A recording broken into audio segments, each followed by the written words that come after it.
2020. What am I saying? 2001.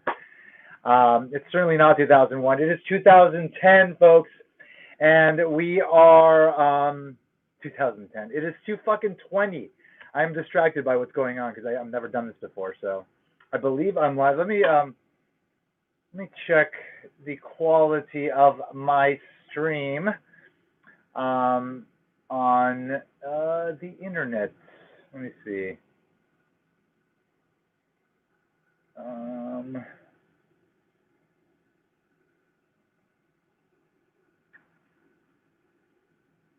Okay. All right, here I am. Okay. All right, here I am. Okay, good. Okay. All right, it's nice. It's very good.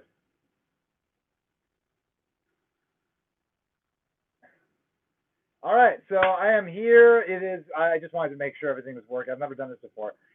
I'm here. I am celebrating my New Year's Eve here. I was gonna watch Tenet. I may still watch Tenet. I haven't quite decided yet, but I am just kind of chill on here for a bit and just hang out, you know. Let me see.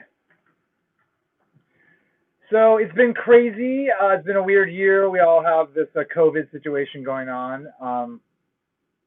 And I'm going to smoke a little bit of weed because in California it is legal to smoke weed. So I'm just going to smoke a little bit of weed here.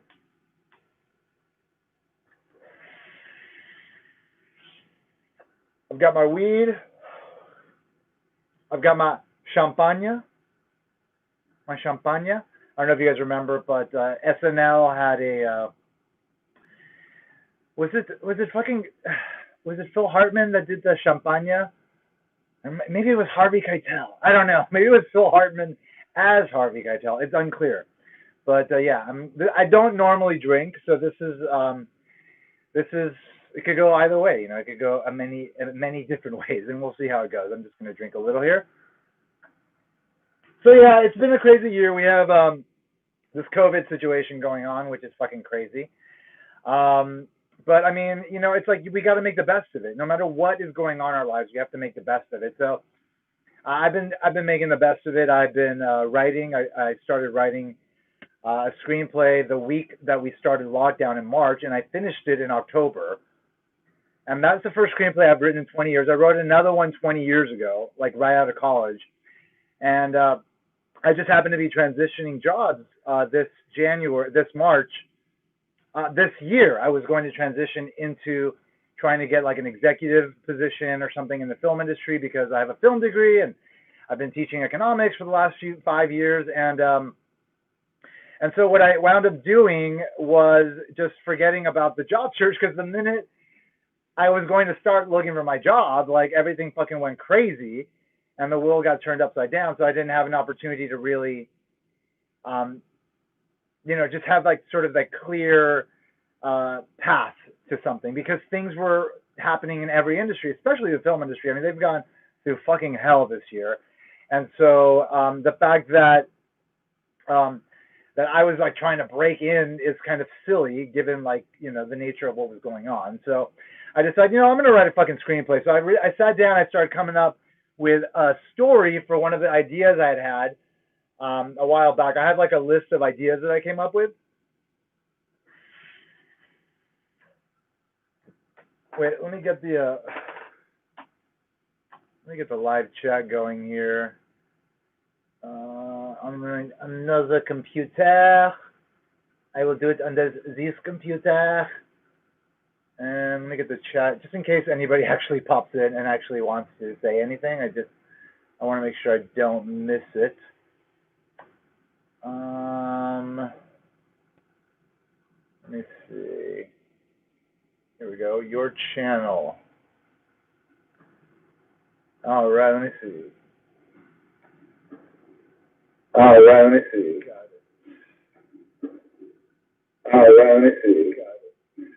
Okay. All right. So yeah, I started writing a screenplay. It's basically like a horror slasher, and it's a really cool concept. I developed it. I answered most of the questions that I needed to answer, and then and then I came up with the story, and then I wrote the script, and I am very happy with it. It came out really well. And then I decided, I'm going to go back to my first screenplay, which I wrote about 20 years ago. And so now I've been working on that one, and that one's developing. So I'm going to be able to have something cool come from that. I think. I mean, I know. What am I saying? I'm very confident of the fact that it's going to be good. My first screenplay is great. I know it. I mean, I'm a big fan of film, and like, I went to film school, and I took screenwriting courses and all this shit. So like, I know what I'm doing to a good extent. And fuck, I mean, I've been watching movies my whole fucking life. I know what makes a good story. I know how to tell a visual story. So I mean, I did a great job, and I know it, and I'm really happy about it. And again, I'm working on the second one right now, and that's been the thing that's really kind of kept me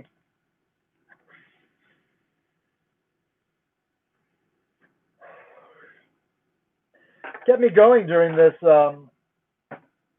time period where everything's just being turned on its head. I mean, the film industry is like screwed up to a good extent. So I really can't like be making inroads into trying to like break in there on an executive level or anything of that sort when so many people are being laid off and shit. So, just a little bit. Okay. So yeah, just focusing on writing. And that's perfect because like I can't go anywhere. I can't do anything. Everything's closed. I'm gay. I like to go out to West Hollywood and downtown LA and Silver Lake and different places where there's different bars and clubs and things of that sort. And all that's been gone since March, so that doesn't exist anymore. So really, you're just forced to stay home. I mean, I have friends and we've been in a bubble or whatnot, but like after Thanksgiving, and again, like the people I've hung out with are very limited, and they are people that I know are wearing masks and being very safe. So we are in each other's bubble. But I live with my little brother, and I have this like 3-tiered townhome that I live in. I'm in the bottom tier. We have a middle tier that's like, like our living room and our kitchen, and then he's got the top floor. And so we rarely see each other, but he got COVID at some point. Oh yeah, he went to visit friends who he's also kind of in a bubble with, but they went on a vacation in a private plane with another couple who did not get COVID, but somehow they did. And then my brother got it from them because he didn't know that they had it, and they didn't know they had it. And there was a tinge of irresponsibility there, but I mean, there's only so much people can do. If you're gonna fucking get it, you're gonna get it. I mean, you can do your fucking best, but I mean, if it's gonna happen, it's gonna happen. And I've done everything I could to avoid it, but it came into my home, and then I got it within like a day of the time he got it, and then I didn't even know I had it. I know I had a weird night of like weird symptoms, and that sort of went away after. So I've been through it, but fortunately, I'm a healthy guy, and it didn't really fuck with me on any significant way. Obviously, the real problem that exists is hospitals being overwhelmed. And that was always the issue from the beginning, and that's ultimately what's happened. Like we've had things get pretty shitty, and so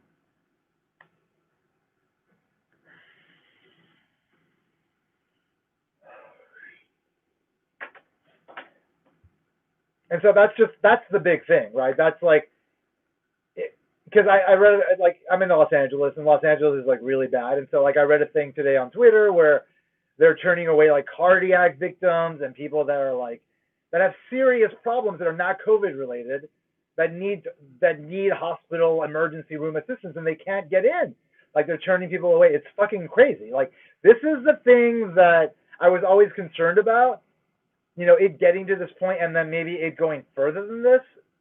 It's like, are people going to start getting violent trying to get into healthcare facilities? Are rich people getting in whereas poor people are not? And can that lead to some sort of class warfare as a result of this? Who knows? I don't know. Nobody fucking knows. But in the end, I mean, we just got to make the best of what's going on. And I'm making the fucking best of it. I've been making the best of it. I've written a couple of screenplays, and I've been watching a lot of movies. I mean, fortunately, we have so many great films, so many great stories that have come out, and there's just a lot to enjoy. This is Rakai Faway, is saying, haven't seen or heard much from you in a while. How have you been? I've been okay, you know. I've been all right, man. I've been working on a couple of screenplays that I've written. One that I've written, and then the second one is one that I wrote 20 years ago. Anyway, yeah, I haven't been on here in a while because I just got super busy and super sort of like when I was writing my first screenplay that took from March to October, like every day was like, okay, I want to do stuff. Like I was on this like mission, and it was like this automatic thing where I was just like writing. So that's been great. And then as far as collecting goes, I've I've taken the foot off of the pedal a bit because you know there's only so much you can buy, and like I limited my collection to X-Men, and like I don't have room for more, you know, and like there are statues that I want that I can't get, but I mean, I don't want to get anymore because I just don't have more room. And like, I have a lot of fucking awesome statues, like a lot. I mean, you can see just like back here, just some. I mean, you've seen my collection. It's all documented on this channel. It's fucking awesome. I fucking love it. I just got the Gambit premium format, the new one that Sideshow put out, which is fucking awesome. I have pictures of it on my Instagram, and also the Cyclops, which is fucking awesome, premium format, and the Cable premium format, which is fucking awesome as well. But like I had to move like Apocalypse into like the hallway, like things are starting to get a little bit tight. Like my brother, I live with my brother here. He doesn't like this stuff out and about, you know, and so that is just the way it is, you know. Like some people are into the shit, other people are not, and like you gotta be able to like kind of limit it, you know. Yeah, I'm a big X-Men fan, Rakai. Yeah, I'm just a huge X-Men fan, but also like I did want to limit my collection to X-Men because obviously there's like a million fucking cool things out there, right? Like horror franchises, superhero franchises, all sorts of franchises. DC has a lot of fucking amazing Batman statues, a lot of amazing Superman statues that, you know, people seem to have room for all of these things. I do not have room for that. I only have room for X-Men. I made that rule, and now I'm at my limit. And so, yeah, there is a lot of X-Men shit because I fucking love the X-Men. The X-Men are my favorite thing ever. Well, there you go. Yeah, I've been doing this for a while now. Man, that's like 7 years ago now. Oh, no, 8 years. It's 2021 in like a few hours. Maybe it's already that time. Yeah, that's crazy, huh? 8 years ago you've been watching me, huh? That's wild how like this internet thing like puts people in each other's lives without actually being in each other's lives. It's like a wild set of circumstances. But yeah, I've definitely taken my foot off of the collecting of statues, but I've still been reading X-Men. Like X-Men is the comics that I read. Occasionally I read Spider-Man, but I have kept up with X-Men throughout the years. So I'm like 43 years old. I started reading when I was like, I think I was like 13. So I was like 30 rough years. There were gaps there where I had to catch up, but like that's the one comic that I have kept up with. And like recently, this last year, actually now it was last year, Jonathan Hickman got on the book, and he has like redefined what it is to be an X-Men. And so no, I do not have any statues of X-girls in thongs or swimsuits because I am a homosexual, and so I don't enjoy statues of women in thongs and swimsuits. But I'm sure there's a lot of them, and people should enjoy them because I certainly enjoy statues of men looking cool. Like this Wolverine statue is very fucking sexy. So anyway, Jonathan Hickman got on X-Men last year, and like he basically redefined it with this story, which was House of X, Powers of X. You had 6 issues on each series that like intermittently were released. So it was like one for each storyline, and it oscillated. So this ultimately redefines what the X-Men status quo is, and I think it has everything to do with what they're planning for the movies in the MCU. Because like Fox had owned the X-Men, Marvel was bought by Disney like 8 years ago, 9 years ago, something like that, 10 years ago maybe now. And so that sort of made Disney not want to tell good X-Men stories for a long time. They were just like telling stories. They were fine, but like none of the comics were connected. It just didn't feel unified, and it just kept feeling like recycled, like the same shit over and over, same villain, same everything. This is a series where Mora was revealed as a mutant. Yes, I highly recommend you read this if you have not read this. It is fucking awesome. It is probably my favorite X-Men story, period. It's great. And this is a great hardcover that was released. This is a cover by Mark Brooks, who's fucking dope. This is a wraparound.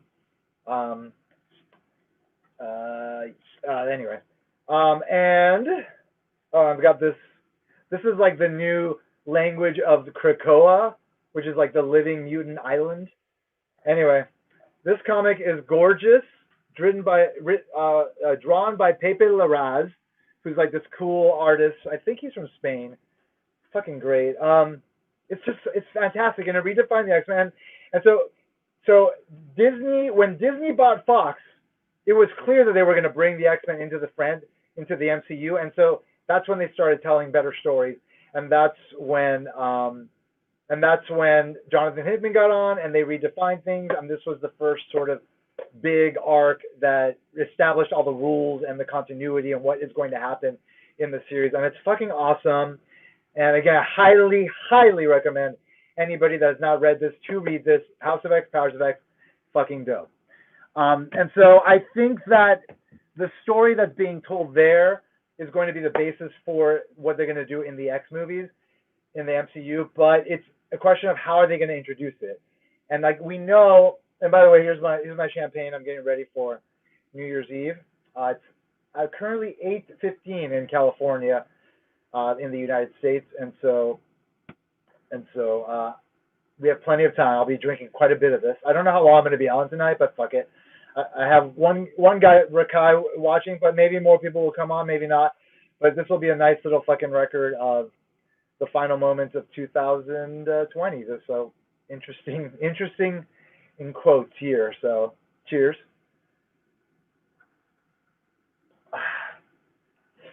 So yeah, so what is he saying? I have never read any X-Men comics. It's time to start.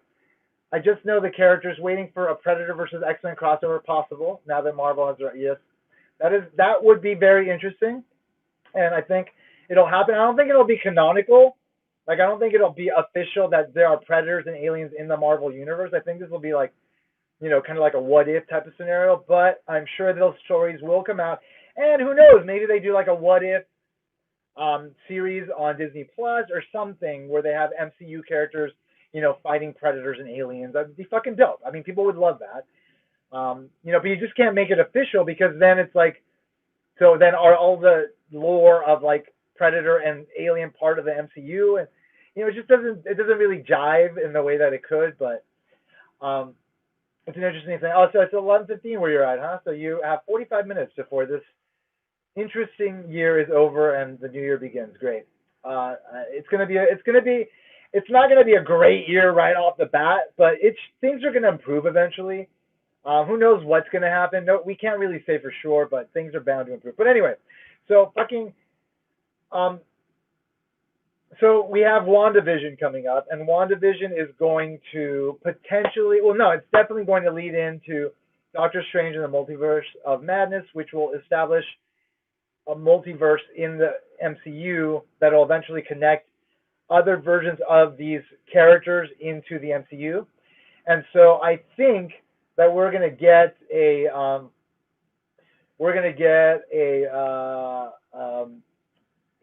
point where potentially we see another world where the X-Men exist, maybe even in the way they're represented in House of X, Powers of X.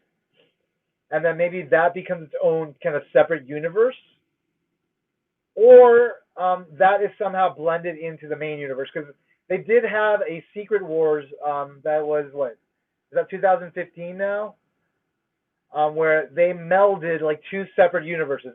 Earth 616, Marvel, and then the Ultimate Universe, which was like a whole new different version of all the characters that I believe was initially intended to sort of create a more realistic version of the characters and their backstory so that it would be more adaptable to film and television. And then that ultimately converged with the main universe in Secret Wars 2015, and that made a new universe. And so that could be something that is done in the movies. Like they could do a Secret Wars. Like they could establish multiple universes where like there's a universe where the X-Men exist. There's another universe where there's another Tony Stark and maybe like another Captain America. And then they have a Secret Wars and then all the universes collide or whatever the fuck. And then all the characters are brought into one universe. And so that's possible. That's possibly the way they're going. I don't know. That's one way to sort of hypothesize like what is going to happen. Rakai Sway says, fun fact, Chris Claremont wrote an Alien versus Predator comic. Oh, interesting. One issue shows a Predator trophy case with Wolverine's claws and Cyclops' skull. Oh, interesting. Okay. Well, there you go. They could totally just build off of that. They could totally build off of that. You already have Alien and Predator in the same universe, even though they're sort of in the same universe based on Alien versus Predator, the movies, but we don't like to talk about those. But yeah, that's very interesting. That would suggest that the Predator killed Wolverine and Cyclops, which I don't know if I'm comfortable with, because I don't necessarily think that Wolverine would fucking be taken down by a Predator, because he's fucking Wolverine. He's got his healing factor, and he's fucking dope. And Cyclops is the shit. But then again, they did kill Cyclops in the fucking comics, which is fucking stupid. But fortunately, he's back now, so that's no longer a problem. I've heard theories that mutants come about as a response from the energies from the Infinity Colony resurrecting it. I don't know about that. Because you have to establish that the mutants already exist and they've been persecuted. So the resurrection would happen 5 years after the blip, but that's where we're at, and so therefore it would be about like people dealing with getting powers out of the blue. So then, what about Magneto and Xavier? Are they just dealing with their new powers? Because they should be sort of like the shepherds of these people, having experienced this persecution already, right? Like that is the way, So necessarily, I don't think that works.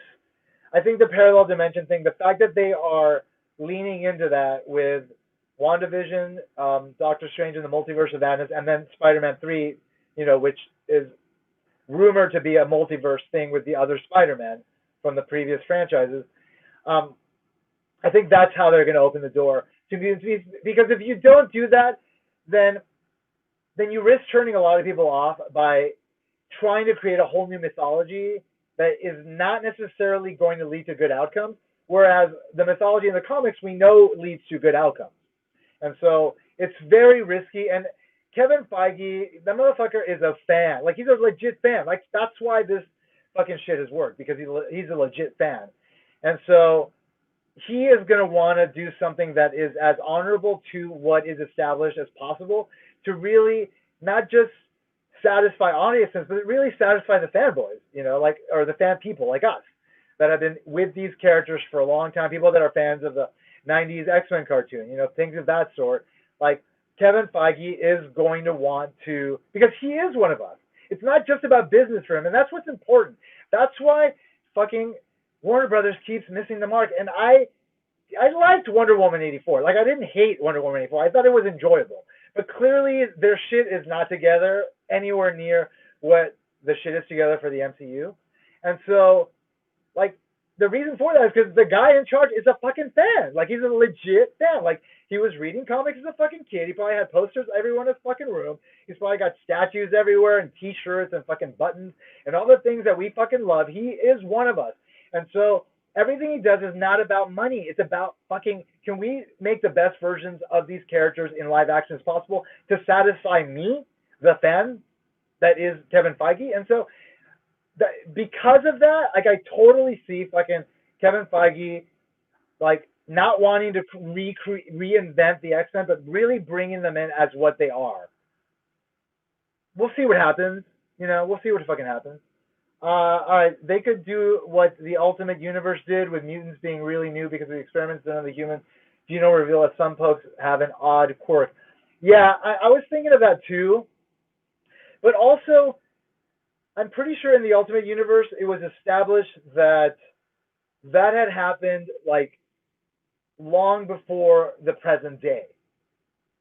And so even though that would work to some extent, again, like if you're saying the Infinity Gems and the snap to bring everybody back is what's responsible for creating mutants, then if you're just talking about an origin tale for mutants in general and not the X-Men, right? So like at the very least, you would need to have Magneto and Xavier having already been or at least mutants in the world for a while, along with others, and like people being persecuted, and there being a clear distinction between how humans treat superpowered beings versus how humans treat mutants, right? Because there's a clear distinction there, and like that's how it always worked in the comics. But yeah, I mean, there's something there with the Ultimate Universe sort of origins that could maybe work a bit in the MCU, but who knows? We'll see. Absolutely love Woman 1984, but it had too much going on. Yeah.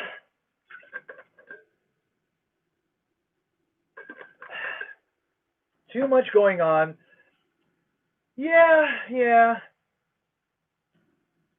I don't know. It's like I watched it twice. So like the first time it was just like, what is this? You know, like what am I watching? Like let me figure this out. And at the end of it, I was like, I enjoyed it. What really I think got me towards the end was Pedro Pascal, because even though whatever the fuck was happening in that room was happening, like he was selling the shit out of it. Like he was like, "This is for everyone." Like he was legit like the person we need him to be, saying these like weird fucking crazy things that he was saying, and he sold it. And like she was just on the ground like, kind of like the guy in Spaceballs when he's like, "We can't stop. It's too dangerous. You got to slow down first." Like she was kind of like that dude when they went to ludicrous speed, but she was like sitting down. It was kind of like that, like, and it was, but it was more about him, you know, and like he sold it, and like the film ended, and like I watched, and then they had that like the flying shit, which was really fucking cool. Like I love that flying shit. It was cool. Like I totally felt the Christopher Reeve vibes, right? Like the Richard Donner Superman vibe. Like they totally fucking did that shit, and they did it in a way that was like, it was reminiscent of it, and it was also really lovely to see it in this new sort of better way, you know, like this new expensive way, where like the effects are better and things work better, and you know, it all kind of works in a way that works.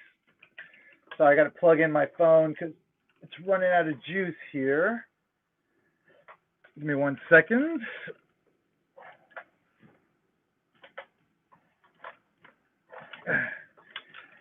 Uh, 1 second, please.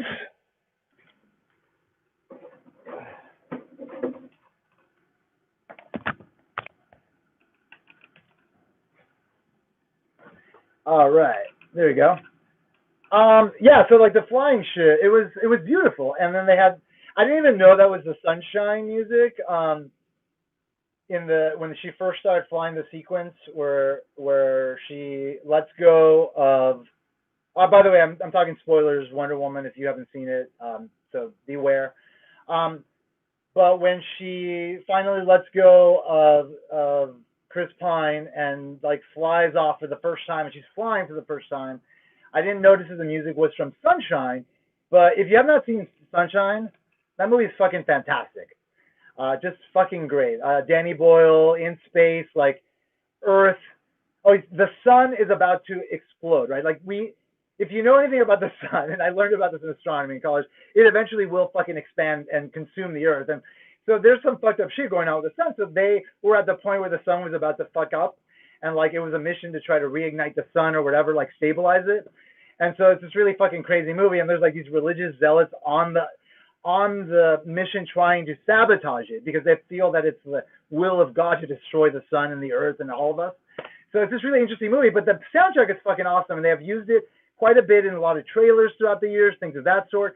And then they had it in the Wonder Woman flying sequence, the first flying sequence, and I didn't notice it, but people have talked about it, and like people are like criticizing it, like, what the fuck, you got Hans Zimmer, and like he didn't want to use his own music, like the temp track, which is like the track they put before they score the movie, is what they kept. And it's like, wait a minute, like movies that have scores have songs as well. Like why can this not be considered like a song type of thing, like a track where you fucking use some other piece of music within a movie, but also have a score for the parts that don't have that? Like, I thought it was perfectly fine. I thought it really accentuated the whole thing, but I wouldn't have minded a little bit of like, can you read my mind? Can you see what it is I'm thinking of, or something, whatever the fuck. Anyway, so yeah, a lot of fun stuff. So I enjoyed it overall, and then I watched it again, and yeah, the logic is fucked up of the movie. It's unclear what is happening, in terms of like the overall logic of the wishing and how things work and whatnot. And Cheetah overall was fine for me, like she looked fine. She was acted well by Kristen Wiig. I thought Kristen Wiig did a really good job at by the way, I'm smoking pot because in California it is legal to smoke pot, and it is New Year's Eve, and I figured I'd come on here and have a little party since I can't go anywhere and I can't hang out with my friends because I may still have COVID. I had COVID. My brother brought it into the home. I've been careful, but anyway, I am home partying, and I thank you 3 people for being here. You don't have to stay. It doesn't matter if people are here now. I'm just making a record of tonight, and eventually it'll be on my channel. But anyway, continuing on with my Wonder Woman review, and I'll get to the rest of your comments, Rakai's way, but believe me, why not? I'll just keep fucking chatting and talking and shit. So, yeah, the logic a little bit odd. Definitely some strange choices, and there was a little bit of a sloppy quality to some aspects of it, which was surprising given that the film had extra time before it was released. Like, and if I was a filmmaker, I would be fucking taking every moment of that time to make it as perfect as possible. And I'm not saying they didn't, because they probably did. And these films are made by committee. And so I understand if things got fucking fucked up. And again, like, they do not have a Kevin Feige. And if you do not have a Kevin Feige, then you've got a bunch of fucking executives thinking about money and bullshit and not caring about the fact that they are stewards for these very important stories that have been going on for like nearly 100 years, and they're just like, how do I make the most money? And like, that's why they started fucking up with the whole DCEU, because they freaked out after Batman v Superman, right? Snyder was making Justice League. He shot it. The movie came out. People didn't respond as well to Batman v Superman because they fucking cut it by half an hour and they made it into an inferior film.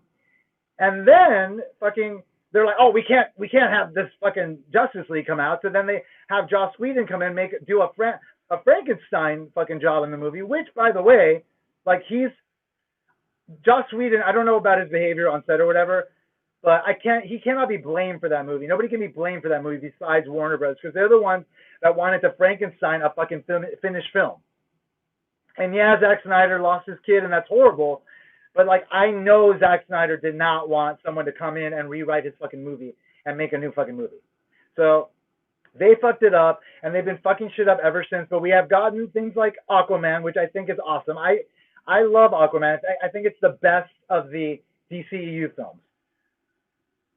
Like, I think just James Wan, like, there's a couple of cheesy things in there, yeah, without a doubt. It's not perfect, but I think overall, like, the artistic vision, like, it's all there. And when you watch it, it is just a joy to watch. It is just a feast for the eyes. It is fun to watch. It's really enjoyable. And so, but anyway, like, there's an inconsistency. Birds of Prey, I enjoyed it, but like, what, like, I don't know, there was something off. Like, the edge was gone. I don't know what it was, but it just didn't quite. And then Wonder Woman 84, I have to say, despite all of these issues and whatnot, like, there's joy to be associated with that movie. And so there is a joyful sort of experience you get from watching it, which is really good for me. I'm really happy about that. So I have no problem watching it.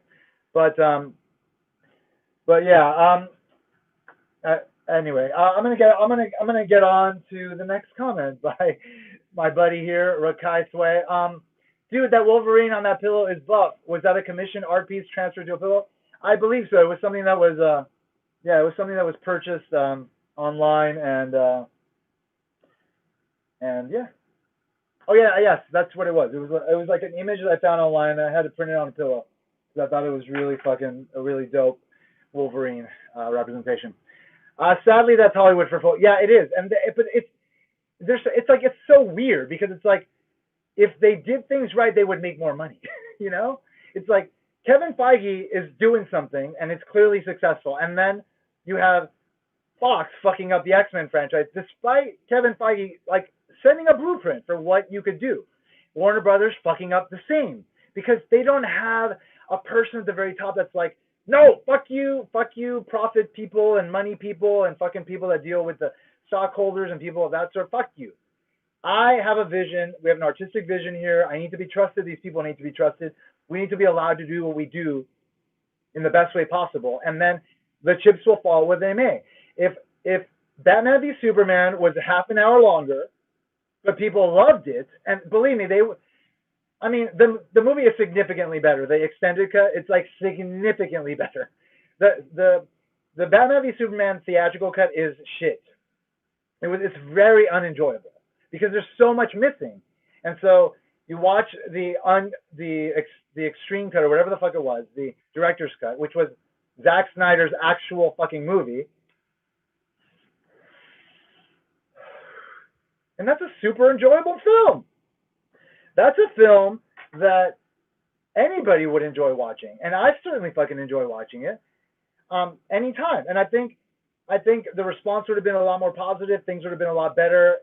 You would have had more people going to the movie. So even though you have less showtimes, you have more people buying tickets in the long run, ultimately making more money, right? Positive word of mouth, et cetera, et cetera, et cetera. So, like, if they had just let Zack Snyder's Justice League be half an hour longer, people would have liked Batman v Superman more. Justice League would not have been fucked with, and so we would have gotten part 1 and part 2, and thus everything would have fucking made sense, and then every other movie would have been tied to that, and if they wanted to do a flashpoint after that and reset the universe, they could have still done it, and it all would have worked out just fine. But instead, they fucked up because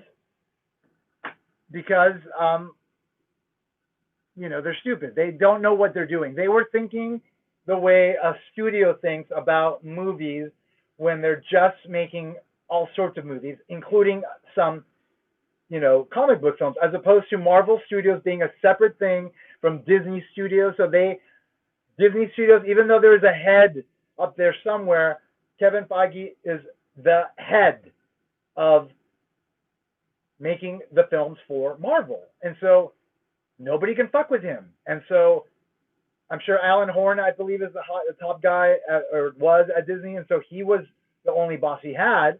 And so Kevin Feige was given free reign, as opposed to fucking Warner Brothers. It's like they have all these old fucking ways of doing business and making movies, and that gets in the way of them doing something different and new like Kevin Feige did, which is we're going to make a 20 movie series, and they're going to be interrelated, and it's all going to fucking work. And by the way, I just finished watching the MCU again. Man, is that a fucking gift? That experience is a fucking gift from life. Like, who would have ever thought you can sit and watch 20 movies that cover the Marvel universe without X-Men, you know?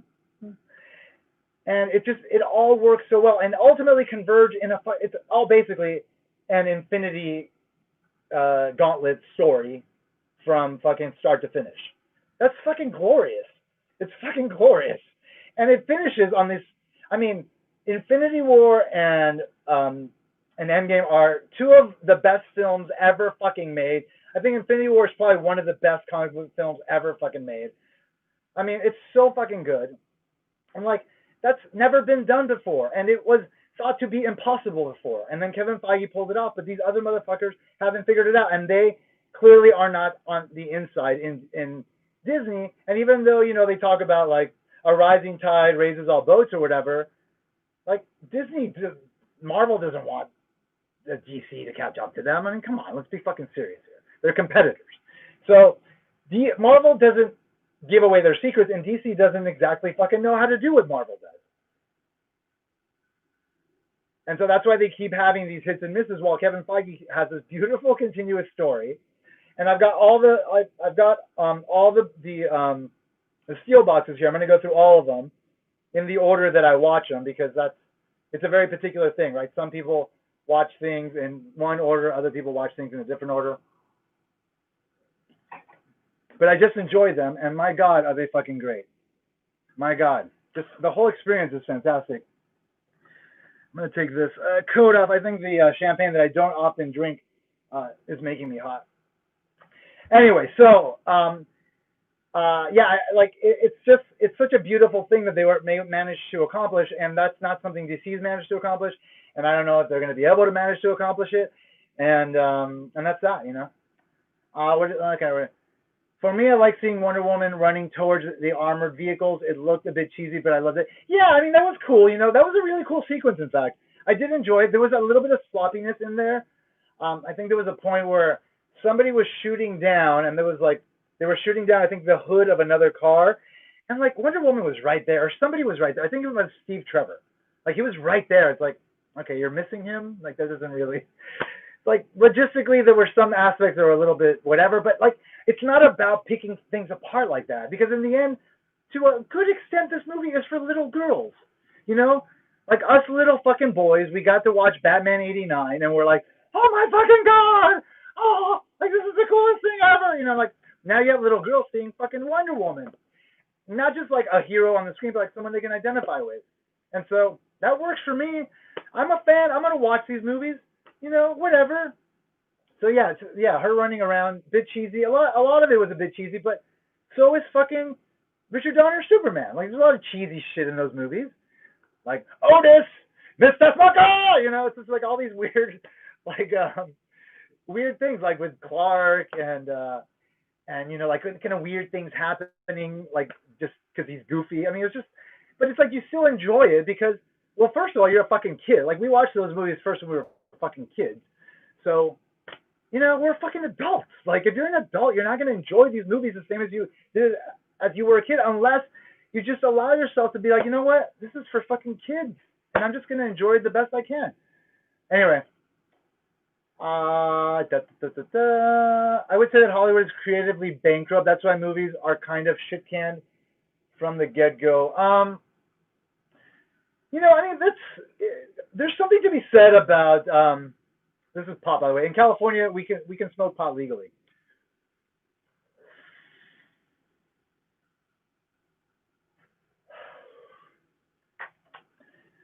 So there's something to be said for being in this like era, which is like the postmodern era, the what is it called? Anyway, it's the era of like where, for at least for film, where you sort of got to the edge of what you can do innovatively with storytelling in film, and now it's about like taking things from the things that we've already done, not just story, but like, you know, ways of telling stories, visual elements, all the different things, editing style, cinematography style, all these different things, and kind of throwing them together in a big pot and just like boiling it up and making a soup of like really cool, like new whatever. And so because we're in this sort of postmodern era, it is a little bit more difficult to be creative. But that does not mean that we cannot be creative. And there are creative things being done. I mean, if you look at the fucking Boys, I mean, that is Hollywood. I mean, they're making movies. It's just they're making movies in long form for streaming services.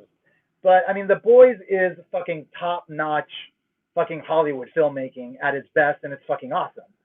So, and the fact that we have these streaming services now, we have the ability to tell these long-form stories, I mean, that also has changed things quite a bit.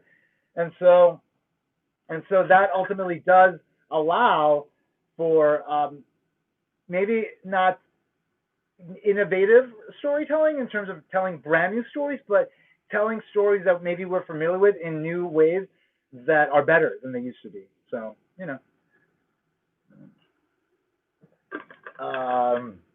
The MCU is our generation Star Wars.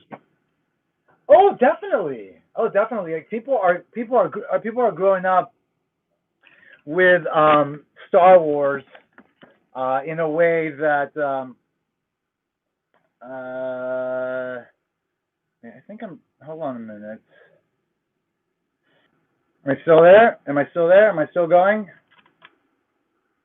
Okay, sorry about that. I had to. My phone is. Was not connected. Now it's connected. Okay, so where are we? MCU's our generation. Star Wars. Fuck yeah! I have all these fucking kids growing up, um,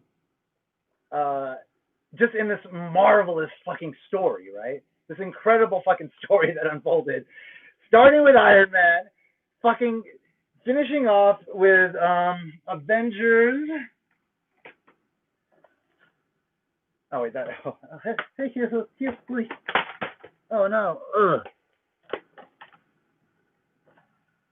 I mean, Infinity War and Endgame. I mean, finishing off with this. Can you imagine you're like a 10-year-old kid? You're a 10-year-old kid, and you get to go watch Infinity War. Like you're a 10-year-old kid. You've watched all the MCU movies. You're really into the MCU. You've got all the toys. You watch these movies endlessly all the time. And then you go to the movie theater and you watch Infinity War, in which most of your heroes are killed. Goodbye. I mean, that must have been fucking traumatic for some of them. I do remember there being some crying. I remember there being some crying at the time. And then you watch fucking Endgame. Endgame. I mean, wow. Like, what a way to bring it all back. And you're a kid, right? You're a 10-year-old fucking kid. You've waited a year, and in your mind, your fucking heroes are dead. And you can't conceive of how they're going to bring them back, or even that they're going to. You're just sad as shit that some of your favorite heroes, Black Panther was just introduced, killed. Spider-Man just introduced, killed. Doctor Strange killed. All the Guardians killed. Like, can you imagine a year of that shit? Then you go watch the movie, and then it is fucking glorious. And then you have that beautiful, the portal scene at the end, which is just fucking breathtaking. And you're a kid. You're a 10-year-old fucking kid, and you experience that shit, dude. That I think this is even bigger than Star Wars. This is even bigger than Star Wars. I think we're 15 minutes away from Rakai Thue's New Year, so you know we're getting there, folks. We're getting there. I'm drinking some champagne. I don't drink generally, so, but I'm also smoking some marijuana because I'm in California and it's legal, and I'm gonna keep fucking saying that. All right, where are we? The only universe that can compete with the MCU is Legendary's MonsterVerse, at least in terms of narrative and storytelling. It depends, you know, because the thing about the MCU is that there's, what, 70 years worth of stories, and they've been clearly, when they tell stories nowadays in comics, they're very aware of the fact that these things could be adapted into films. And so not only do they have this fucking huge canon of stories to draw from, but they're constantly creating new stories. Just like a machine. Like if you follow comics, like there's a ton of comics being released on a regular basis, like new stories all the time. There's a really, this X-Men stuff aside, there's a really fucking great story being told right now about the symbiote, Venom symbiote. Like that's not, so a couple of years ago they did something where like, so Flash Thompson, he goes to Iraq, I think the Iraq War, loses his legs, comes back, gets the Venom symbiote, becomes Agent Venom. And then after that, I believe he wound up on the Guardians of the Galaxy. And then in the Guardians of the Galaxy, they started dealing with, they had a Planet Venom storyline where they started talking about like the symbiotes and like sort of where they came from. And now recently, what is his name? Donny Cates, I think is his name. He is like expanding the lore of the symbiotes crazily. If you go on Comics Explains channel, he has like a full, like it's like a 3-hour video of like all the stories that cover like everything to do with like the King in Black, which is like this crazy symbiote origin. It's like so big, but you totally buy it, and it works. So on top of all the stories that already exist, they're creating these fucking new stories all the time. So Universal Monsters, they have their movies from like the old days, which I watched, and like they're fine, but like they're not interconnected. And they did some interconnected stuff later, but it wasn't like, it's not like volumes and volumes and volumes of stories where you try a lot of shit and some shit fails and some shit doesn't, right? Because there's a ton of fucking stories that Marvel has produced, And not all of them are good. Like, let's just be honest. There's a bunch of them that are duds. And the thing about these days is, like, people that are not legit comic fans, like, they don't actually know the difference. So a lot of companies try to, like, sell you, we're using this comic story, and it's like, yeah, but that's not a popular comic story. That's just a comic story that exists. Just because you write something doesn't mean it's good, right? And so it's hard to fucking tell good stories. It's hard to tell good stories in an interrelated universe. And so they don't really have that pedigree in the Universal Monsters world to build from. And so it's all about, like, can you have really good creatives just on the fly telling good stories, creating good stories. Now, Leon, I forget his name, the guy that did The Invisible Man. That was a great film. That was a really low budget, really well told story, really interesting concept, executed great, fantastic. And so there is sort of a seed there. But it's like, if you then start making 5 other movies with a bunch of other people and they are not at the same level as Lee Whannell, then the minute you start missing, you get a DCEU situation, because people are quickly not going to have faith in you if you start missing. And that is not the case with the MCU, even though they have not really had any misses. I mean, people dislike Iron Man 2, it's fine. People dislike Thor: The Dark World, it's fine. People dislike Guardians of the Galaxy 2. I like Guardians of the Galaxy 2 more than Guardians of the Galaxy 1. It's like, there aren't really any, like, Captain Marvel is probably my least favorite of them, and it's fine. And so even with the misses, they haven't really been that bad. And even now, if they were to start missing, which I have all the doubts in the world that that will happen, because, my God, I mean, they fucking know what they're doing, and everything they're going to do is going to be fantastic. I know it. Maybe individual things might not be perfect, but overall, fucking works. Universal Monsters, I don't think can pull that off. I just don't think so, unless they get some really good creatives in there, and that's a crapshoot. They will be lucky to be able to have that. We'll see. Where are we? At least in terms of marriage. Okay. I'm going to be 33 in 18 days. I still enjoyed things as a kid. I still love TMNT. I love it more now since I discovered the Mirage comics when I was 12. Yeah, that's the thing about getting older. It's like, you have more time to fucking get into the shit that you used to love. I don't think the world is what it used to be, where it's like, okay, you need to grow up and leave all your toys behind. They didn't have Hot Toys before. They didn't have fucking, these cool-ass statues, Sideshow Collectibles, Bowen Designs, whatever the fuck, Kotobukiya. They didn't have these expensive collectibles back in the day. They have them now because they're aimed for adults. The world has changed. That's awesome that you're into that stuff. And there's a lot of time for you to really enjoy this stuff moving forward. Get into a bunch of the old back comics. Get into all the stories that exist for TMNT. I heard they just introduced a female turtle at one point, which is interesting. Cool. All right. Hi from UK. This is Evie Hester. Hi from UK. Seen all your statue reviews. Awesome collection. Did you fix the tail on Nightcrawler? I did fix the tail on Nightcrawler. It's a little bit away from me right now, so I can't grab it. But yeah, fortunately, it was one of those breaks where, like the factory parts that were put together, it was like a clean break, so you could just mend it together easily, and it looks fine.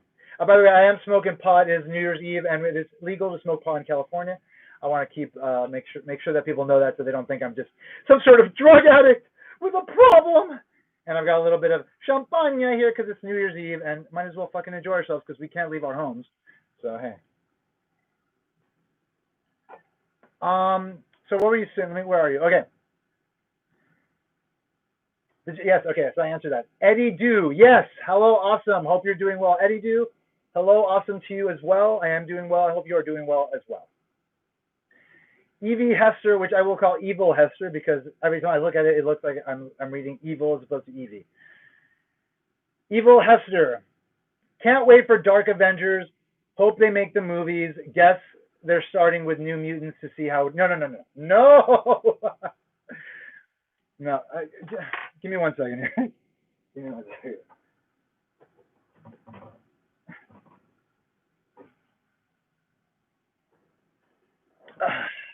Hello. Let's talk about New Mutants for a second, huh?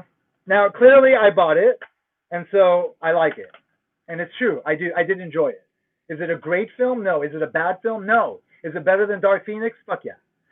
But the thing about this movie is, it was made a while ago, and this is not. It was not made by the MC by Marvel proper. It was made by Fox, and so this was done, I think, like in 2017. It was supposed to come out then. It just kept getting delayed because that's when Fox started getting sold to Disney, and there was all this bullshit, the government oversight stuff that took forever. And then finally they were sold, and then they were going to release it, and then they couldn't release it, and then they finally released it during the pandemic. And part of why they finally released it during the pandemic, I think, is just they needed it to sort of fall flat because they don't want this to be the sort of template for what's coming forward with the MCU. They want people to forget about this stuff. I think. I might be wrong about that. Again, they might be using parallel universes and bringing in versions of these characters from the Fox universe. That's possible. Maybe. Maybe they'll use versions of these characters, but they will not continue this storyline. And they will not continue this particular movie. But you had Anya Taylor-Joy play Magic, which I thought was fantastic. You had Maisie Williams playing Ron, which I really enjoyed. I liked everybody else. You know, you had Sunspot.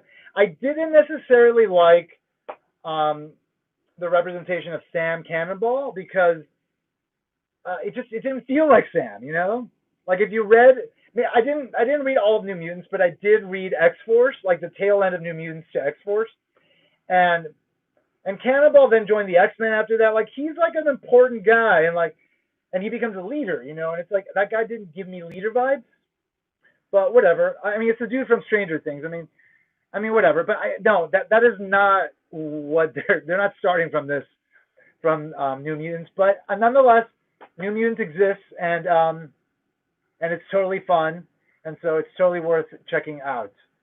I think I missed something from Rakai Sway. Where were we? Let me see. Guess they're starting with New Mutants to go. Hope they make the movie. Okay. Rakai Sway, I am reading Donny Cates' Venom storyline. It's insane, right? It's fucking crazy. Now, for those of you that don't know, I'm telling you, go to Comics Explained. He's fucking awesome. He's a great YouTuber. He basically sums up comics as they come out, and then like if there's a big storyline, like he'll edit all the videos together so he'll have the entire storyline. So there's like a 3-hour video of him explaining everything that's been happening with Venom and the symbiote and like how it leads into the big crossover event King in Black that's going on right now in Marvel Comics. It's a crazy fucking story and it's great. I totally bought it. At one point, Venom, he makes wings from the symbiote and starts flying. It's fucking dope. And that's a great idea. Why didn't I think of that before? You know what I mean? You know what I'm saying? Anyway, we'll talk about this in a little bit. I see another comment coming up. Yeah, totally insane. Rakai Sway, the Monsterverse. Oh, okay. Is Godzilla and King Kong in a shared universe? You're thinking of Universal Monsters. Okay. I see what you're talking about, the legendary monsters. And, I don't know if that could rival the MCU. I mean, the movies haven't been huge hits. They've been enjoyable, but they haven't been huge hits. Godzilla was fine. I didn't see Kong Skull Island. I should eventually see that before I watch Godzilla versus Kong. And I did watch Godzilla King of the Monsters. That was very enjoyable, just to see the monsters going at it, because that's always fun to see monsters go at it. If it's done well, and the CGI was fantastic. And what's her name is in it?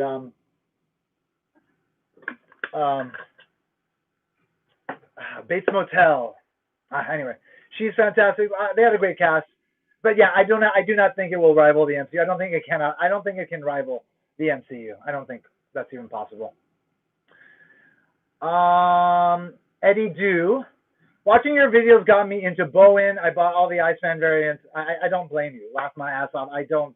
There's nothing to laugh at. You should be proud. If you're a fan of Iceman and you bought all the Iceman variants, like, they make great Iceman statues. So more power to you, my friend. More power to you. And thank you for watching my videos. That's very kind of you. All right, Rakai Sway. The only X-Men collectibles I have is a Kotobukiya Psylocke Bijuju figure, and some Hasbro Marvel Legends X-Men figures of Psylocke, X-23, and 90s X Jean Grey. Well, hey, I mean, if you're about collecting more than just X-Men, then I get that. That's cool. You have some cool stuff there, like those characters. Kotobukiya Psylocke Bijuju. I mean, you're clearly a straight man, so you enjoy that. I am not a straight man, and so I do not enjoy that. Like I have the Jubilee, and it was just a little too creepy, so I put it away. It was just like she's like a little girl, and they're like kind of sexualizing her. Anyway, the Japanese, interesting lot. The Japanese, eh? All right, so where was I? Evie Hester. New Mutants isn't out till the 4th of January in the UK. That is fucking crazy, because you guys have actually had theaters open. I'm surprised that's the case. But yeah, that is not that. Just don't enjoy. Go enjoy the movie. It is enjoyable. You'll enjoy it. If you're an X-Men fan, if you like these characters, like I'm a fan of these characters, and so seeing these characters on the big screen is fucking awesome. And so I didn't get to see on the big screen, unfortunately. They never opened up here in Los Angeles, but nonetheless, I did get to enjoy it on my television, and it's a good flick. It's a good little flick. I recommend going, but it is not the MCU version of Mutants Evil Hester. And I say that with love and affection. Rakai Swai, never say never. Maguire and Garfield signed on for MCU Spider-Man 3. It could happen for X-Men. Oh, no, yes. I agree. But I think the way that they'll do it is they'll use actors from the Fox franchise, but they will not use the mythology. So they'll use actors to play the roles, right?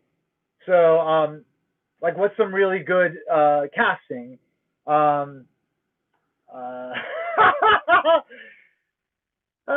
me think. Oh yeah, Deadpool. Ryan Reynolds, of course. Well, that's easy to do. Like bringing him in because he's very fourth wall breaky. You know, it makes sense. But I'm trying to think of good. I mean, obviously, Hugh Jackman is Wolverine, but he said he's done with it and he doesn't like getting into that shape. But we'll see. I mean, maybe. But I feel like they need to just bring in some fresh blood, kind of just wash the stink away from the Fox films as much as they can, and just give us that fucking fully costumed X-Men team that's very close to the 90s cartoon that all of us fucking want to see. We all fucking want to see Storm, Cyclops, Jean, Rogue, at fucking the right age, fucking Gambit, Jubilee, Beast, you know, Professor X, Bishop. You know, that's what we want to see. And they full costumes, they're fucking X-Men, they're all fucking fighting and shit. Like, that's what we want to see. And that we have not been given that. We've gotten this, well, we want to do our own version of things because what? Because what? There's fucking 60 years worth of stories, etc. And you're just like, you just want to reinvent this shit? Like, what?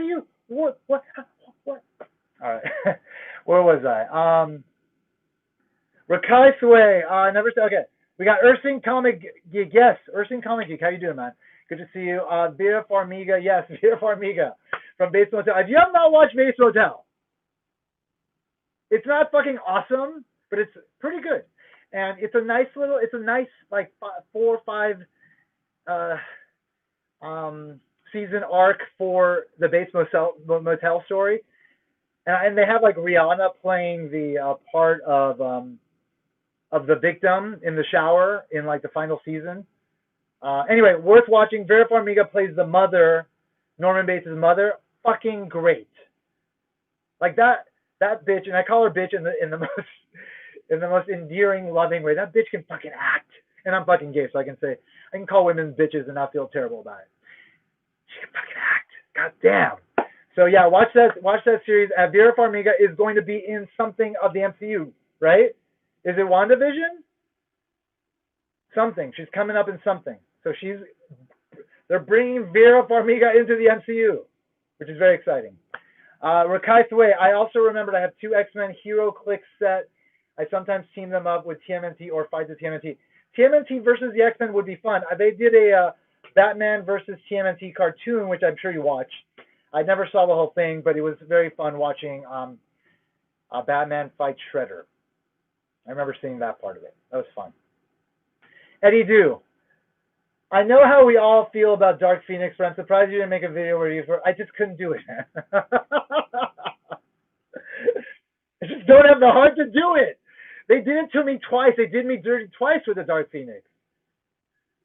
First in 2003, 2000 whatever it was, whenever it fucking was that they made X-Men: The Last Stand, X2, right? The last moments of X2, directed by Bryan Singer, still one of the best comic book films of all time. X2, fucking fantastic opening sequence, probably one of the best opening sequences in film in general. Comic book films, probably, maybe, likely. You see the Firebird in the bottom of the ocean. Movie ends, right? X3, you're like, okay, Firebird, Phoenix, fucking awesome. Bullshit. Bullshit, bullshit, bullshit, bullshit, bullshit, bullshit. On the Golden Gate Bridge, day. On Alcatraz, night. What? Within like 2 minutes. Bullshit, bullshit, bullshit. Magneto, what have I done? Like, what have you done? You're fucking Magneto. What have I done? Like, you're Magneto. You know what you fucking done. The whole thing was just a travesty. So then fucking flash forward, Apocalypse, X-Men Apocalypse. You know, people can say whatever they want about X-Men Apocalypse, but I do enjoy that movie. I do not enjoy the portrayal of Apocalypse because Apocalypse is a fucking legendary character, and you do not fucking put Oscar Isaac in some fucking Ivan the Ooze makeup and fucking have him trounce around in this heavy fucking thing looking all stupid. You do not do that. But that is them like, let's reinvent shit, because they like to reinvent shit. But at the very fucking end of that movie, you had fucking Jean ignite the fucking Firebird, fucking awesome. And that was the moment where I was like, I had hope. I was like, yes, that's closer to what we need. And then you have like fucking, all right, there's like rumors, ooh, Dark Phoenix, they're gonna take it to space, blah blah blah blah blah. Of course, that's when Bryan Singer's career went fucking down the tubes, and then they give the movie to Simon Kinberg, who's never directed a film, who's written some of the worst X-Men films, but they're like, here, go ahead, make a Dark Phoenix movie, even though you wrote a terrible Dark Phoenix movie. Here, go ahead and make a Dark Phoenix movie, because why the fuck, that makes sense. Someone who wrote a terrible Dark Phoenix movie, here, write another one and make it. Because you've never made a movie before. It's like, what the fuck? I just didn't have the heart to fucking talk about it. I didn't have the heart to talk about that movie. I've seen it once, hated it. Seen it a second time, months later, because I was like, fuck it, it's there. It's an X-Men movie. They spent a lot of money on it. And I mean, I knew that the alien that was played by Jessica Chastain, I knew the first time I saw it that it was an alien from that planet that the Dark Phoenix destroys, right? In the comic. When she's like Dark Phoenix and she goes out into space and she destroys a fucking planet that is fully populated. So she exterminates a species, basically. That was not covered in the film, and yet this creature is supposed to be from that planet. I identified that in the movie, and I was like, well, what's the connection besides the fact that, oh, look at this thing from the comic you can identify. And it's just the whole thing, it was just a mess, and then they had to reshoot the whole ending because it was stupid or something. I mean, just everything is just ridiculous. It's heartbreaking to think about that movie because it's like, that was your second shot. Like, are we going to get a third shot? I know we're going to get a third shot. They're doing a storyline right now about the Phoenix Force. And this is going to be like because in the comics they had Avengers versus X-Men. And in that storyline, like the Phoenix was coming back to Earth, and the Avengers were like, we're not going to have no Phoenix coming back to Earth now. And so they came and they tried to stop the Phoenix, and then I think Tony Stark did something that broke the Phoenix Force up, and then that possessed the Phoenix Five, which was Cyclops, Emma Frost, Colossus, Namor, and Magic, right? And then shit happened, and the Phoenix Force was supposed to be destroyed at one point. And then somehow it sort of still exists or whatever. But now they're bringing it back, and I think it's going to possess the Avengers. They have some like preview images of like Captain America all fucking Phoenix out, which is cool, you know, whatever. Fine, you know, try it. If it works, cool. If it's not, if it doesn't, we'll make fun of it forever, you know, whatever. Um, and so it's possible that they're going to bring the Phoenix Force in maybe tangentially to the X-Men, and then sort of get us to a Dark Phoenix storyline where it possesses Jean, and then Jean goes, but then and then we have a movie where she is the Phoenix, because if you remember the fucking cartoon, they didn't just go Dark Phoenix. They had fucking 5 episodes of the Phoenix storyline, right? That set up a lot of shit. It was very important to understand what the fuck we're watching, and then you do the Dark Phoenix. It's like, oh yeah, this fucking makes sense. But in the movies, none of that, right? Shit, just like none of that shit. Just like fucking, yeah, we're just gonna have this thing, and it's like, oh, in one version, it's part of her psyche that's gone out of control, and then in another version, it's a thing from space, but it's also her psyche that's gone out of control. It's like, well, which one fucking is it? And why the fuck are you? You need a whole movie with the Phoenix. You need a whole Dark Phoenix movie. You need like 3 or 4 fucking movies to build this shit up. Period. And I think it'll happen. But there's a lot of other good X-Men storylines to tell. And so who knows? Who knows if that'll actually happen? I don't know. I'm gonna refill my goblet here for a second. You guys chat amongst yourselves for a second.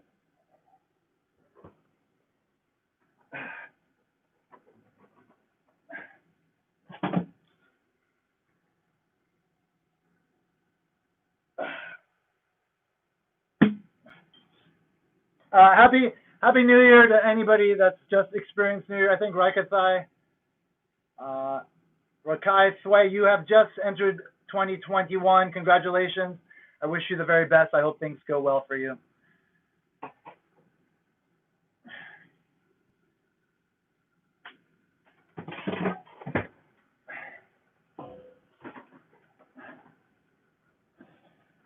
All right, so yeah, Dark Phoenix sucked. Hey, let's see what we got here. Let me see. More people are coming in here. Thank you all for coming, spending some time. Happy New Year to everybody. Where are we? Oh yes, I know we feel like. Okay, Rakai Swai, yes, it is 2021 where I am now. Happy New Year to you, Rakai Swai. Here's a little bit of champagne to honor this glorious New Year that will be. It will not be dramatically better right away, but it has the promise of improvement, right? It has the promise of getting us into a better world, and that is worth fighting for. All right, so let's see what else you guys have to say here. I got Evil Hester. I know it's Evie Hester, and I say that with love. Really want She-Hulk to appear, and especially Joe Fixit, Greyhawk. Ooh, 100%, 100%. And I think we're going to get a lot of that. This is an opportunity for them to tell Hulk stories, since they have not been able to do that, really. I mean, they told the Planet Hulk story, and I liked the way they did it with Thor Ragnarok. I thought that worked really well. And so I think the She-Hulk story, the She-Hulk television series, if they make Ruffalo part of it, like a regular or like semi-regular, because obviously it has to be the She-Hulk show. But I mean, Hulk, obviously it's about Hulks, right? Because she's going to somehow get a blood transfusion, right? So therefore, yeah, there's all sorts of possibilities. We can tell all sorts of Hulk stories, and we can have all sorts of different versions of Hulks. And like, I mean, they're bringing in the Abomination from the Incredible Hulk, which is pretty fucking cool. So yeah, we're gonna get a lot of Hulk stuff. I actually just bought an omnibus, hey, of the Incredible Hulk by Peter David. So this is probably some of the best Incredible Hulk stuff that exists. This is art by Dale Keown. I always said Dale Nyon because I always felt the K was silent, but maybe I'm wrong. Oh no. Oh no. This is McFarlane art. This is Todd McFarlane art. That's why I got this. Yes, but it's Peter David Hulk, and there's like a lot of gray Hulk stuff in here.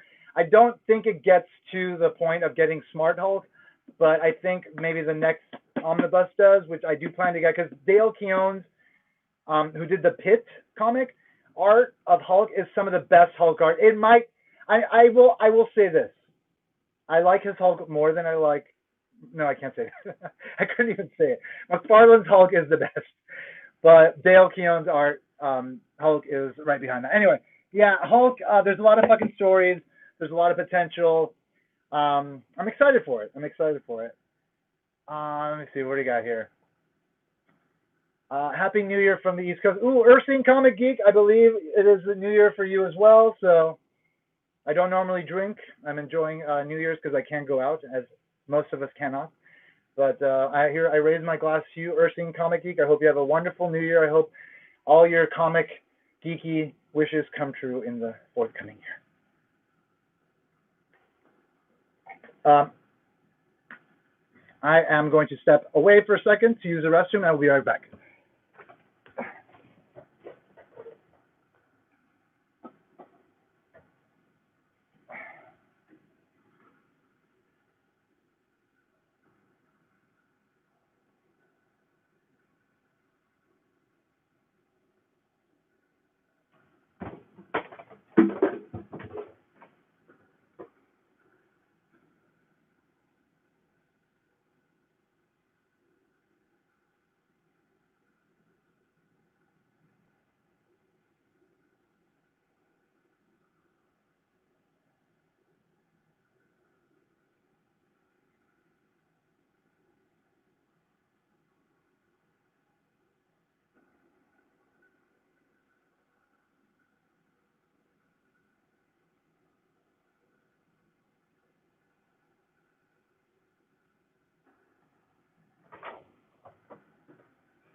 All right, guys, I'm back. Had to, drain the old lizard.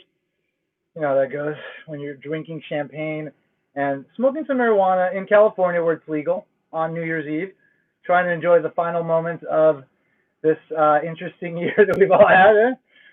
Quite a year. Who would have thought? Who would have thought a lot of things happened?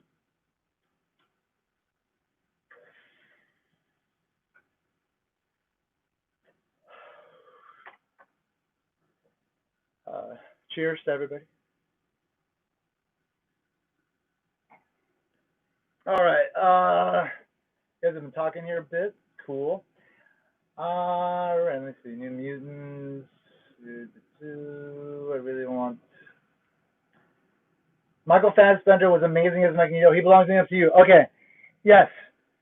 I was trying to think of like what are good actors for the X-Men. If they were to use the same actors, not the same fucking exact characters from those universes, but a version of those characters played by the same actors in the MCU, Michael Fassbender definitely deserves to come back as Magneto. He's fucking great.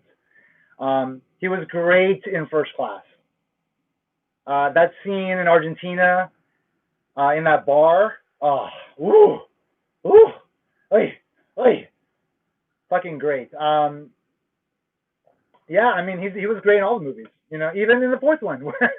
Oh, that terrible scene where it's like him versus Dark Phoenix, and there's the helicopter, and they're just like, it's like so awful. First time director.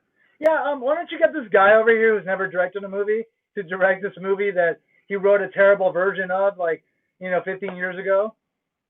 Yeah, have him write a new terrible version and have him direct it terribly, because that makes a lot of fucking sense. Anyway, yeah, Michael Fassbender without a fucking doubt. And I would not mind Ian McKellen coming back. I would not mind Patrick Stewart coming back. But let's face it, folks, them just getting a little bit older. Them just getting just a little bit older than maybe the parts required. But there's the aging shit. You know what I mean? So if there's the aging shit, and you can do that to fucking Michael Douglas in Ant-Man, I mean, if you can do that, you can do anything. Kurt Russell looked pretty good at the beginning of Guardians 2.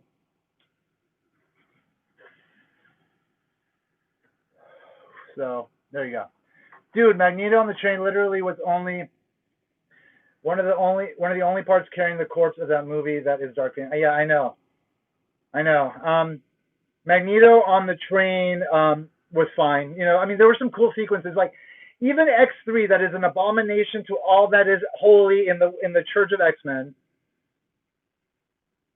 That fucking sequence where Magneto takes out the trucks to break out Mystique, just fucking great. Like, I can watch that over and over again. And the battle sequence in the house where Xavier, spoilers, dies. What the fuck? You don't kill fucking Xavier, all right? And if you do, you earn that shit. Not fucking, well, we're just gonna kill people because this is the third one. What the fuck are you? What? But anyway, that sequence in that house, that battle sequence with Wolverine versus Juggernaut and Storm versus Callisto, and then you got Jean Grey doing whatever the fuck she's doing. It's cool to watch, right? Like, it's a cool sequence, right? Like, I just watched Spider-Man 3, Sam Raimi's Spider-Man. I watched all three of them, actually, because after I finished watching the MCU, I was like, I'm going to watch the old Spider-Man, because if they're bringing them in, then those movies are part of the MCU. And I think that works. So I watched Spider-Man 3, and I have to say, like, it was very enjoyable. Like, it's very enjoyable. I feel like it's got that Wonder Woman 84 quality where it's like a lot of it doesn't work. There's a lot of weird choices that were made. Clearly the studio was trying to put a bunch of shit in it that shouldn't have happened. But like Peter and MJ and like their ups and downs and like, you know, like scenes where like they're in the restaurant and like Bruce Campbell is like, I am French, you know, and like he's like keeps bringing the ring back and forth and like, and the Gwen Stacy. I mean, there's like, oh, even though clearly the dance sequence is fucking weird, but that's like, if you know Sam Raimi, like Sam Raimi, he's a cheeseball. Like he likes horror, he likes quirky horror. If you watch the Army of Darkness and Evil Dead 2 and then Drag Me to Hell, that movie's fucking hilarious. That guy's got a fucking weird ass sense of humor, and so it makes sense that because the studio was forcing him to do black costume Spider-Man, and he was trying to capture the idea that the suit was fucking with him psychologically, but he wanted to do it quickly, it makes sense that he would like come up with like, well, let's do this dance sequence thing. Because if you remember, in part 2, he had the raindrops keep falling on my head sequence where like he gives up being Spider-Man and everything starts going well for him, right? So this was sort of like the kind of echo of that.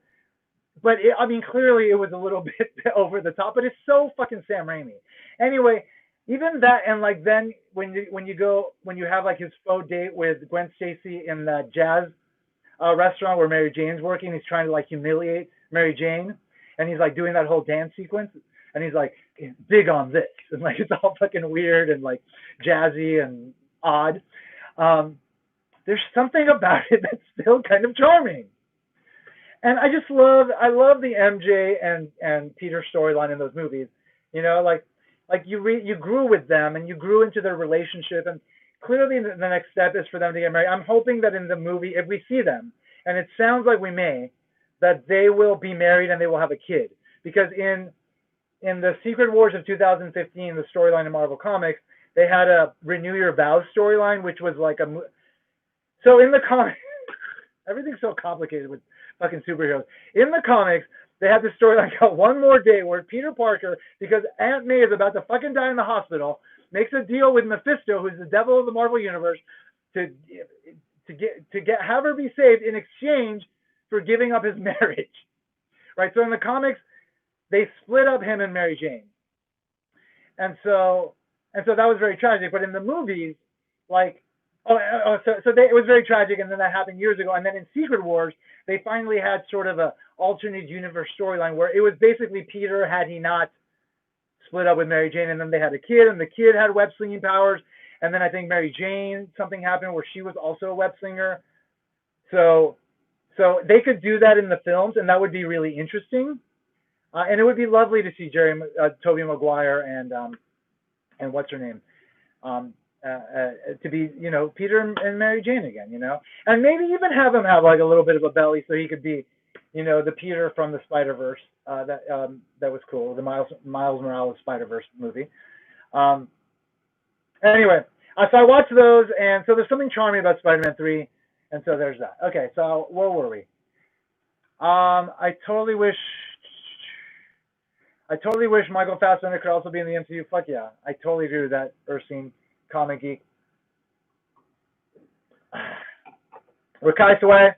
I hated that they did Psylocke dirty in the films by making her a villain. Don't even get me started on Psylocke and fucking Archangel in Apocalypse. This is the problem with Bryan Singer, beyond, you know, maybe the personal stuff in his life that's out of control and fucked up.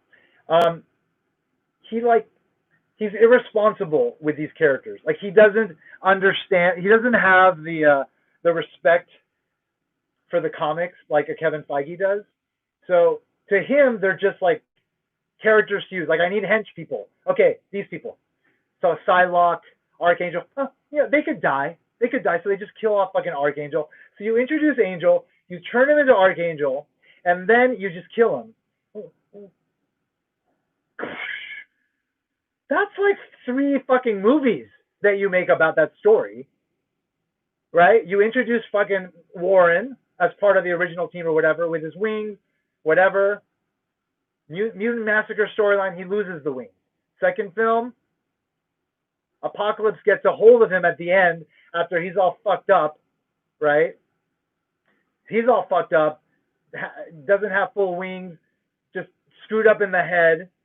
And there's this thing going on, Apocalypse, right? Like we're start finding out about Apocalypse in the background. Maybe they fight Apocalypse towards the end, and then Apocalypse survives, and then Warren is lured to him by Apocalypse at the end. We get Archangel in the third film, you know, whatever.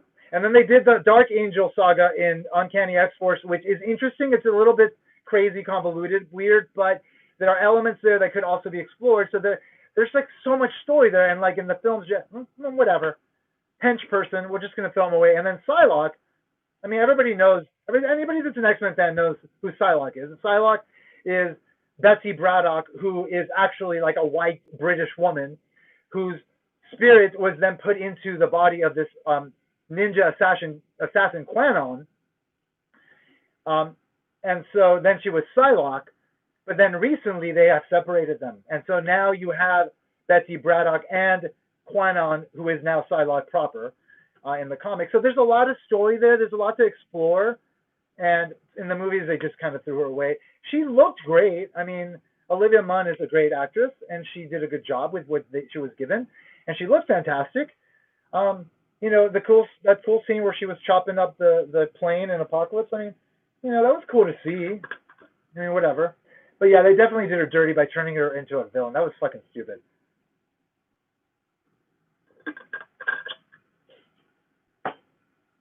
What they should have done, I mean, have you guys seen X-Men Evolution? So now, fortunately, on Disney Plus, all the X-Men cartoons are on there. So if you have not seen, like, the old X-Men cartoon, the 90s cartoon, watch it. It's on Disney Plus. It's fucking great. And then they have the X-Men Evolution cartoon, which was, like, after the movies came out, sort of trying to tell the same sort of story, but not really. And it took a while for it to like catch its stride. About around the late second and then the third and fourth seasons, it started to get pretty good. And there's a story that goes all through season 3 and 4 that covers Apocalypse. And I think the way they did it there was fucking great. And I think that is the way that you can do it properly in the films. And then you could build from that to do an Age of Apocalypse storyline, which for those of you that don't know involves Legion, Xavier's son, who was introduced in that TV show. So that might have laid a seed for something coming up in the future. Because it's in the general consciousness now of people that just watch these things, that there is a character that is the son of Xavier who has a lot of fucking power. And so that, I mean, even though it may not be the same actor or whatever, but that there's a Legion. So now they could have a Legion, and therefore they could have a Legion go back in time. So Legion goes back in time. He tries to kill Magneto because he feels that all the problems his dad has had are because of Magneto. And then instead of killing Magneto, he kills Xavier. Flashback to the present, Apocalypse has taken over the fucking world. It's post-apocalyptic apocalypse.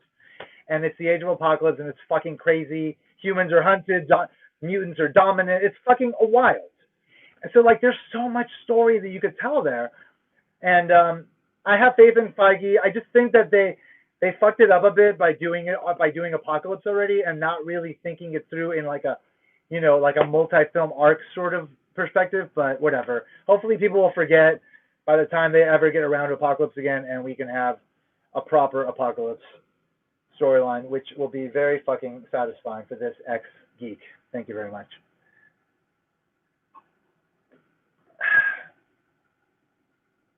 All right, what do we got here? Do you think Kevin Feige can do Dark Phoenix right? Oh, fuck yeah. Kevin Feige can do Dark Phoenix right in the MCU, without a doubt. There's no doubt about that.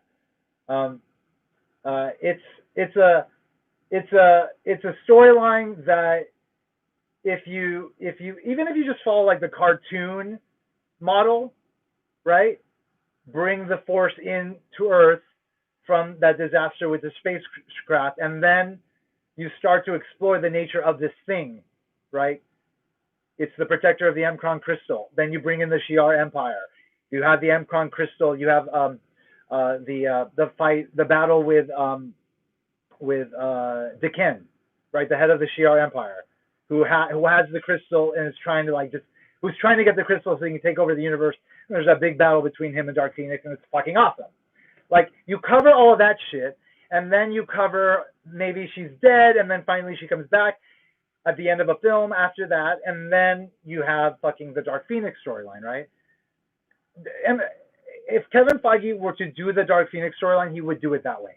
In a way, not that way in particular, but in that vein where it's like you are clearly just putting all the pieces together so that it all makes sense, and then it's like the glory of that story that was told by Chris Claremont and John Byrne that became a legendary X-Men story and is spoken up to this day as like one of the greats, that ultimately becomes manifest as a film and has that same gravitas. And so definitely think if there's anybody that can do this, I have total faith that it is Kevin Feige. And I think that if we live to see it, and if he lives to see it, then I think we will get a proper Dark Phoenix storyline at some point in the future.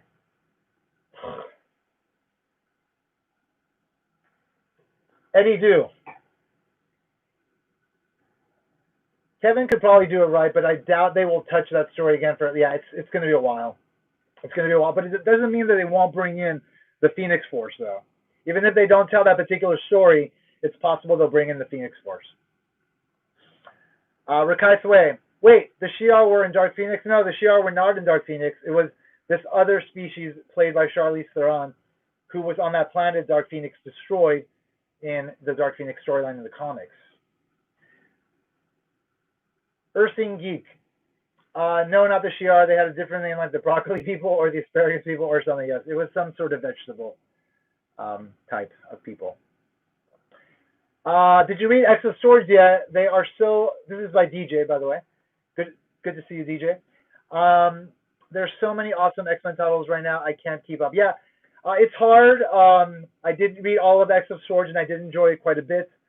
I had no expectations for it, but I have all the faith in Hickman because, as I was saying at the beginning of my stream, he redefined the X-Men in a way that I never thought could happen, and it's one of the best X-Men stories ever.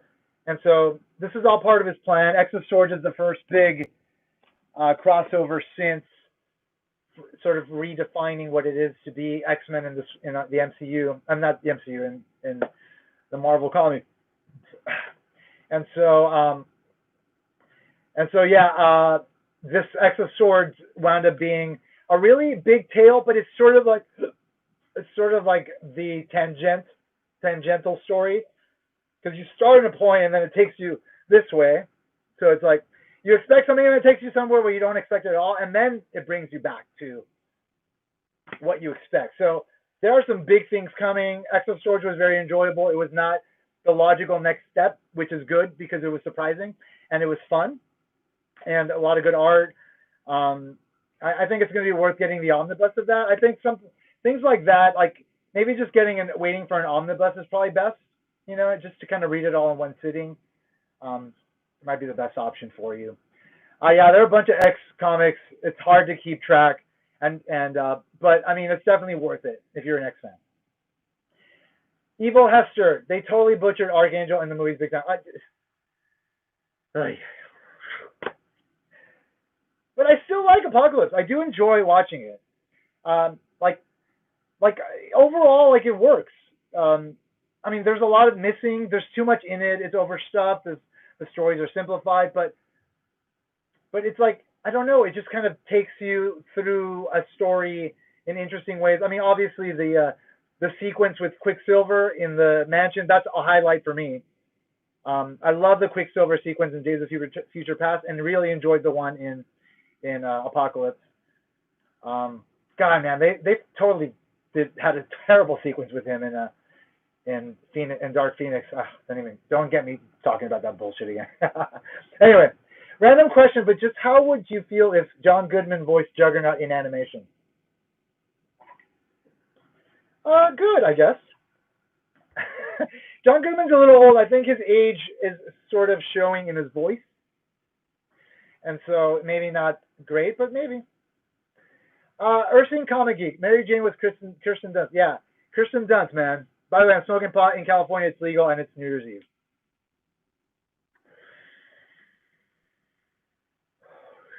Kirsten Dunst, man.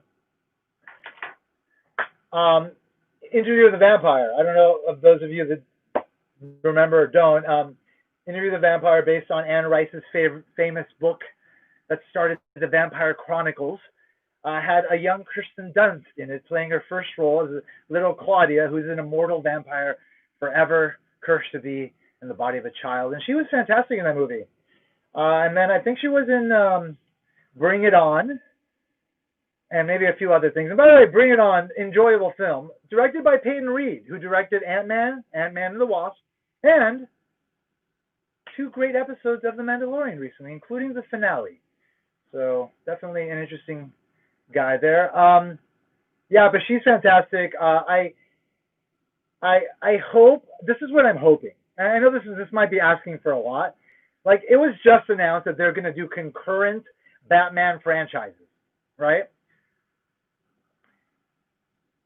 So they're going to have the Batman with what's his name, the Cullen kid, Edward Cullen, from Tenet, and so they're going to have his franchise, and they're going to have another franchise, so they're going to recast Ben Affleck, which I don't think is a good idea. I think Ben Affleck deserves a solid Batman film, but whatever. So they're going to have concurrent Batman franchises happening, which I'm totally fine with, and is great. I think people are ready for that sort of thing, and if you make good movies, people are going to watch them, period. So my hope is that by them bringing in the Kirsten Dunst, Tobey Maguire, Peter Parker, and Mary Jane, and the Andrew Garfield Spider-Man as well, that gives them the ability to then restart those franchises. Like, actually have movies for continuing Tobey Maguire and Kirsten Dunst's story. And that's why I think they're thinking very clearly about what they're representing with those characters in whatever way they're going to show them to us in Multiverse of Madness and then in Spider-Man 3, because that may be a launching point for concurrent Spider-Man franchises, which I'm totally fine with. Have the fucking Tom Holland MCU Spider-Man movies, and then have like Kirsten Dunst, Tobey Maguire Spider-Man movies. Now, the Andrew Garfield one, I watched the first Amazing Spider-Man a couple of nights ago. There's something so lifeless about that movie, beyond Andrew Garfield, who's great as Spider-Man, and Gwen Stacy is fucking great. Emma something. I forget. Yeah, Emma Watson. I forget her name, but she's fucking great. But she's the spoiler. She died in Spider-Man 2, so it would just be him. There's something very lifeless about just all that whole world of Spider-Man. It's just like you go from the Raimi films that are just like an explosion of life, and then you go to these Garfield films that are like devoid of it, and it's just, I don't know if I want to see more movies in that universe, but Andrew Garfield is a great fucking actor, and he's a great Peter Parker. And so, if they figure out a way to give his character new life, his version of that character new life, I'm totally fine with that. And so, the idea that they could have you know what? They don't need fucking Andrew Garfield movies going on. But the idea that they could continue on the Mary Jane Watson, Tobey Maguire, Spider-Man, Kirsten Dunst films, it's very exciting to me because I feel like those characters deserve a little bit more. You know, like there wasn't much of a conclusion. Like at the end of the third one, like they were sort of mending their relationship that had gotten all fucked up during that movie, but by the end of the second one, they were like, she was like, "Go get him, Tiger," and it was like love, and it was like, okay, next step, they're gonna get married, right, or something. I don't know. They're gonna form that closer bond, and we never saw it. And I feel like, given what those movies did, because those movies did a lot. I mean, yes, you had X-Men come out before that, and of course you had Blade before that, and The Crow. I mean, Spider-Man. There was something very special about Spider-Man when it came out because that was like obviously 95, 93 was T2. First time we had good CGI, right? The Abyss, I think, was right before that as well, and then Jurassic Park like basically set the standard that has yet to be hit even by the Jurassic Park films. The Jurassic Park films don't look as good as Jurassic Park from 25 fucking years ago. Jurassic World, motherfuckers. All that aside, um, you never really thought you would see Spider-Man in the way that we saw him in that movie. So that was like a really special sort of next step to the evolution of how we can represent these characters in film. Because in the X-Men films, they didn't really go crazy CGI. In fact, they could have done Sentinels and they chose not to. And so this was really the first time you saw like this incredible representation of this larger than life character that we all fucking love, right? We all love this character, right? Just presented so beautifully and so realistically that there's something there. Those movies deserve a place in this whole canon of the MCU and like the legacy that it will leave behind. Like I think those films deserve a place somewhere in there, as given their importance to sort of building up what is possible. I mean, Sam Raimi's very particular style. He made those films successful. Like he made those films successful. If other people have made those films, they might have fucked them up. If somebody fucked up the first one, that would have been it. And a lot of what came after that would not have happened, or maybe it would have taken longer for things to happen. So, a lot of credit needs to be given to those films, and so I feel like we need to honor them in some way. You know, like we need to give that story like a good send off. You know, and not just like, okay, well, let's send them off. No, it's like let's tell a couple more stories here and then send them off. Like maybe a new trilogy. I would be totally happy with that. So we'll see what happens there. Put Betsy Braddock back in Quantum's body. Oh, well, that happened. Oh, no. You're saying do this, huh? That's interesting. It's a problematic idea, you know? Just in terms of like race representation, that's like, okay, here's this Asian woman, but let's put a white woman in her. You know what I mean?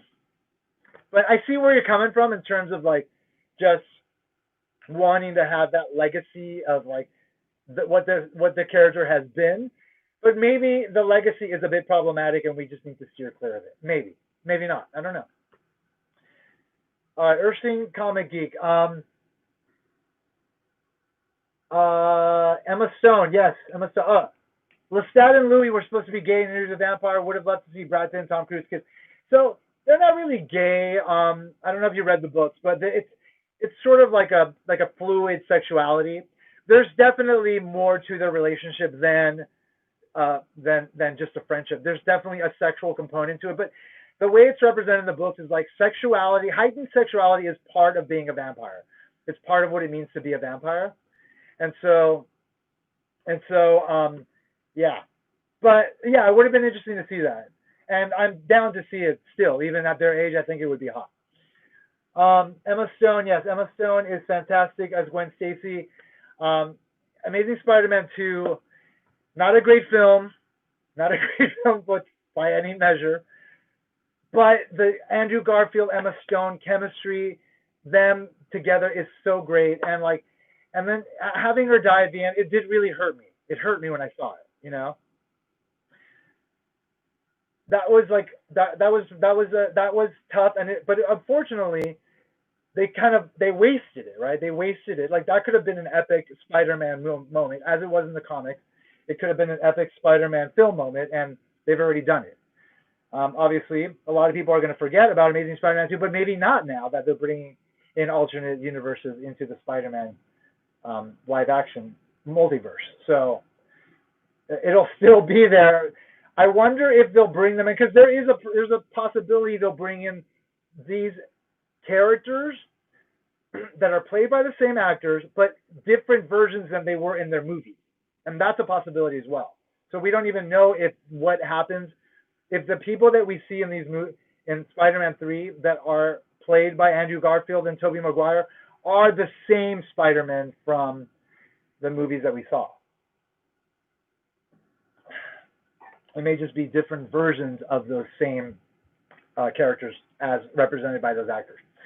All right, so I think you guys are done with the comments here, if I'm not mistaken.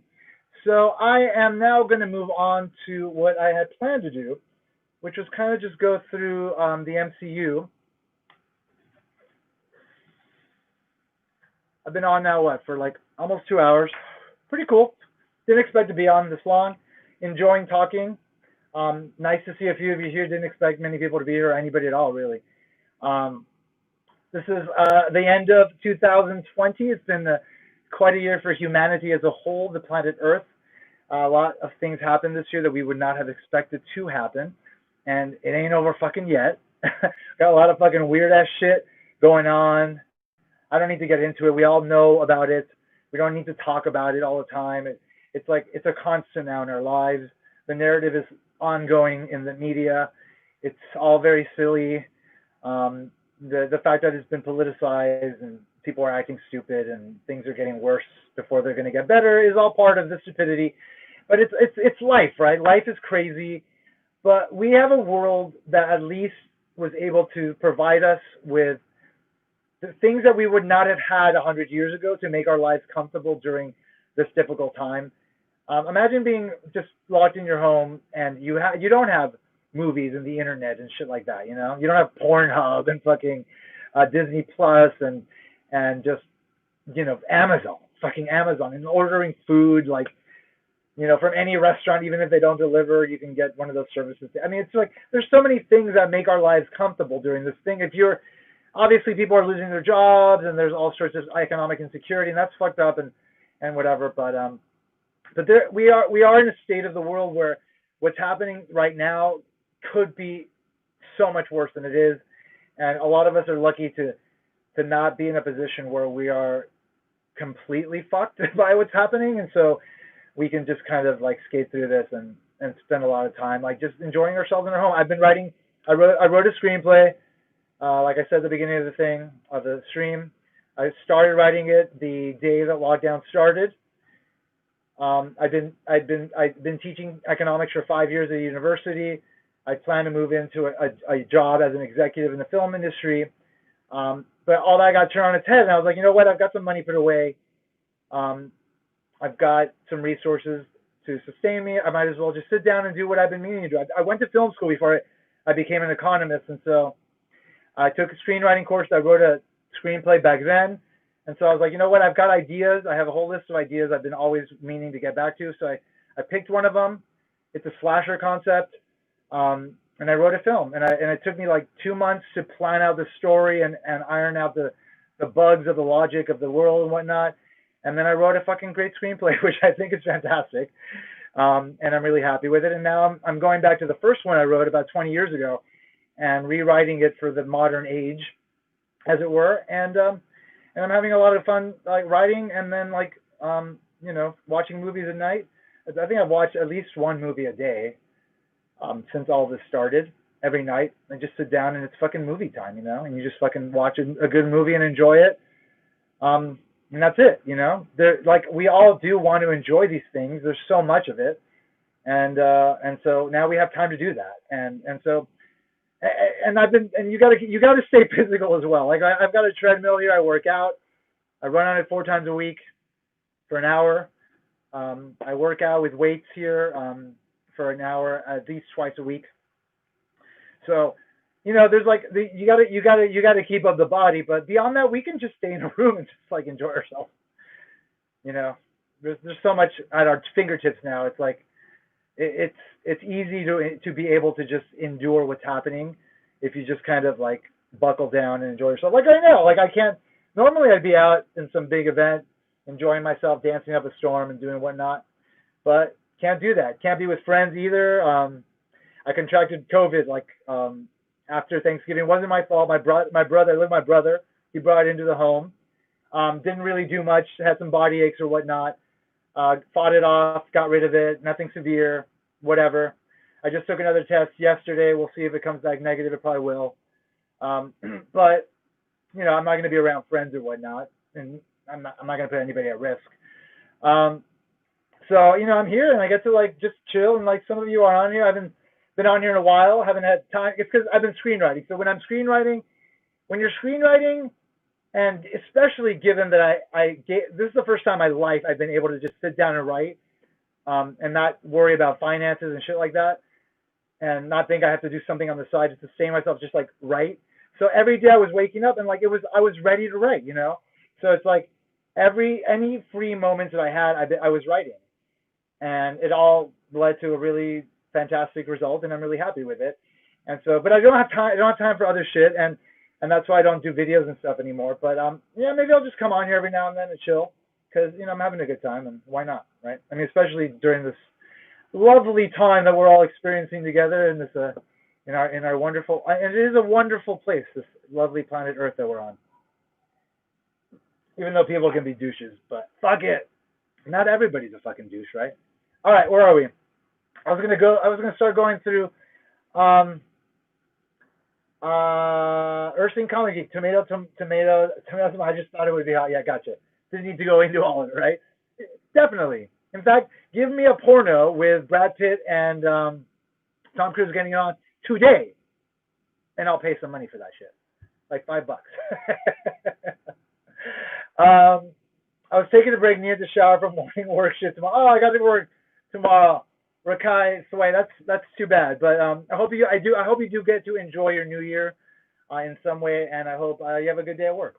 Ursine Comic Geek. Although I knew Gwen Stacy was going to die that way, that shot it totally shocked me. It totally shocked me too.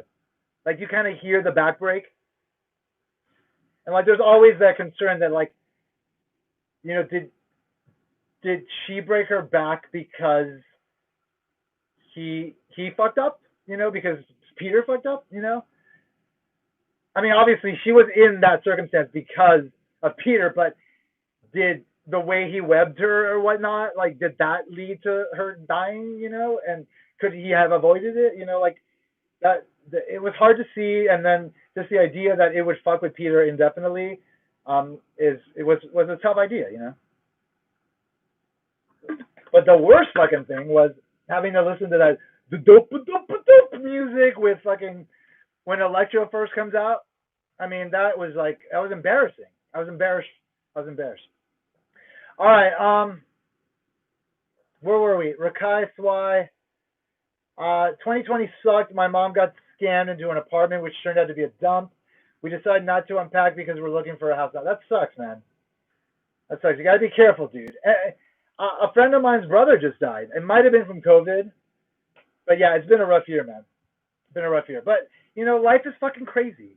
Life has its ups and downs. Like you just gotta keep fucking riding those waves. You know what I mean? Like just taking that shit. As long as you're doing the best you can, then that's the best you can do. And sometimes, more often than not, that is enough. But this is not enough champagne, so I'm going to refill my glass. If you'll give me a second.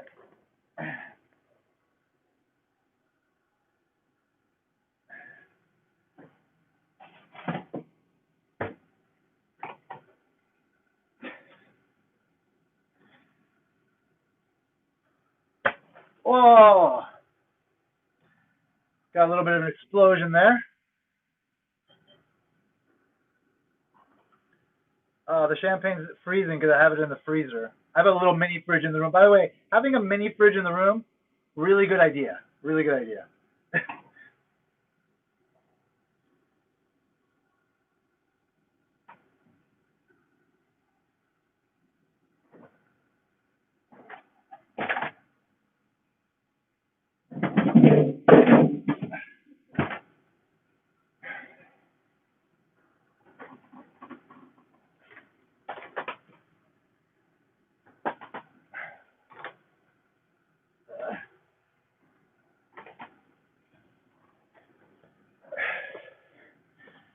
All right, hey, I'm back.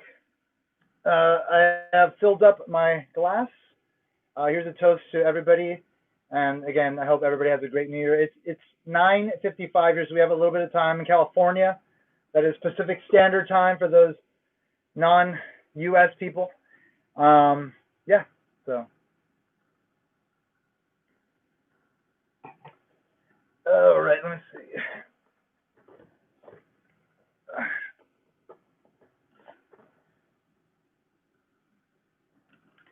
Get a little bit more comfortable here. Ugh. Where were we?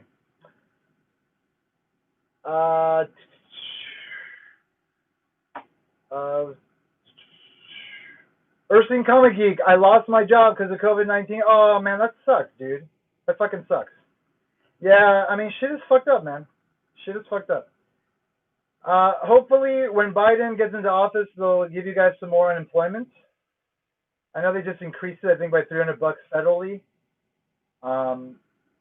with that silly bill they're passing. But I'm sure they're going to pass some better legislation once Biden gets in office, and hopefully those Georgia seats are won. But we'll see what happens there. But hang in there, man. And try to enjoy this time. Like, don't fucking worry about it. The world is turned upside down. Like, try to enjoy it. Like, just take the time to enjoy yourself. Fuck it. Oh, Begbie80, a new person here.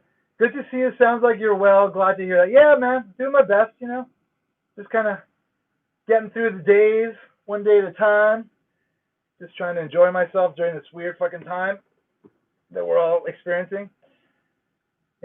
Just doing the best I can, as any of us can do, and that is all the best that we can do, because if we don't do that, then what the fuck are we doing? Anyway, Happy New Year. Rakai Thway, I get time and a half pay tomorrow for a full-time job. Oh, good. That's good, man.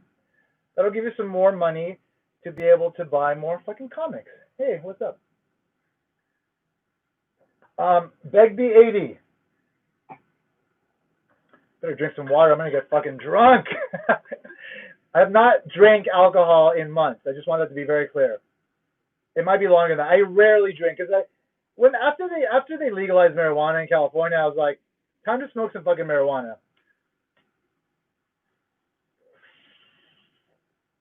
And like, I don't get hangovers from marijuana. I don't get fucking it's like drinking fucks you up. And so it's like, if I can smoke pot or drink marijuana, I choose to smoke pot most of the time. So I figured I drink a little bit of champagne because it is New Year's Eve, 2020.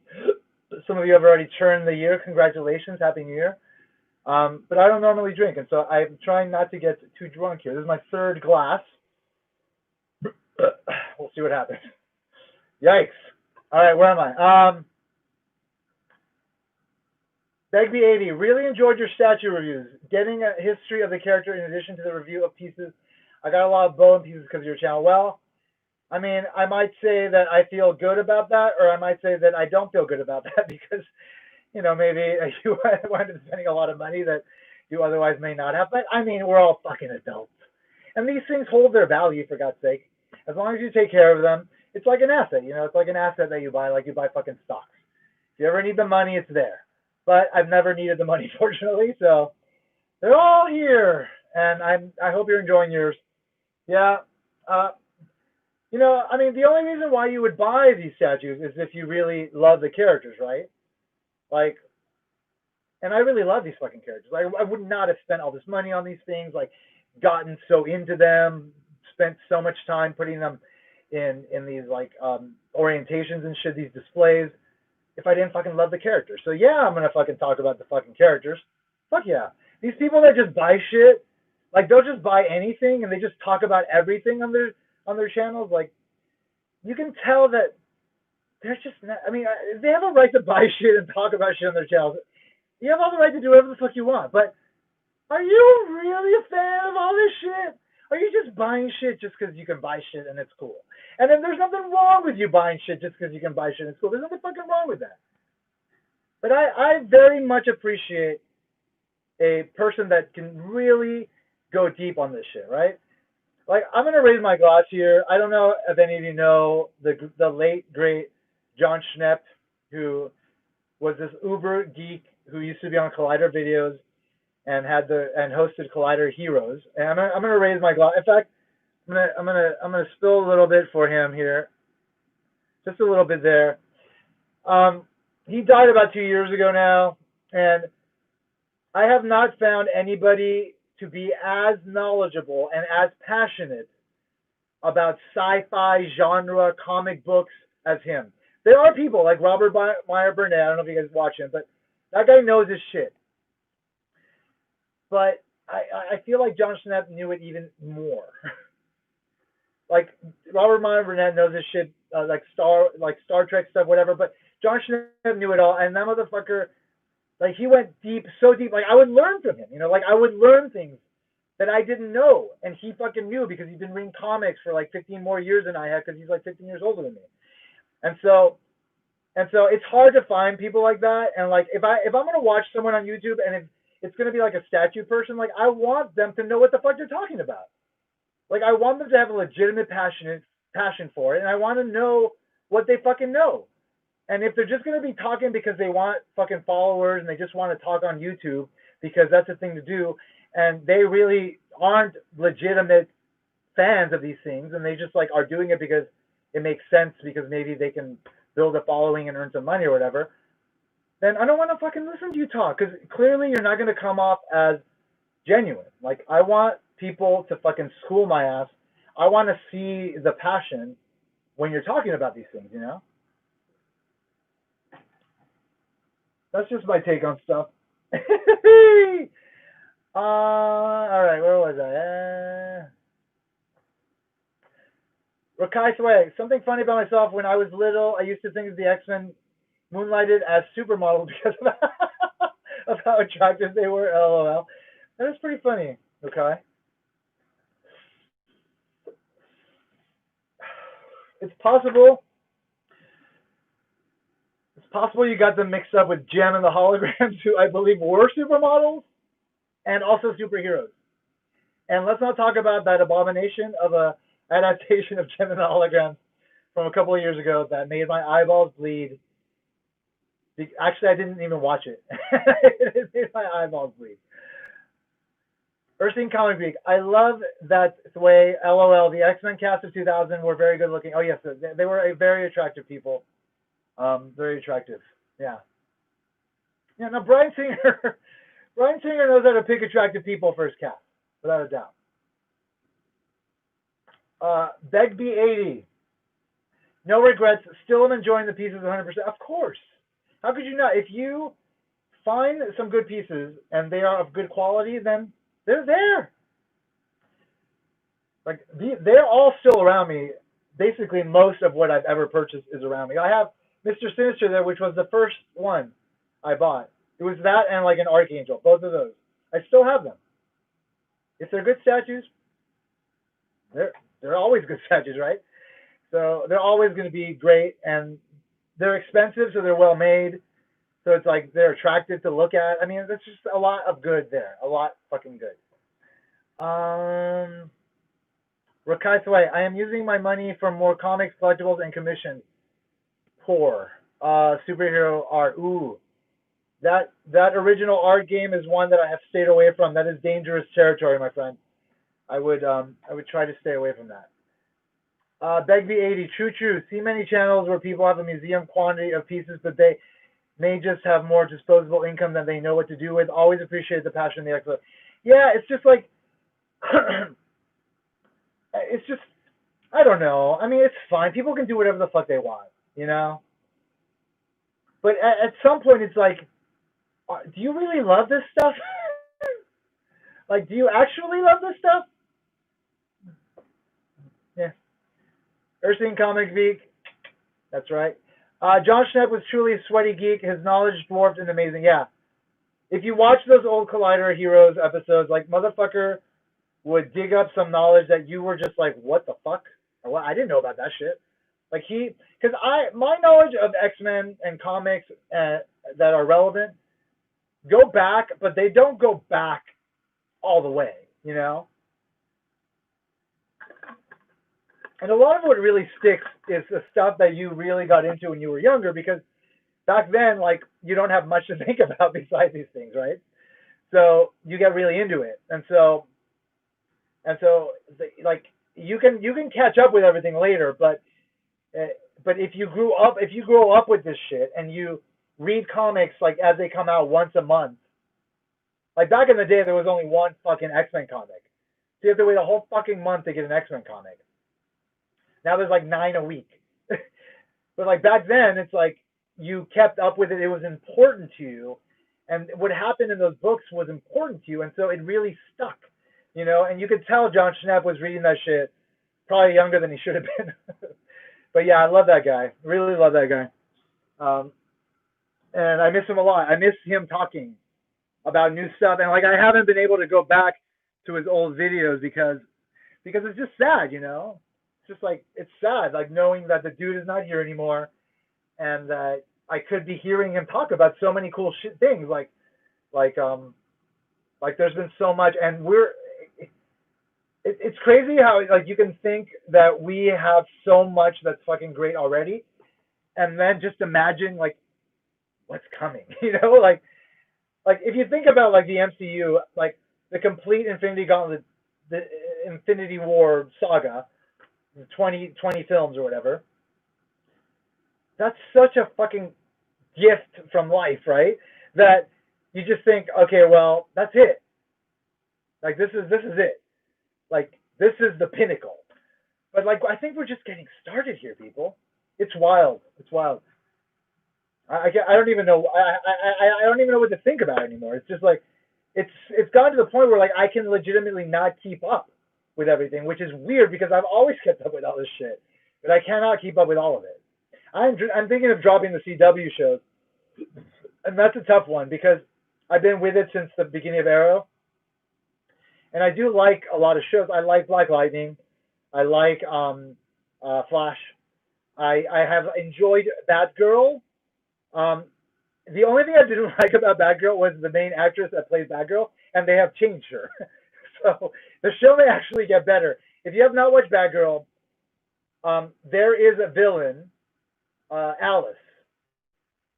The actress and the character, phenomenal. Probably the best female villain in comic book representation. Besides, and I just recently watched Ragnarok, so Hela. Oh well, there's Michelle Pfeiffer's Catwoman is pretty great too. She's a great fucking villain. You don't often see female villains being done in a good way. And this Alice character in Batgirl, fucking phenomenal. And they had a great fucking arc with her throughout the entire season. And the only thing that was lacking was the girl playing Batgirl, but she's out. So, I mean, it sucks that she's out, whatever, blah, blah, blah. But, like, they have a new girl in. Things are going to be different. I think the show may actually get better. But I can't watch everything these days. It's nuts. It's nuts. I have not watched Doom Patrol. That's one that I've not been able to watch. I've tried to watch it, but I can't get into it. But yeah. So where were we here? We got some more comments here. Rakai Sway, actually the thought entered my mind as a kid about the X-Men moonlighting as models came when I saw Marvel swimsuit issues at Rite Aid and asked myself why Rogue was posing like that. That's a very out of context thing to see at Rite Aid. That is very much a direct market thing that I'm surprised was at Rite Aid, but that was back when they didn't really have a lot of comic book shops. The Marvel swimsuit issue, yeah, but that totally fucking represented like everybody in swimsuits. They have a really sexy Colossus in like a thong, which is nice. But yeah, that's hilarious. Rakai Sway, I consider myself knowledgeable about Alien and Predator, but then The 2010-2018 sequels soured it for me. They got so much wrong. So I went to Turtles. I'm happier with Turtles. Hey, whatever floats your boat, dude. But I have to say, I am myself a fan of Alien Covenant and Prometheus. I like Prometheus more than Alien Covenant. I don't like that Covenant was forced to be an Alien movie. But the fucking story that Ridley Scott was telling and how fucking weird it was getting with Michael, the android, and just like his importance and like his weird fucking unrelenting just curiosity to create life, I think is such a fucking interesting way to examine just like the lore of Alien. Because if you think about the first Alien, the very first Alien, the android that was played by Bilbo Baggins, he gets a message from Earth telling them to try to get one of those life forms back to Earth and that the crew is expendable. Which means that they were aware of the alien. And it was an android that was to be in charge of getting that alien back to Earth. Spoilers for Alien, Covenant, and Prometheus. In those films, it is established that an android created the fucking alien. Like the engineers created that virus that would create life, that would have acid for blood, right? And had some of the basic characteristics, ingredients of the alien. But it was Michael alone on that planet for like 10 years who fucking evolved that shit to the point of creating the alien. And so if it was an android that created them, and we don't know what happens between Covenant and the first Alien, right? Like, we don't know. There's supposed to be 2 more movies and they never made them. They might still tell that story, though. I'm hoping this Earth-bound series that they're talking about will fill in some of those gaps. But there is a link there that clearly people on Earth knew about the alien at the beginning of the first Alien. So there's something going, and there's androids, obviously, that play a big part, and it's all very philosophically interesting if you think about, like, AI and, like, the idea that humans can create AI, but, like, the engineers engineered us is what the movies were saying, right? They created us from their DNA so that then they could use us to, like, be a garden for the weapon, right? They were going to send that ship to Earth that would unleash the virus after however many generations of having allowed the cells from that one engineer who dissolved the beginning of Prometheus to evolve into humans, and then ultimately build a civilization and a population that could then be called to be a farm for their weapons, right? That's sort of what it meant, right? And so there's these engineers that created us, and then we created these things, and then these androids, and then these androids took this other thing that the engineers were going to use to kill us, to then kill them, and then use that thing to create a new species, which would then maybe kill us.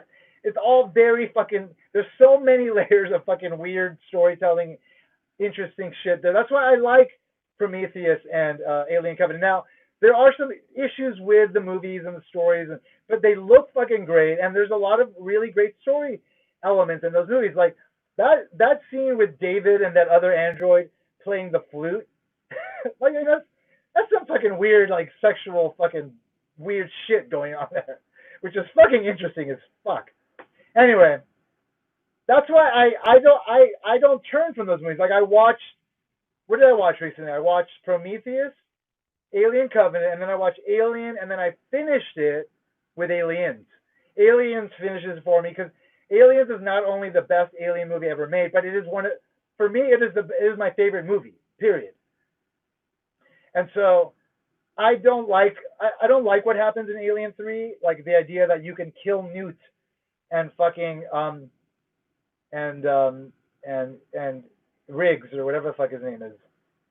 between the two movies after you've spent the last third of Aliens saving this girl, and then she dies before the third one. I mean, I can't deal with that. And then we kill her, and then in the fourth one we bring her back, but intermingle her DNA with human.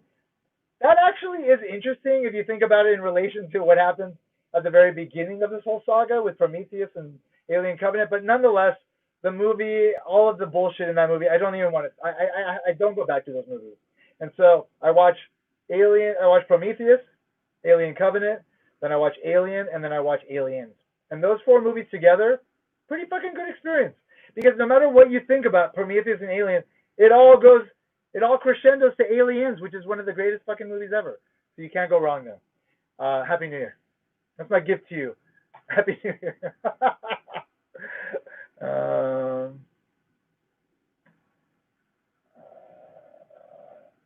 Person Comic Geek. No Gem and the Holograms was a rock band that got into more trouble than Full of Gremlins. Yes, than the Pool Full of Gremlins. Yes. Hilarious. They had great music considering the medium. Yeah, very much so. Very enjoyable. Yeah, I remember being very entertained by that show and everything that went on in that show. Very entertaining. Begbie80, between all the Marvel DC film shows and pre-production, which project do you anticipate the most? Personally, I'm looking forward to the next Thor film and curious to see the next version of Batman. Not curious about the next version of Batman, to be honest, simply because I just don't feel like I need another Batman right now. But I'm sure it'll be good, and I'll watch it, and I'm sure it'll be great. Thor, gonna be fun, and looking forward to it because I really enjoyed Ragnarok. Taika Waititi is awesome. He's a just fantastic creative fucking force. Hilarious, great storyteller, great filmmaker. What We Do in the Shadows, hilarious. The TV show What We Do in the Shadows, even better than the movie. So you know that movie's going to be good. What I'm really excited about. So let me think. We've got. I know what I am very excited about, and WandaVision. That's what I'm really excited about, because WandaVision is going to be the stepping off point to whatever comes next. I think it's what's going to open up the next chapter of the Marvel Universe. And clearly, very fucking clearly, if you think back to the comics, you had Avengers disassemble, Wanda killed some Avengers, Vision died, she went crazy, and then that's when she created the House of M world, which was like, she changed the world, right?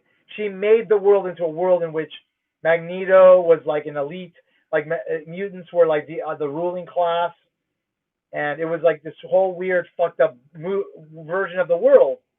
Peter Parker was with Gwen and had a baby. I remember that fucked him up when the world went back to normal. So she is very powerful. And then at the end of that fucking storyline, she says 3 little words: no more mutants. And then as a result of that, the population of millions of mutants in the world is decimated down to like less than 200. I think it's 197 or 198. And so she has a lot of fucking power. Vision has died in the MCU. She is fucked up. WandaVision is going to be the story of her powers going out of control. She has reality warping powers that we are not aware of in the MCU, but we know she has if you read the comics. And so that means that she can change the MCU's reality, and will likely. And so I'm really excited to see how that all plays out, right? And we've got Monica Rambeau who's going to come in. We saw her in the trailer, so she's going to be a fucking part of this. So that's fucking interesting because Monica Rambeau was an Avenger, right? And she was Captain Marvel before Carol Danvers. And so there's a whole other storyline there that's going to lead into Captain Marvel too, which is cool. And that's going to influence Miss Marvel probably, which we'll see as well. And so there's that element. But what's most important is that WandaVision will lead us into Multiverse of Madness, right? So you're gonna have multiple dimensions and shit. Spider-Man's in Multiverse of Madness. Wanda's in it. So that's gonna lead us into Spider-Man 3 with the multiverse. So the question is like, does that get wrapped up? Because I think Kevin Feige said something about that happening. Or is there something left open where now we can enter other dimensions from that point forward? And therefore now that opens us up to bringing in characters from other film franchises like the X-Men franchises, etc. And so that's why it's really exciting. And beyond that, you have Wanda is a mutant, right? I mean, they recently fucking retroactively continuity'd the origin of the Scarlet Witch and Quicksilver in the comics. She was Magneto's children. Well, first they were Magneto's children. First they were not Magneto's children, and then they were Magneto's children, and now they're not Magneto's children again, but they're Magneto's fucking children. And so in WandaVision, that is an opportunity to connect her to Magneto. Now, Quicksilver from Days of Future Past. What's his name? Evan Peters, I believe, is in WandaVision. Is that a coincidence? No, it's not a fucking... Maybe it's a coincidence. I mean, I can't come to a conclusion about that because I don't fucking know. But Evan Peters plays Quicksilver, who's Wanda Maximoff's brother. Wanda Maximoff lost her brother in Age of Ultron. Wanda Maximoff is likely going to go fucking crazy and warp dimensions and shit in WandaVision. And based on what we hear about Spider-Man, if we presume that they are indeed bringing in alternate realities from other Marvel franchises, that means that Evan Peters, Quicksilver from Days of Future Past and Apocalypse and Dark Phoenix could be fucking coming into the MCU in WandaVision. That early they could be establishing not only WandaVision opening up the world to multiple dimensions, but we introduce fucking mutants. How fucking cool would it be to see Wanda from the MCU and Evan Peters as her brother, Quicksilver, together? I mean, that'd be so fucking cool. Because she's fucked up from losing her brother and her lover. And she gets her brother back. It's not the same version of her brother, but it is her brother. And then that could ultimately lead them back to Magneto. It's a very exciting idea. And so that's the thing I'm most excited about. WandaVision, Multiverse of Madness, and then, of course, Spider-Man. But I am very excited about Shang-Chi because Shang-Chi is... So I watched the MCU recently, and like clearly you have the 10 rings introduced in Iron Man, the first MCU movie. And then you have this foe, the Mandarin, introduced in the third film, and then you have that MCU short that came out in maybe Winter Soldier, where he's in prison, the foe Mandarin's in prison, and we find out there's a real Mandarin, and he's like pissed off at some motherfuckers like trying to impersonate him. And we've seen the 10 rings again, I forget where, somewhere. And so Shang-Chi and the Secret of the 10 Rings, hello, we're going to find out about the Mandarin. It's all going to fucking connect us back to the 10 Rings. And of course, we're going to get an Asian-led superhero. We're going to get an Asian cast. That's all very exciting, and diversity is fucking fantastic. Great. So we're going to get this movie and this great diversity, and we're going to get this really fucking great experience that is going to open up the MCU in a different direction. We have the Eternals coming up, which is going to be weird and something. Who knows what that's going to be? Like, I mean, I haven't read the Jack Kirby stuff. I have it, actually. I've been meaning to read it. I'm going to sit down and read it one of these days. But there's like a lot of exciting stuff there that I think is going to tell us more about the origins of Thanos, because I believe the Eternals are like the good guys, and then the deviants are the bad guys. And I think Thanos is a deviant. And so I think that is going to lead us into like more of a cosmic kind of world storyline where like the repercussions of what Thanos has done is going to sort of reverberate, because not only do we have obviously the snap and the blip But we have the fact that there is this Titan now from these people that has fucked the entire universe. Right? It wasn't just Earth. Like every fucking planet got fucked. Everybody got fucked. And so that's chaos throughout the universe. I'm sure people are upset. I'm sure there's all sorts of fucking consequences that will result from that throughout the fucking universe that will have all sorts of storylines to tell that will take us further and further into the cosmic realms of the MCU. And I think Guardians of the Galaxy may help to perpetuate that. Guardians of the Galaxy 4 is something I'm very excited about, of course. I'm three. I think of it as 4 because I kind of think of Infinity War and Endgame. Well, Infinity War I kind of think of as Guardians 3 in a way, right? It's kind of a Guardians 3. So I'm excited about that. I'm definitely excited about She-Hulk. I'm excited about Winter Soldier and Falcon. You know, I'm excited about Moon Knight. I'm excited about Moon Knight. That looks to be fucking interesting. Blade is going to be cool. That's going to bring us down. Like, it's all going to take us down different directions.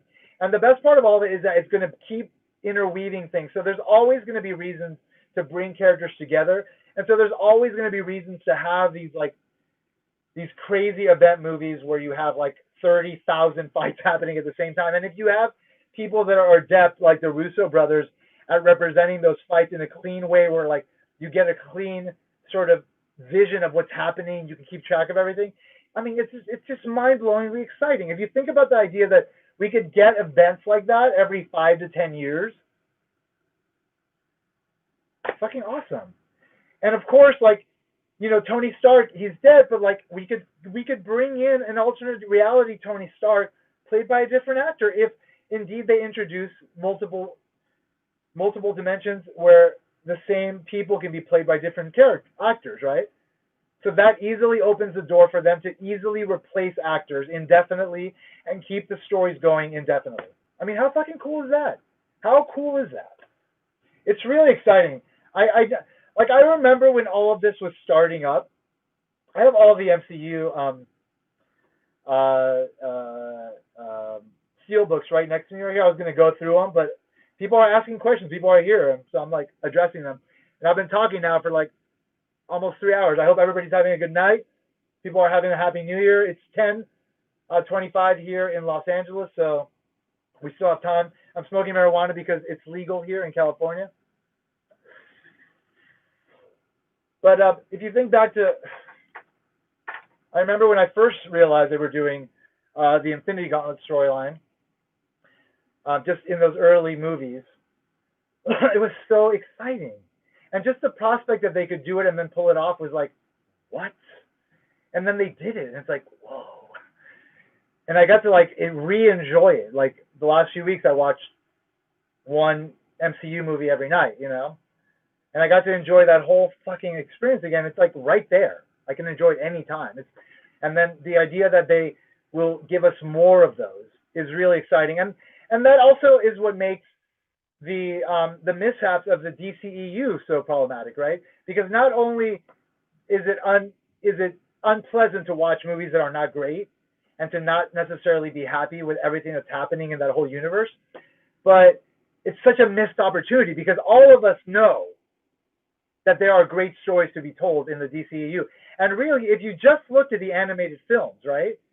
Like, I don't know if you guys watched the animated films. If you guys got HBO Max for watching Wonder Woman, like, all the animated movies are there. Like, and there's this wonderful trilogy that involves Batman and Damian, his son. So there's Batman, I think, Batman and Robin, I think, might be the first one, and that one introduces the fact that Bruce has a son, and it brings the son in, and you got Nightwing, and you got all these other characters, and it's fucking great. And then the next one was Batman versus Robin, and in that one they adapted the Court of Owls storyline, and they had this fucking great story that they told. And then they had a third one which was fine. It was like Bloodlines or something. It was an interesting sort of third story to that 3 sort of movie arc, but that 3 movie arc is fantastic. Those are great Batman movies. And then that's part of the bigger DC like animated universe. You have like Justice League movies. The Flashpoint is fucking great. The Flashpoint Paradox, that an anime movie, great. And then recently, this year, a few months ago, they released Justice League Dark um, Apocalypse, and that was like the big sort of Avengers Endgame of all these movies. So it brought Batman and Damian into it, and it brought everybody into it. And it was fucked up. Like what happened in that movie was fucked up. Like all the characters got fucked. It was horrible. It was a horror movie. That movie was a horror movie. I guess that's why they called it Justice League Dark, because the shit that happened in that movie was fucking dark shit. All your favorite characters that you think are fucking just just able to withstand anything just like got fucked, royally fucked in the most horror movie type of way you can think of. Everyone, Superman, Batman, fucking Wonder Woman, Flash. Oh my god, fucking Cyborg. Holy shit, like just fucked. And it was like there was like gore and blood. It was horrible and fantastic. But the point is that they did what the DCU couldn't do, which is like take the characters from the DC universe and tell great stories with them. Like it's been done in those fucking animated movies. If you can do it in the animated movies, why can't you do it in the movies? Now, I don't hate the DCU. Man of Steel, I enjoy. I don't love it. I enjoy it. Batman v Superman, the director's cut is good. BVS is Justice League, Joss Whedon. It's like it was enjoyable to see them all together, and I really enjoyed that shirtless Superman scene where he's fighting all the heroes. That wasn't a Zack Snyder thing. That was a Joss Whedon thing. So, if anything, we got that scene, which is fucking great. But so it was all right. Aquaman is my favorite of all of them. I think that's the best of the bunch. Wonder Woman 1, people really love that movie. It was really flatline for me because I don't like Gal Gadot. Like I don't think she's a great actress. I don't think she has a lot of personality, or like she tries too hard. I don't know. It just doesn't come off as authentic, and that's part of the problem with the Wonder Woman franchise. So whatever. Suicide Squad was a complete fucking mess, but obviously Harley Quinn was great. So then Birds of Prey was better than Suicide Squad. It was enjoyable to an extent. It wasn't bad, but it wasn't great. And then Wonder Woman 84 is all right. It's fine. It's enjoyable.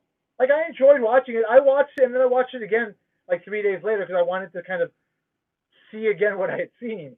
That wasn't the case with the first one. After that, I saw the first one the first time. I was like, I don't need to see that for a while. But this one, I was like, I'll see it again because it was enjoyable. Like I felt good after I was done with it. Like I liked those flying scenes. It was pleasant. It was like a pleasant thing. So, but overall, it's not cohesive. And it's clear they don't have a long-term plan. I mean, Joker was good. It was fine.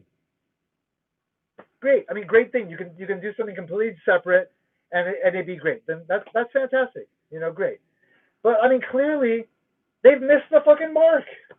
And now we're gonna get this Justice League by Zack Snyder, and that, at the very least, will give us a sort of a decent closure to the Man of Steel, Batman v Superman, the Ultimate Cut, and Zack Snyder's Justice League storyline. That will feel complete. So you don't feel like jumping off a cliff, by the time you're done watching this movie. So yeah, I mean, it's a missed opportunity. We all know what the potential is given what we have with Endgame and Infinity War and the MCU and what they've done. Like it's right there. It's right in front of you. Like you could do that, and Warner Brothers could do that, but they don't know how to do it, and they haven't figured that out. And they're probably I don't have faith that they will. And so that's a missed opportunity, right? Who they could get is the dude that did the Batman animated series, who was responsible for a lot of the DC animated movies. I forget his name, but he could have been the Kevin Feige. And that motherfucker, I think he could have gotten the DCU going in a way that people would have liked. But I mean, whatever. Anyway, let's go back to where I was with you guys. Let me see. All right, that was Begbie80. Ursine Comic Geek. Hey, Prof, I really like your X necklace. Where'd you get it? I've been looking for a chain or necklace like that. So this is from Sideshow Collectibles. It's $150, I think, but I think it's worth it. It's like good quality, shiny. There was another. I have another one that I got. Actually, let me grab this.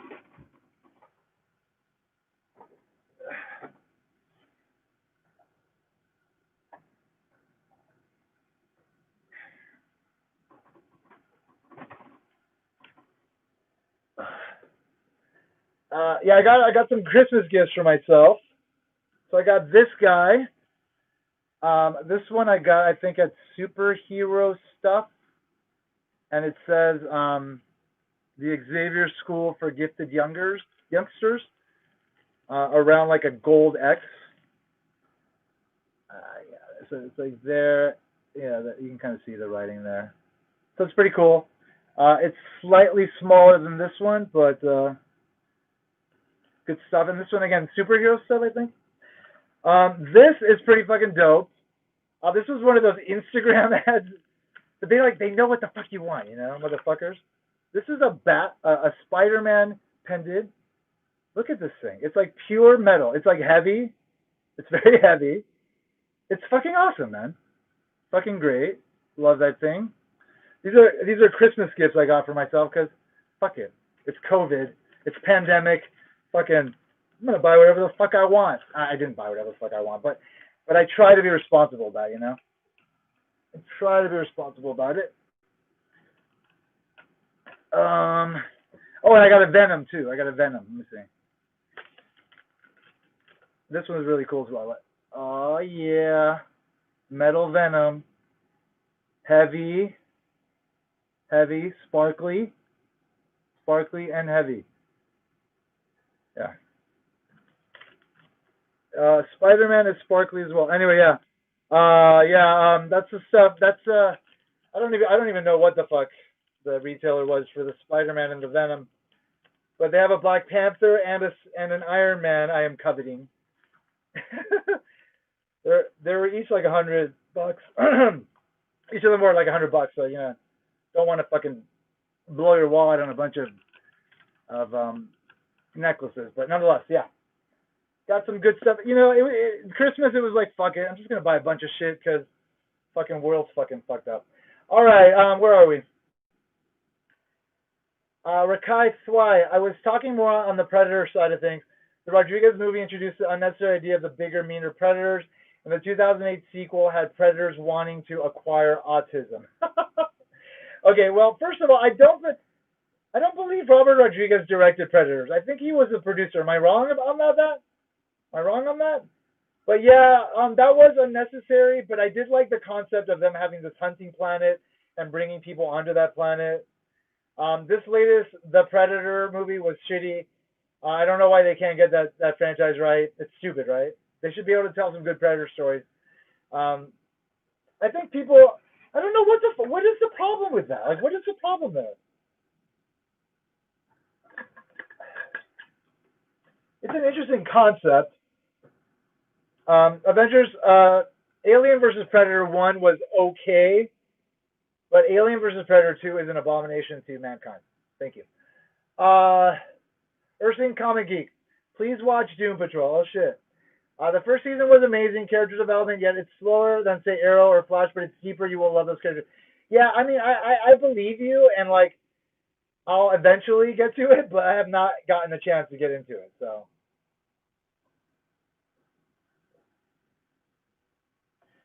So yeah, it's a matter of being in the right mindset. I want to watch all of Game of Thrones, so that's on the horizon for me. And then I want to rewatch Cobra Kai because the new season's coming out. And by the way, that show's fantastic. And I recently rewatched Dexter, which is a really fun watch. And I want to rewatch The Walking Dead because it's been a long time since I've watched it from the beginning. And I have been watching it since the beginning. I have not given up on it. And I feel that given that things have really improved recently, I want to kind of go through the whole arc again. So I got a lot of shit to watch, is what I'm trying to say. And therefore, it might be a while before I can get to Doom Patrol, but I will eventually get to Doom Patrol. Rakai Sway, maybe Wanda creates mutants by mistake. That's a weird one because, again, that's the origin of mutants. And, like, I don't want the origin of mutants. I don't want them to tell me the origin of mutants. And, like, people just figuring out how to be mutants. I want there to be an Xavier and a Magneto who've gone through fucking hell before the movie even starts. You know what I mean? Like, I want a withered world, a world where mutants have been fucked and they're trying to figure out how to fucking survive in that world. I don't want a world where people are trying to adjust to something new. Because then, how do you figure out, like, well, why are we okay with mutants, but we're not okay with fucking, you know, Captain America? Like, why? I'm sorry, why are we okay with Captain America, but we're not okay with mutants? Like, that doesn't make sense unless you somehow build a world where mutants are legitimately thought of as outcasts because they're different over a long period of time. So you gotta be really careful with that shit, unless if you want it to work. I'm not saying you couldn't come up with a story to make something weird like that work, but they can't not, like, Kevin Feige is not going to reinvent this shit. He's going to try to be as honorable as possible to what exists in the lore and what has made it already successful. That's the key. It's like, you don't want to fucking reinvent the wheel. The wheel is fucking spinning. Fucking spin that shit. Rakai Sway, bring back Malibu Heroes. Remember Ultra Force? We're going to have to talk about that.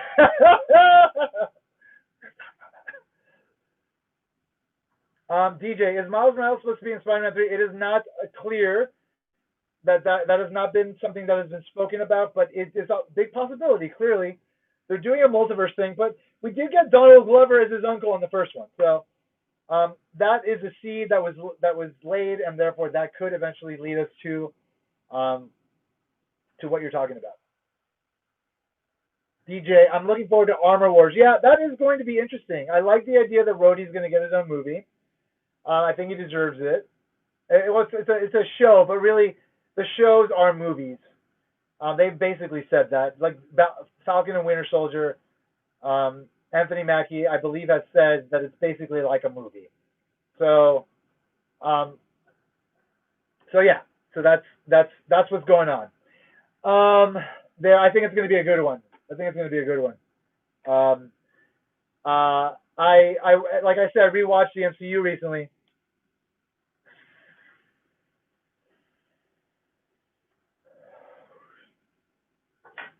People can have all the problems they want with Iron Man 3, but that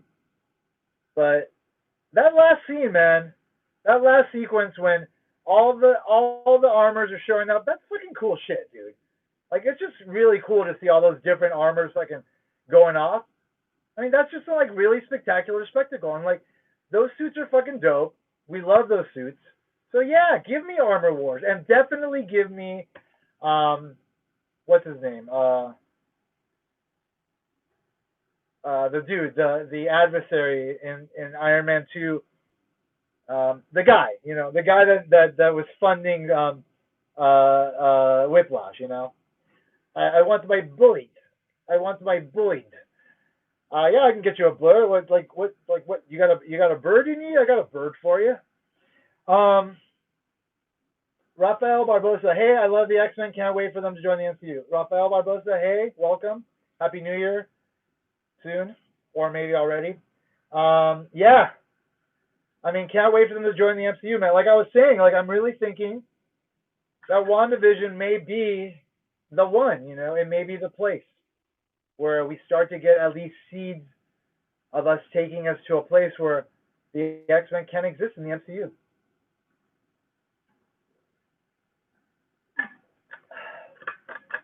It is exciting. It is very exciting. I have been on here for 163 minutes. That's pretty interesting. Almost 3 hours. I didn't expect to be on here this long. I didn't even think I was going to do this. I thought about it this morning, and then I started thinking, well, I was going to do like a Nightmare on Elm Street marathon today, and I was like, maybe I'll hold off on that.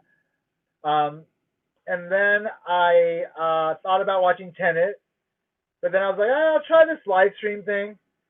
I didn't know if it would work, actually. I didn't know if it technically would work, and then it worked. And so now I've been talking for 3 hours, and a lot of you showed up. No, there's like 5 of you. That's pretty fucking awesome, man. Bunch of you folks out there in the world enjoying New Year's with me. That's pretty fucking cool.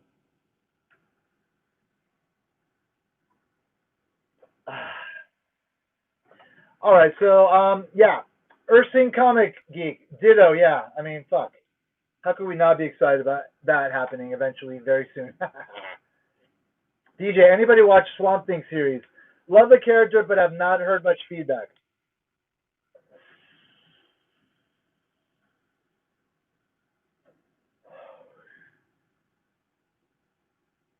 Understood. Yeah, that is another one that's on the list for me.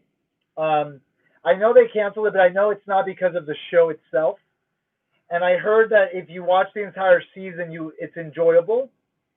So I have not watched it. I mean to watch it eventually, but I have not gotten around to it, and it might be a bit before I do. But because I'm not as much of a DC guy as I am a Marvel guy, because I never read DC, but I enjoyed like the cartoons and the movies, but I never read the comics because I was more of a Marvel person. X-Men, Spider-Man mainly, and then like major Marvel crossovers. So yeah, I haven't gone around to it, but I do want to see it because I remember John Schnepp, the Collider Heroes former host. Um, you know, once again, raise my glass to him. He was very passionate about him, so that always kind of sparked my curiosity.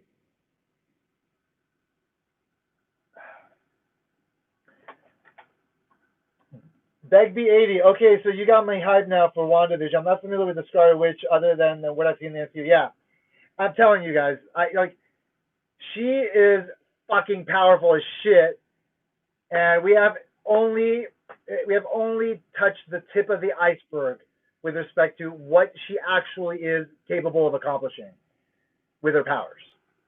Like only the tip of the iceberg.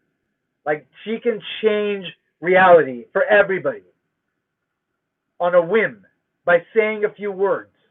So that is a very powerful notion that can ultimately translate to a lot of really exciting changes in the MCU.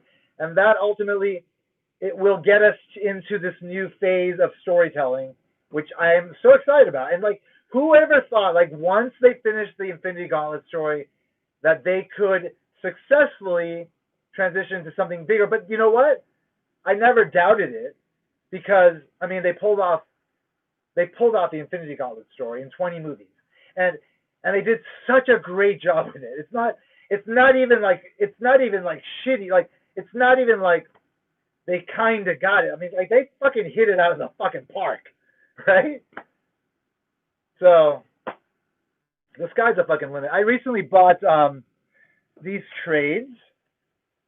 This is the Silver Surfer, the Rebirth of Thanos. So these are the comics in the Silver Surfer that I remember. I used to read Silver Surfer, drawn by Ron Lim, who's a great fucking artist. These are the comics that built us up to the Infinity Gauntlet. So there's Thanos. Like this ultimately gets us to Thanos' quest, which was this like premium format 2-issue story in which he goes after the gems, right? So here, like we see, like he's going after the gems here. They're different colors ultimately. Let me see. I think he has them by the end, if I'm not mistaken. Look at this. Look at this fucking. Look at this. Look at that. Look at that fucking art, man. Look at that. Look at it. Jesus, it's so beautiful. I was reading these comics, and that led us to him having all the gems, and then it says to be continued in the Infinity Gauntlet. So this gets us to the Infinity Gauntlet. I think, this is an epic collection that includes all of the Silver Surfer, or some of the Silver Surfers leading up to the Infinity Gauntlet, and then all of the Infinity Gauntlet storyline, and then I think all the tie-ins to the Infinity Gauntlet. I haven't read it yet. I did read these all when I was a kid, but Well, one side note is this: it was really unfortunate that the Silver Surfer was not able to be in the Infinity Gauntlet storyline. That was really unfortunate, and that even though they did a great fucking job, a great fucking job, and like I have no complaints. Like as a complete story, 20 films, fucking awesome. No complaints. I will put that thing in forever until I die, and I may even have them play it endlessly on in my coffin.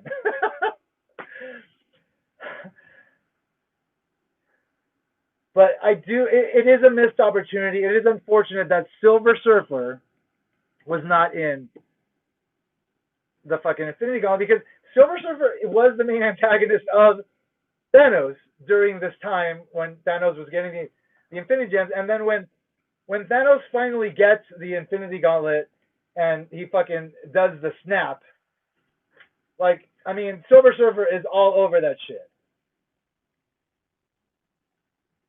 right? Silver Surfer is a big part of the storyline, and so, you know, a little bit unfortunate. We'll never get to see that, you know, that sort of play out. It's going to be, I mean, if they ever go back to the Stones and the Gauntlet, I mean, they're not going to tell the same story. I mean, who knows? Maybe in like 50 years, someone will reboot the whole thing and they'll redo the storyline. But for just for now, maybe they do a what if. Maybe they do a what if cartoon. And look at that. Look at that Silver Surfer. Look at that. Here. Look at this. Look at that Ron Lim Silver Surfer art. Look at that. Look at it. I mean, if they ever actually redo the whole story, then maybe they'll redo it with the Silver Surfer, and it will have that different flavor. But if they do not have a Feige, and then it may not be successful overall. And even having the Silver Surfer in there may not even do anything. You know, I'm gonna take a quick bathroom break. I'll be right back. Everybody, just hold tight. Yeah, got to drain the old lizard.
All right. Hope everybody's doing well. Happy New Year to everybody. People that have already had their New Year happen. I am in California, so it is now 10:50. I think I will go a little bit past midnight. I'll enjoy New Year with you guys, and then I will call it a night so that I can send all my wishes, all my best wishes to my friends and family once we turn into the new year. To start 2021, and ideally, you know, maybe have a better year. Maybe some Titan will come to Earth and have 6 stones, and they will snap the coronavirus out of existence. All right, crazy side note that just came up. There were people fucking. This is crazy. First of all, I read the Infinity Gauntlet when it came out, right? I bought that shit off of the stand. So I was one of the few people who understood that story back then, and never fucking once was I like, maybe Thanos was right. Maybe Thanos was right. And I do not remember other comic geeks at the time being like, maybe he was right. But then again, in the Infinity Gauntlet, the snap was not about balance. It was about Death, right? He was in love with Death, the entity Death, right? They personified her as a woman, and Thanos is in love with her in the comics, and he did that. He snapped away half the universe because he was trying to hook up with Death. He was trying to get boned, like in the most literal sense, because she's Death and she's like a skeleton. And so it wasn't about balance, and therefore that logic didn't exist. Now, cut to the present, when fucking Infinity Gauntlet came out, and people were like debating whether or not what he did was right. The snap was right, and like that always kind of felt a little bit morally objectionable to me. Like, regardless of what his intent was, and the fact that it was random and all this shit, yeah, fine. You're trying to make it clean, so be it. But you're killing off half the fucking universe. You are a maniac. That is genocide. There's no two ways about it. You know, there's other fucking ways to fix shit. But then it's like other people, I remember, were like, you know, well, maybe that's a good reason. Maybe that's a good idea. Like people, like friends that I know, you know, people that I know are generally good, decent people. We're like, you know what?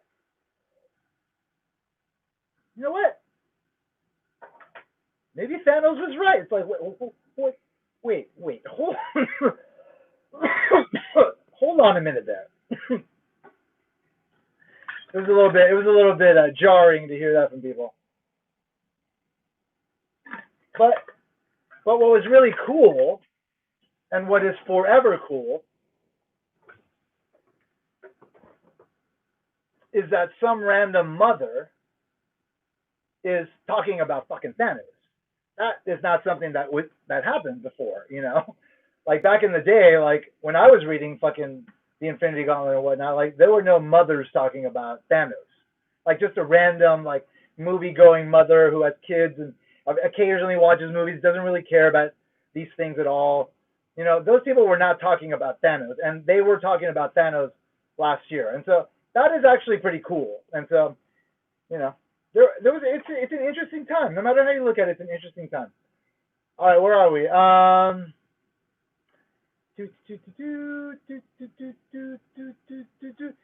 When MCU does tie into the this is a Begbie 80, by the way. When MCU does tie in the X-Men, who would be your dream lineup for the first movie, original team, Giant X-Men, one or something else. You know what? It's hard to say. I think Giant size probably, but if you think about the 90s cartoon lineup, which was the Jim Lee lineup, which was sort of a mix of the blue and gold team, I think that might be the best lineup. I think that's like the most recognizable group and dynamic, and I think we need to see that on film because that's the one that's most accessible to people beyond what we've seen in the movies that clearly is inconsistent and people do not love. But people do love the fucking cartoon. And so I think that is a version of that group that I think is really a good gateway for anyone, you know?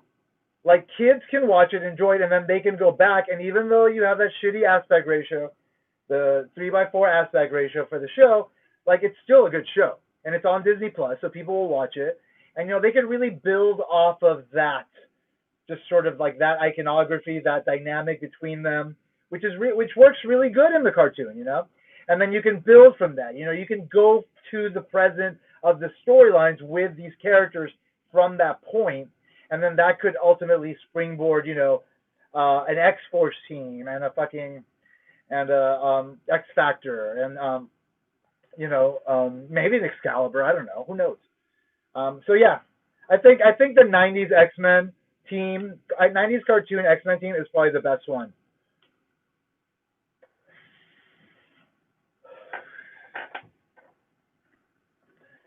All right, guys. Cheerio. Cheers to anyone who's experienced New Year's already, and I am looking forward to a new year as well. Okay, Ursine Comic Geek, I commend you for sticking to Walking Dead. I gave up after Carl died. There's no reprieve for those characters. They never have a happy phase. Shake my fucking head. This is the thing, dude.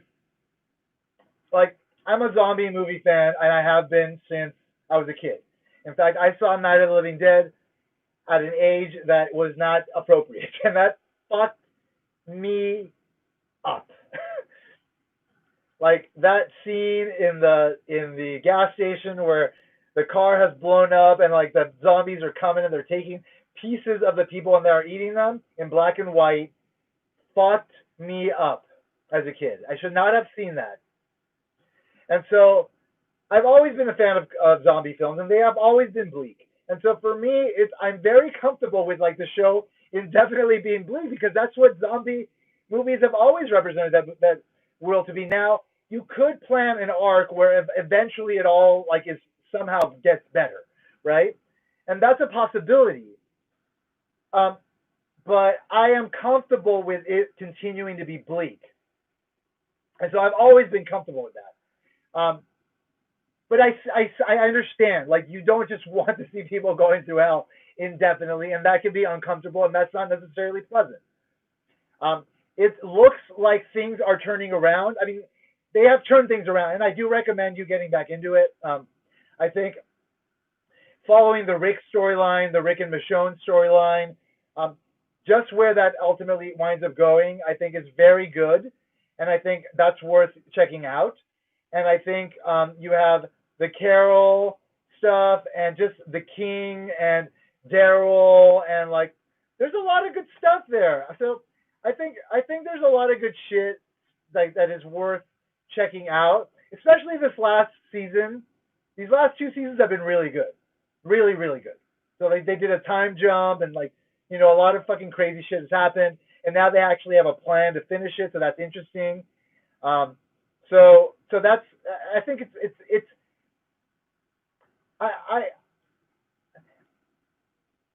I watch Fear, and that show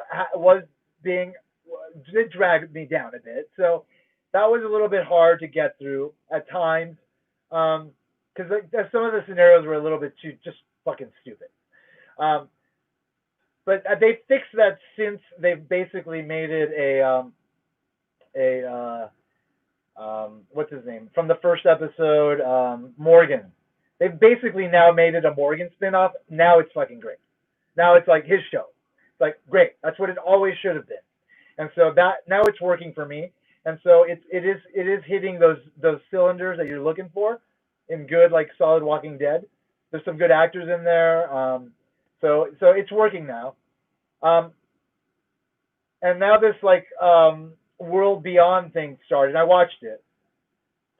There's some good ideas in there, and it's all ultimately linking to the core Walking Dead, and it's unfolding a mystery that is related to Rick, because Rick has disappeared and he has been taken somewhere, and this is what the mystery is, and ultimately that will unfold in the movies and in this World Beyond that has one more season. It's a 2-season story.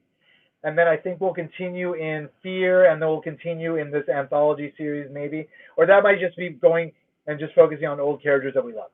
Great. But there is a cool kind of story thing happening overall that if you are patient with it, I think will ultimately pay off well. They're saying the movies are going to be big. They're going to be rated R. There's going to be a trilogy. I think it's worth hanging in there for, and I think it's also worth kind of catching up because ultimately there is a good payoff. It's not just like you're dragging. So I would kind of recommend, like, at the point where you see Morgan leave the show, I think that's the point where you should find out where Morgan goes to Fear, and then kind of follow Morgan, and then kind of watch Fear moving forward with him. And then you can kind of enjoy his story, which is fine. It's always a good story to enjoy. And that gives you a little bit more of that authentic Walking Dead flavor that maybe you're looking for from like those first few seasons. And then the rest of it may all coalesce into something really good. But for me, again, like, I don't need it to be uplifting, but I mean, I'm all for it. But yeah, like, if you just start killing everybody, that's rough. But in the end, like, fuck it. It's a zombie movie that doesn't end. And that shit is not going to be, that shit was never going to be a good experience. It was never going to be pleasurable. But yeah, I'm into it. I'm into it. Rakai Sway, out of curiosity, how did you discover X-Men? So I started reading X-Men when I was 13. I had a friend who I went over to hang out at his house, and we went to a bookstore, and he would buy comics, so I bought a couple of comics, and I got a few of those Marvel Universe trading cards. So I have them right here, actually. So the first series, they're 1991 Marvel Universe trading cards, and that just kind of like told me everything I needed to know about like every character in the Marvel universe and every storyline that was important. Like they have these cool like the first issue, important issue cards, and then they have like these like team pictures, and then they have like these storylines. Yeah, famous battles, right?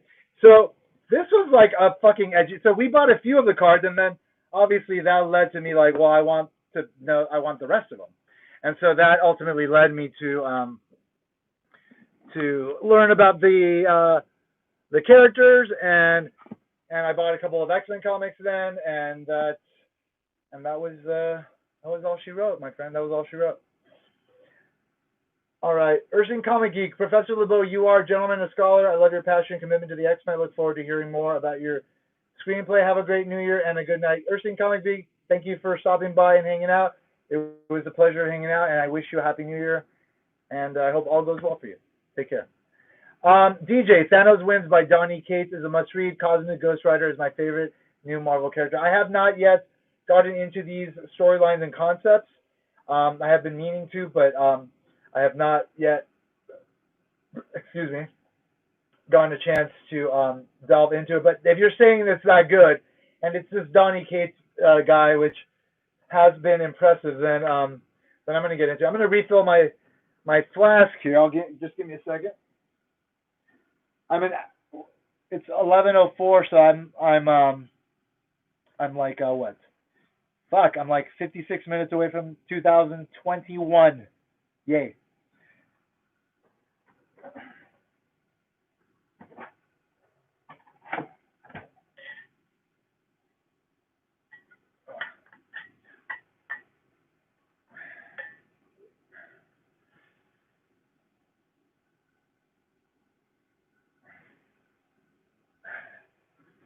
Not easy. All right, so yeah, here is to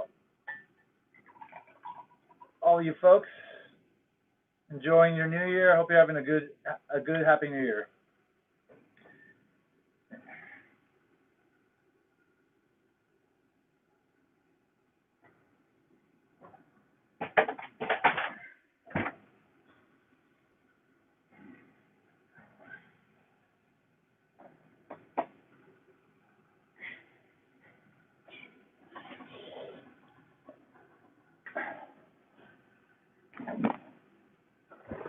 All right.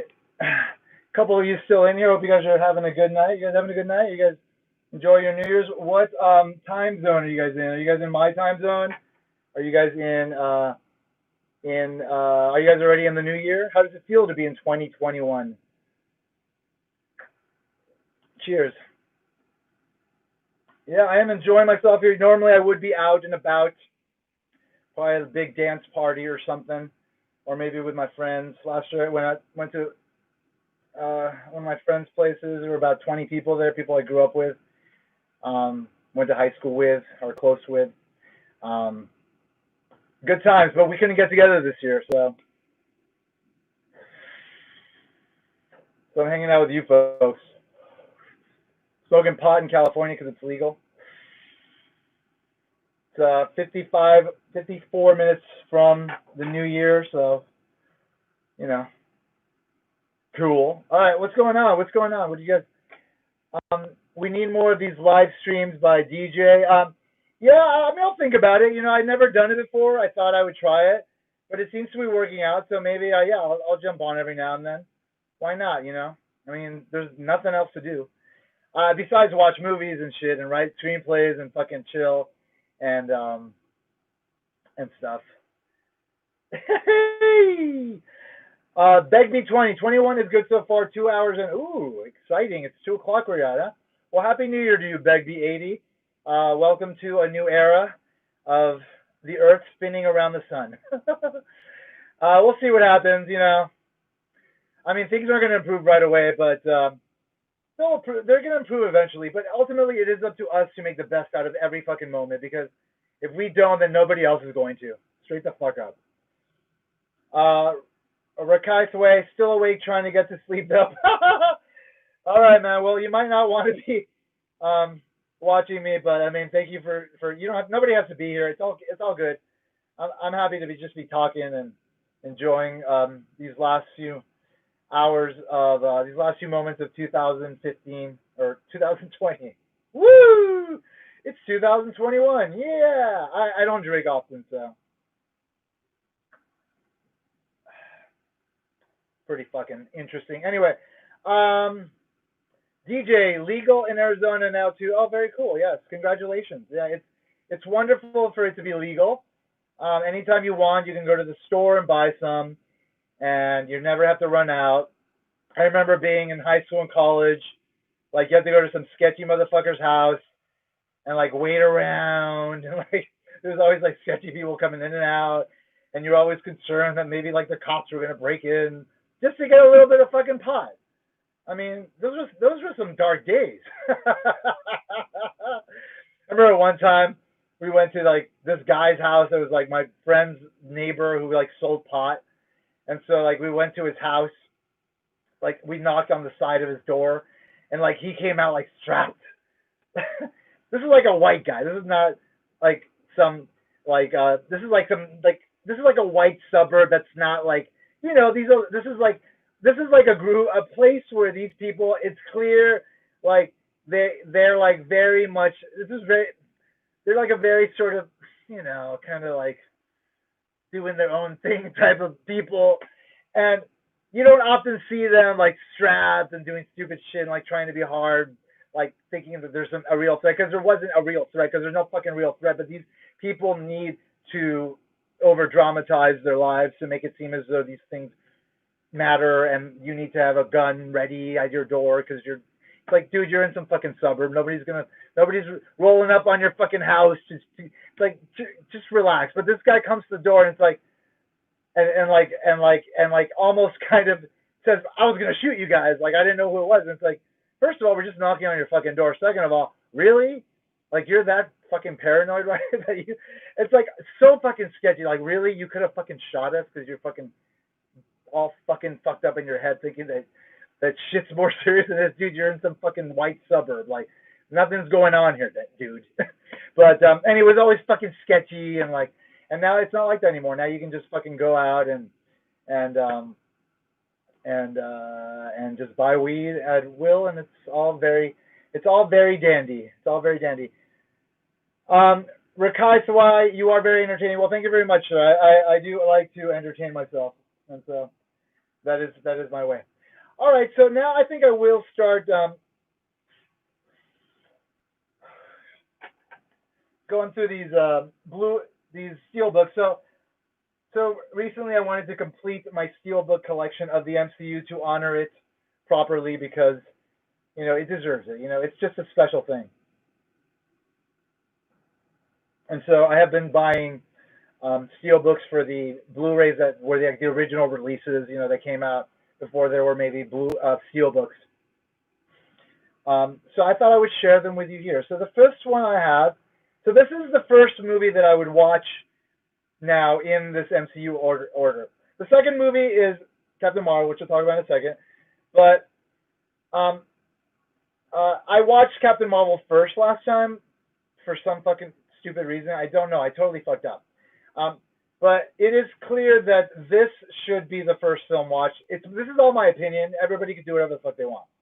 But it is clear that this is the first movie to watch in the MCU if you're going to watch the MCU, because clearly this is the one that sort of establishes that there is a Steve Rogers, there is a fucking Tesseract back in the fucking in the old days. There's a shield, there's origins to these things, and in the end we see that he's in the present. So it's like I think it's the right way to start it. This is a great film. I remember when it came out, I was a little bit dissatisfied with it because it came out after um, Iron Man 2. They had Thor and this one come out the same summer, I believe. This came out at the tail end, Thor the beginning, and both of them felt like they felt unfinished. And then when you saw the trailer for the Avengers at the end of this thing, now that fucking excited the shit out of me. But that felt like the main event, and this felt like a prequel, like a preamble to the main event, and it was great. And now I appreciate it a lot more. But back then I was like, okay, fine, it's good, it's glossy, it's enjoyable, but you know, maybe it's not like everything I needed to be. But then Avengers was that, and so there it all fucking it all came to be. So this is a steelbook. They have this nice shield in the back, which is lovely.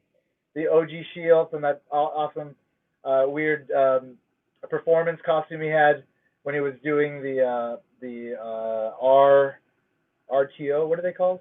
Anyway, so this is Captain America. This is the first Avenger. It's a great introduction to the Red Skull, which we did not see again until Infinity War, and hopefully is someone that we will see again.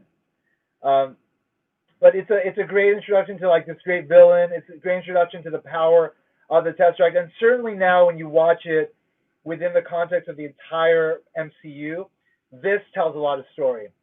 Begbie80, all the best to you. Thanks again for hosting the live stream. Hope to see more of you in the future and Happy New Year. Begbie80, thank you for stopping by. Happy New Year. Hope to see you as well. Yeah, I'll jump back on here every now and then.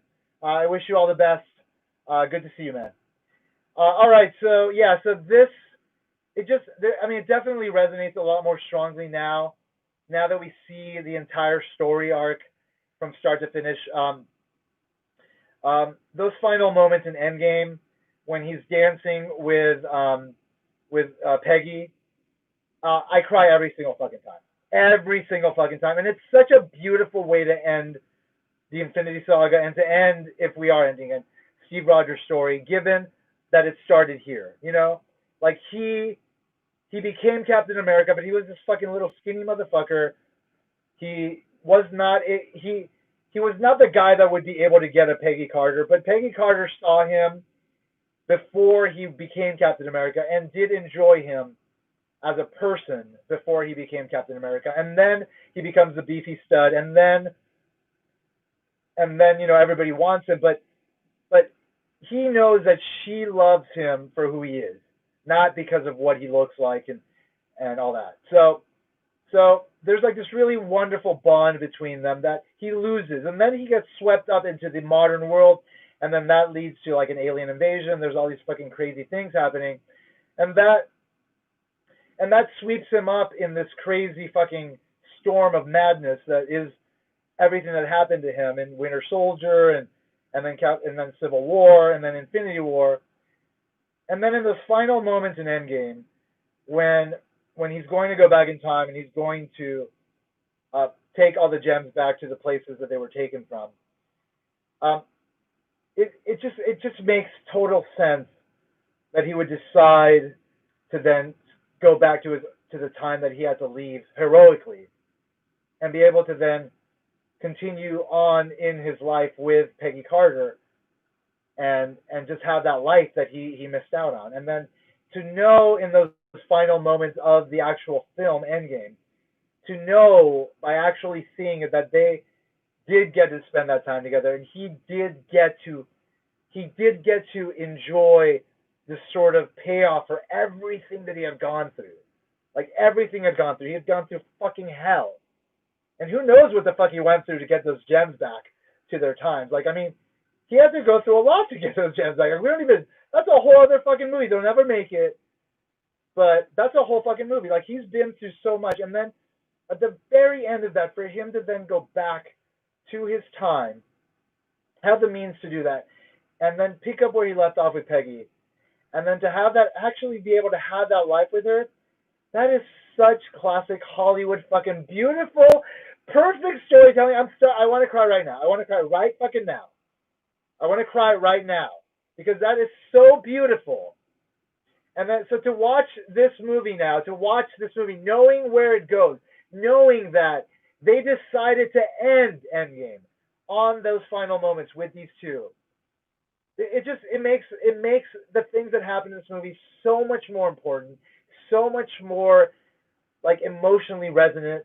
It's just so beautiful, and that is why this is a beautiful way to start off the MCU now, the watching experience, because this starts us on Steve's journey, which is how it ends in Endgame, like how the movie ends.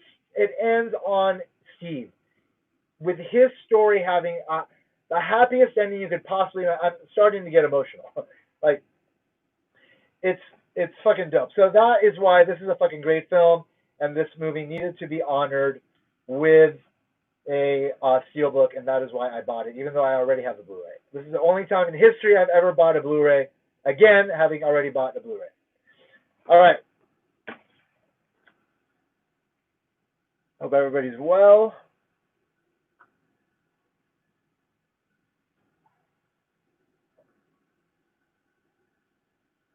Happy New Year to everybody.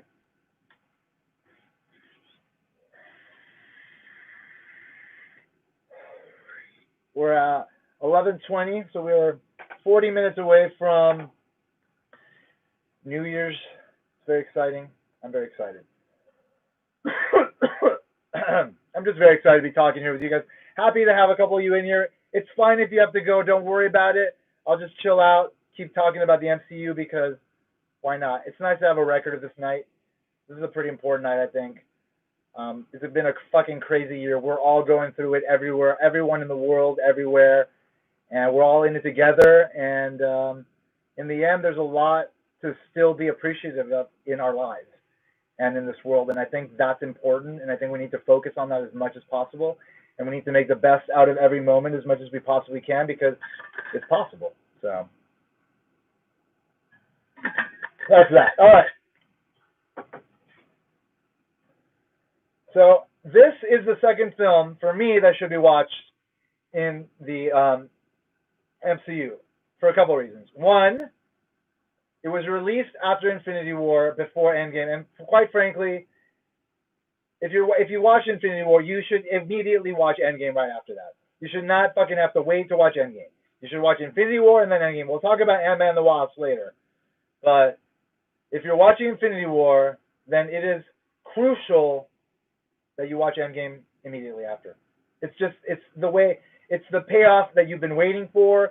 You've watched 18 movies, like, fucking, I want that entire Infinity Gauntlet story complete.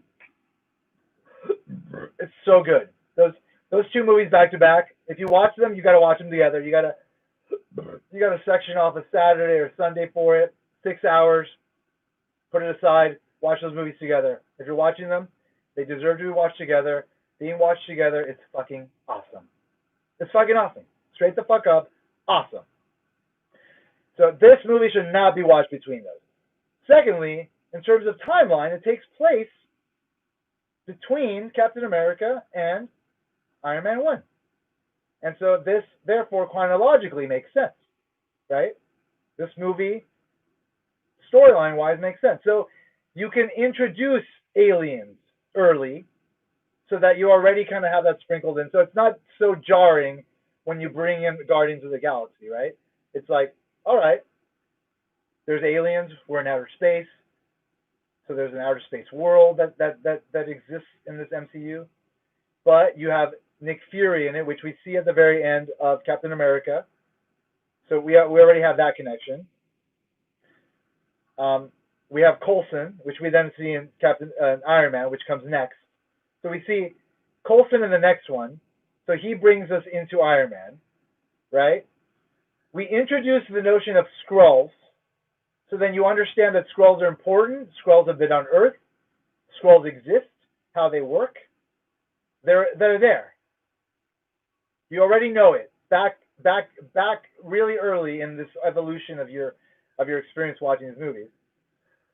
And then you get introduced to Carol Danvers and her story, and Monica Rambeau, and these characters that are going to be a lot more important later. but you get introduced to them. You understand they exist. You understand there's the Tesseract is in this, right? The Tesseract is in this. Yes, it is. So we have the Tesseract from Captain America, then we have the Tesseract in this. So that's a nice through line there. So and then Nick Fury loses his eye, right? So we get that little morsel. And we get Ronin. So then we get the payoff for Ronin in Guardians. Because really, this Ronin has a payoff in Guardians. Because the Ronin we see in this it doesn't compare to what we saw in Guardians. Because Guardians was like the big fucking third act for that motherfucker. So we get Ronin, which is cool. We get Jaimin Hanzo, the guy that's also in Guardians at the beginning, who's like Star-Lord who? Or whatever, when Star-Lord's like, come on, man, my name's Star-Lord. You haven't heard me? Star-Lord? He's like, no, who are you? That dude, we get him. So he's introduced. So a lot of elements that ultimately become bigger get introduced early as opposed to later. And I think that just overall makes the experience better. And then, of course, you have the whole Carol Danvers story and everything that happens with her. And that's all very interesting and cool. Overall, the movie is not great. So if you watch it early, it's really good because then you get that out of the way. It's not in fact, it's my least favorite of the bunch. It doesn't feel right. I think the thing that really hurts me is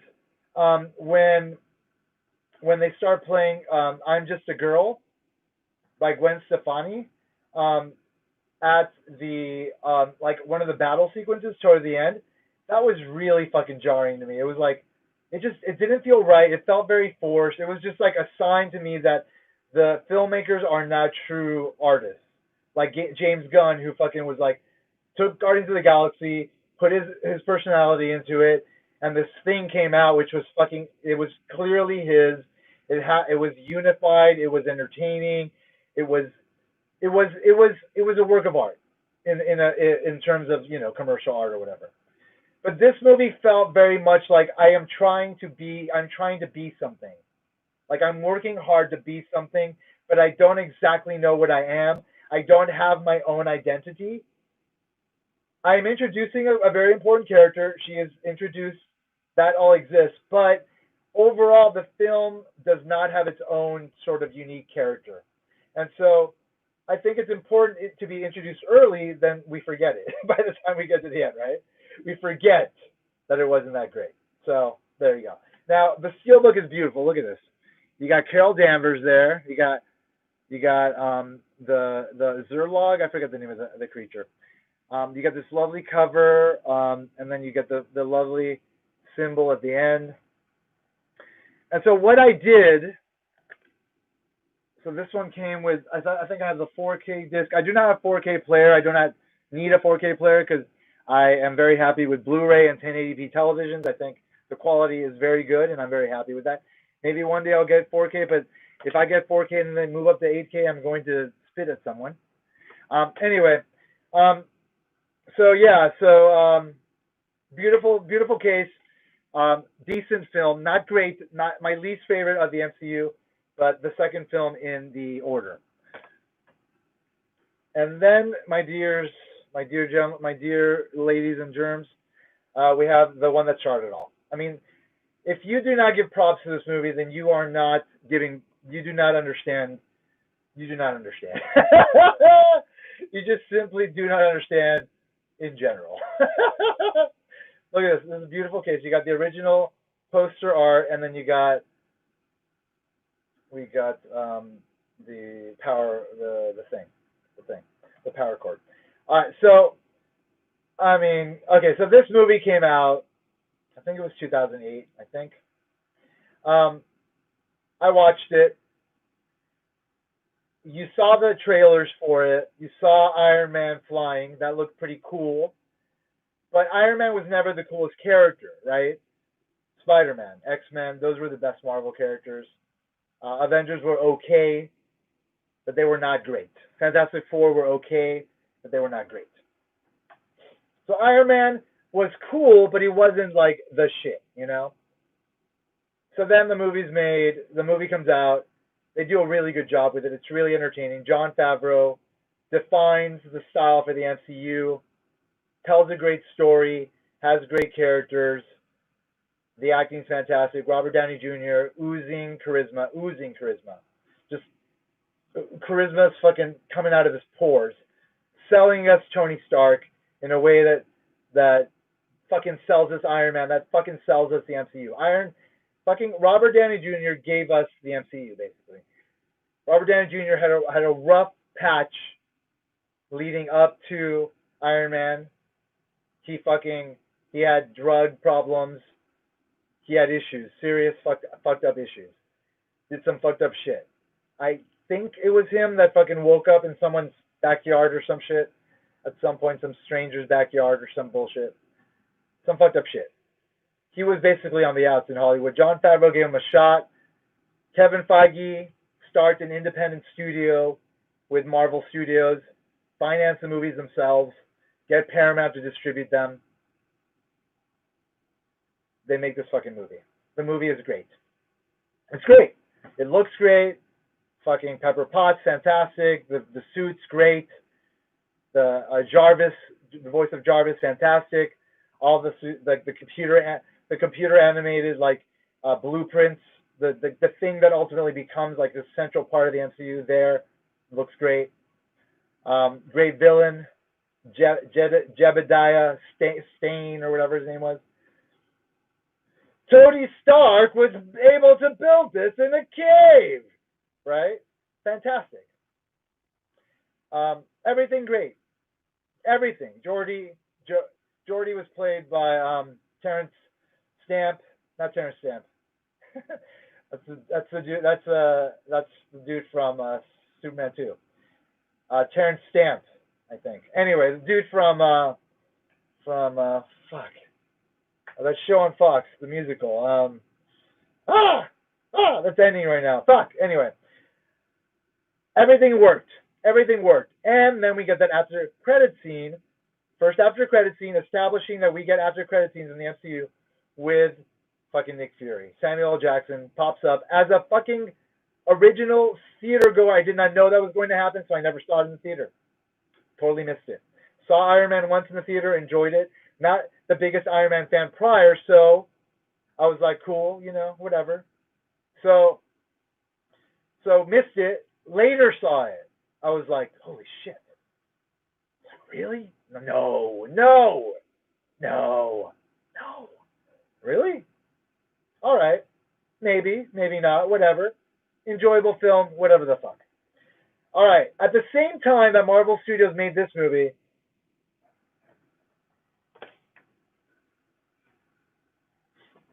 Marvel Studios made The Incredible Hulk. Now, this was financed by Marvel Studios, but released by Universal, because Universal had the rights to the Hulk and still does to distribute the films. But Marvel Studios, the independent studio run by Kevin Feige, made Iron Man and The Incredible Hulk, and they were both profitable. This movie was not as popular, and they had already made a Hulk movie. It was made by Ang Lee. It's not well received, but Ang Lee is an artist, and so it is an artistic feat, but it is not a good Hulk film. But if you watch it as a film, then it's interesting. But if you watch it as a Hulk film, not so much. So, take a little sip here.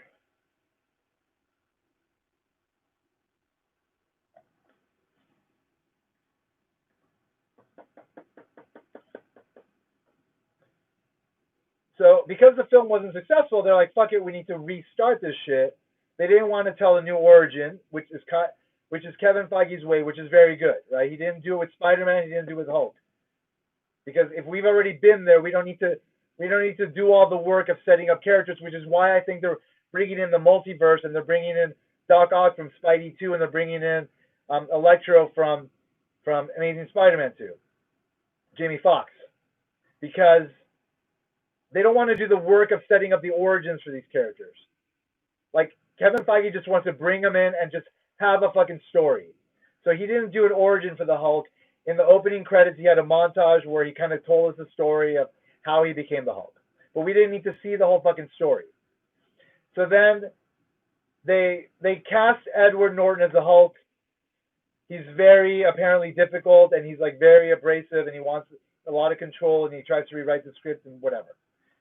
Not a pleasant person to work with, apparently.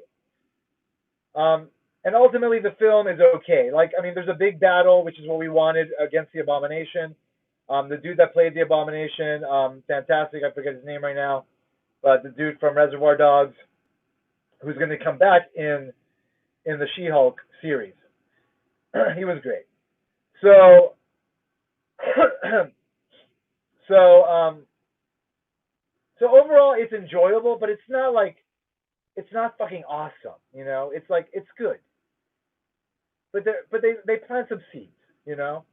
But I just feel like they were trying to compensate for the Hulk not being so popular, and that ultimately led to them focusing too much on wanting to make it about the big fight versus trying to figure out the best possible story. But whatever. Nonetheless, decent film, enjoyable. I've gone back to it. I've only gone back to it within the context of the MCU, but within the context of the MCU, it works because you get General Ross introduced in here, which we see again in Civil War later, right? And then you have the after-credit scene with Robert Downey Jr. talking to Ross, which is important. You establish they have a relationship early, which then pays off in Civil War, right? So that's important.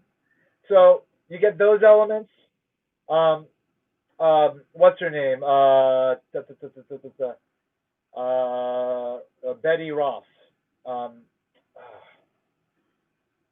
Lady Galadriel? No, not Lady Galadriel. What's his name? Aerosmith's daughter. Anyway. So we get her in there, which she may come back apparently. Maybe in the She-Hulk series. It's a possibility. I think maybe I heard something. Maybe I didn't. But overall, a decent film. Whatever. Kind of not a great film. Didn't do a lot, but it did kind of carry us through in terms of the through line of understanding that there's a bigger plan, right? All right. So whatever. So this is a steelbook. Got it recently. I do enjoy the artwork on it. I think it's very good. I definitely like the design of the Hulk played by Ruffalo better than this one. But it's cool, you know, whatever. I mean, you know, I'm glad it changed. I'll just say that. I'm glad it changed. All right, so they got some money. Not only some money, because fucking Iron Man 2 was enormous. Like, it was huge. Like, it was like Batman level fucking huge. And nobody expected that shit. Nobody expected. So Marvel Studios, independent, made a lot of fucking money from that. So, of course, they're going to go for the sequel. Now, the thing that was a little weird, and I don't know about anything with relation to this guy's career, but Justin Theroux wrote Iron Man 2. Justin Theroux is a very sexy man. I don't know him to have written other things, but, I mean, he wrote this film, which is an odd choice. Do I hate this film? No. Do I love it? Nah, but it's good, because there's a lot to like, right? You get Scarlett Johansson introduced to Scarlett as Black Widow, which is fucking awesome because she's fucking awesome, right? We get Nick Fury finally in a role that's meaty. We got the end credit sequence with the Thor hammer, so we already knew they're doing Thor. We get the different suits. We get Don Cheadle as Geordi, who's a better Geordi. Even though I like Terrence Stamp, I forget his name. And so we get a lot of like these really important elements that ultimately play big roles throughout the MCU. We got Pepper Potts and him evolving their relationship. We get Tony's dad, played by the dude that plays him in Endgame from Mad Men, introducing it. I mean, no matter what you want to say about Mickey Rourke's Whiplash, I mean, he's hilarious and he's very entertaining to watch. You know, I want my boys. I can make their head turn. It's like, you can make their head turn. Oh, why don't you take his bird? Take his bird. Take his bird. I took your stuff. I took your stuff. How's that feel, huh? I took your stuff. You lose, Tony Stark. You lose. You lose. That motherfucker, hilarious. But there's a lot to like in that movie. I enjoy that movie. I don't not enjoy that movie. You get more Tony and Pepper. Tony and Pepper, that's a great dynamic. Great dynamic. And it really fucking pays off in fucking Endgame. So again, we get the beginning of Tony's story in Iron Man 1. We see it evolve in this film. I mean, ultimately, it leads us to those very fucking emotional final moments in Endgame, and really that whole fucking story in Endgame. I mean, the fact that Tony ultimately ends up marrying Pepper, and then he has a fucking crazy fucking life. Like well, prior to that, he goes to space, he does all this crazy shit, comes back, they lose half the fucking universe, and then he gets to like have a private life with her, knowing that they failed, and then like have a kid and actually have that wonderful like family life for like 5 years. 5 years. It's a very special thing. And then when those final moments happen, and she's like, "It's okay, Tony. We're gonna be okay." I mean, it's like Niagara Falls, motherfuckers. Niagara Falls. It's just like it's so powerful. And so all the moments with these characters that we ultimately see their fate in Endgame, or even the last few films, like means so much more in these early films, making these early films that much better to watch. And so no matter what you think about the individual films, in the end, if you think about it as one big story, they're just like episodes of a long, like mini-series that are fucking dope. And so this one gave us an awesome story of these characters. And yeah, it was a little bit overstuffed, whatever, but I mean, did a good job, and I really enjoyed watching it. I don't know if there's actually people. It says 2 people are watching. I don't know if people are actually in here, but if you are, 20 more minutes for me until the new year. I hope you guys are doing well, even for those that end up watching this later on in the future. I'm just hanging out, just doing nothing, going over the MCU. Really did enjoy talking to some of you while you were here. I'll be getting off probably within like 25 minutes or so. Or maybe I will finish the MCU and then I'll get off. I'll see. All right. So around this time, Disney buys Marvel, right? It might have been right before Iron Man 2 or after, but Kevin Feige planned to do Thor. So around this time, Marvel gets involved, but the Marvel Studios still has a contract with Paramount to release a certain amount of films. And so Paramount does wind up releasing Iron Man 2, and then Thor, Captain America, and then the Avengers. But Disney produces them. And so obviously they lose a little bit of revenue, but they start pumping in a little bit more cash. So then we get Thor. Thor is not a great film. It was not a great film back when I first saw it. I felt like it was very ambitious, and I felt that it was trying to introduce a lot, and it felt a little bit too much out of the realm of what we'd seen in the Iron Man films. And it also didn't feel like the main event that the Avengers made it. Watching it now, all of that is out the window. It's wonderful. I love watching it. I love the characters. I love the world. I love understanding where these characters go. I love seeing Thor's beginning, knowing where he eventually ends, like his big arc, his wonderful emotional moments in Endgame and Infinity War. Just everything. His dad, his relationship with Loki. I mean, obviously Loki fucking, now he's going to get his own series. I look forward to that. Like, there's so much to love about what this ultimately germinates to that I really do enjoy. And it's not a bad movie by any means, but there is a lot of silliness in it. I don't know, it just wasn't my favorite, but I do enjoy it now a lot more, and I love it, and I love the characters, and Natalie Portman's going to play a bigger role moving forward. Love and Thunder. She's going to become female Thor, so that's awesome. So we're going to see more of an evolution of things that were set up here, which will even make it more important. But even at this point, given what we've seen with Infinity War and Endgame, this is very powerful, and I do enjoy watching it. And I did enjoy watching it. It has a great score, and I love the Destroyer. I hope we see the Destroyer again, even though obviously Asgard was destroyed, but I don't believe Asgard's gone forever. I do believe we will see Asgard again. And then maybe we see it at the end of Love and Thunder, you know. But enjoyable. And this is the steelbook. I got it recently, and it's got the hammer in the back. It's got the original film art on it. All right. And then, ladies and fucking gentlemen, we got the main event, right? Like what it was all leading to.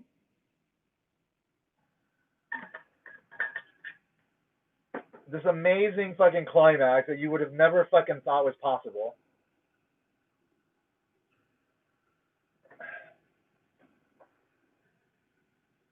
I'm smoking bomb in California. Happy New Year, everybody. I have 15 more minutes before New Year. I'll probably get off a little bit after that because I want to say hello to friends and family. But it was a pleasure hanging out with you guys, and I wish all of you the best, of course.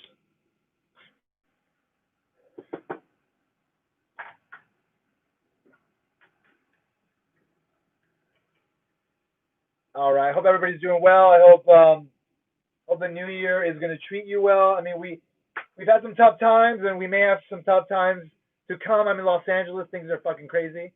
But you know, you just try to make the best of every moment, and you remember what's great about your own life, what you've done, who you are, and you just strive to be the best you can in every moment, and that's the best you can do, and that's enough.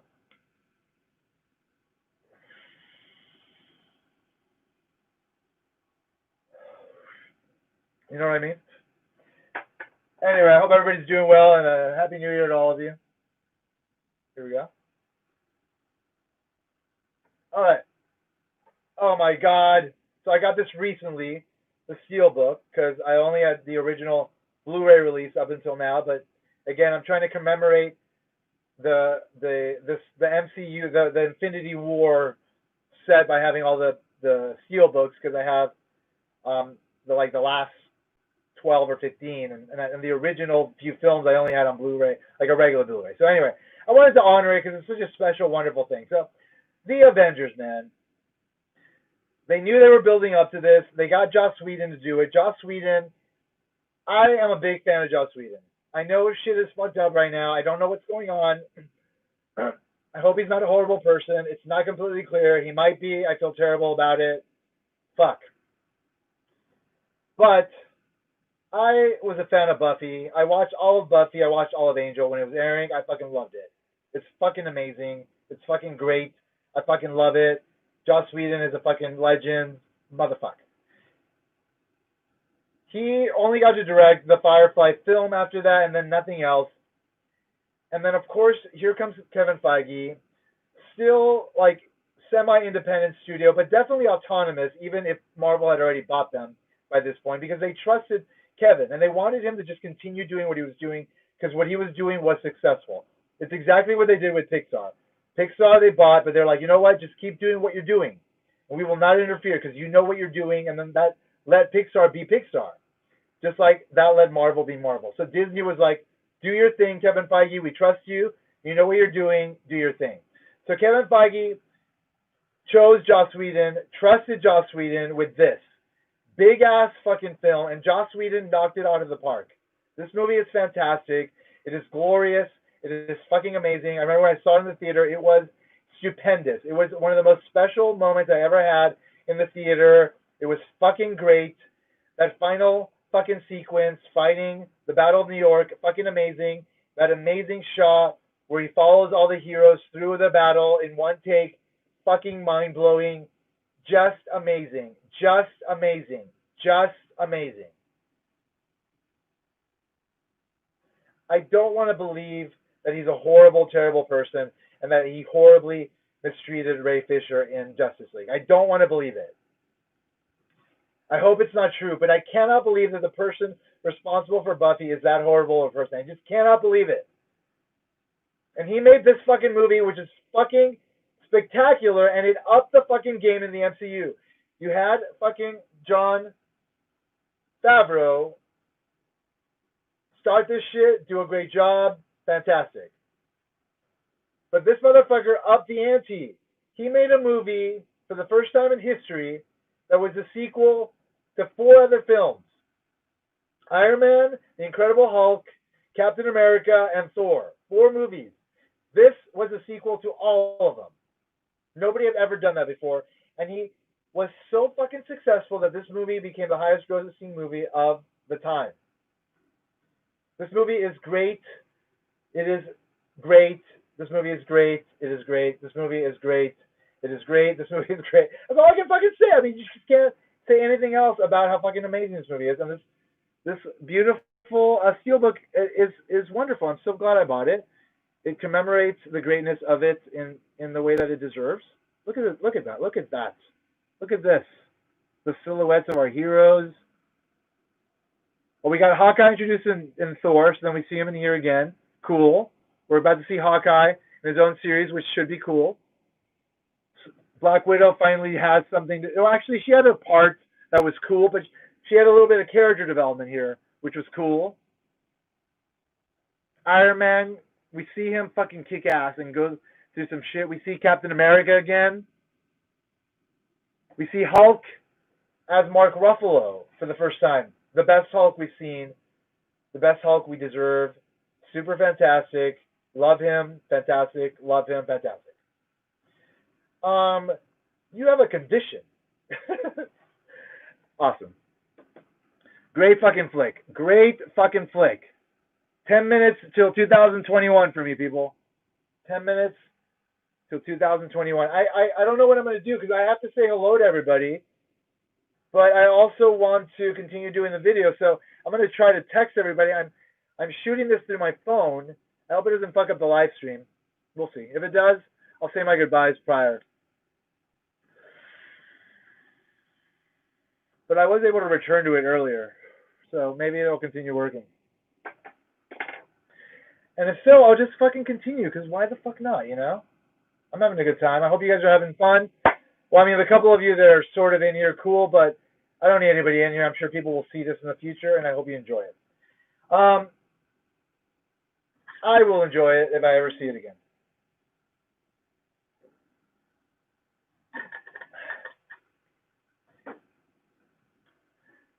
All right. So another fucking great part of the Avengers being so fucking great was that we knew that we were going to get some great follow-ups to it. Oh, and of course, how could I have forgotten this? We get the Thanos tease in the end credits. And we find out that Thanos is behind everything. And I see Thanos for the first time in my life, and I nearly shit my pants.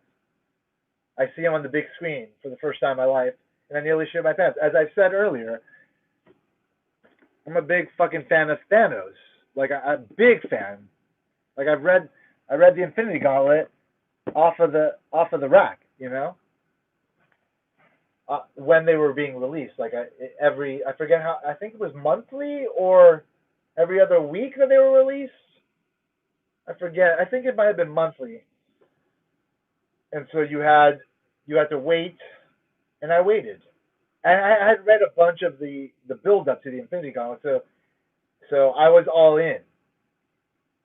And then I watched the Avengers and I see Thanos, and I was like, my mind was fucking blown because there was a promise there of the Infinity Gauntlet. But if you go back to what I was talking about earlier in the stream, I didn't want to get my hopes up.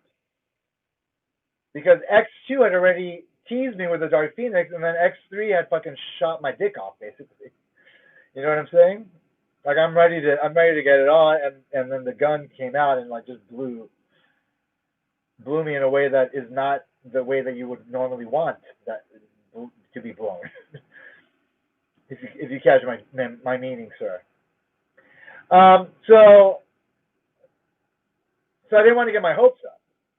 But we've seen now that all that does lead us into the epic story that we needed to see with Thanos, and it all panned out the way we would hope after seeing a tease of Thanos like that. And so that now, if you watch it now, it's just so much more. Even though I remember being in the theater and just like shitting my pants.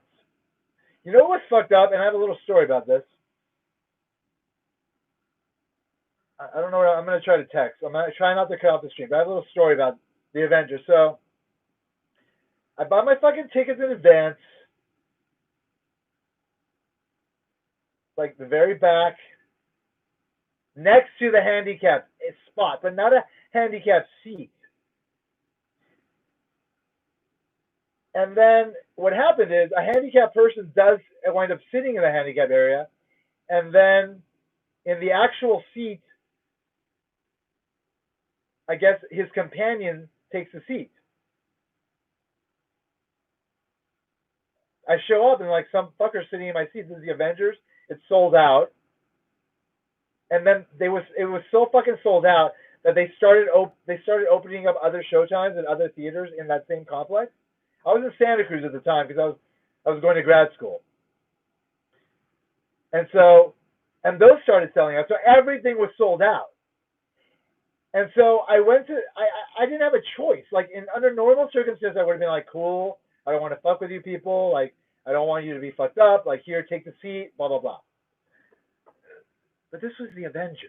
You know what I'm saying? Like, this was the Avengers. Like, I've been waiting for this shit. I want to watch these movies. You're not going to fuck with my shit.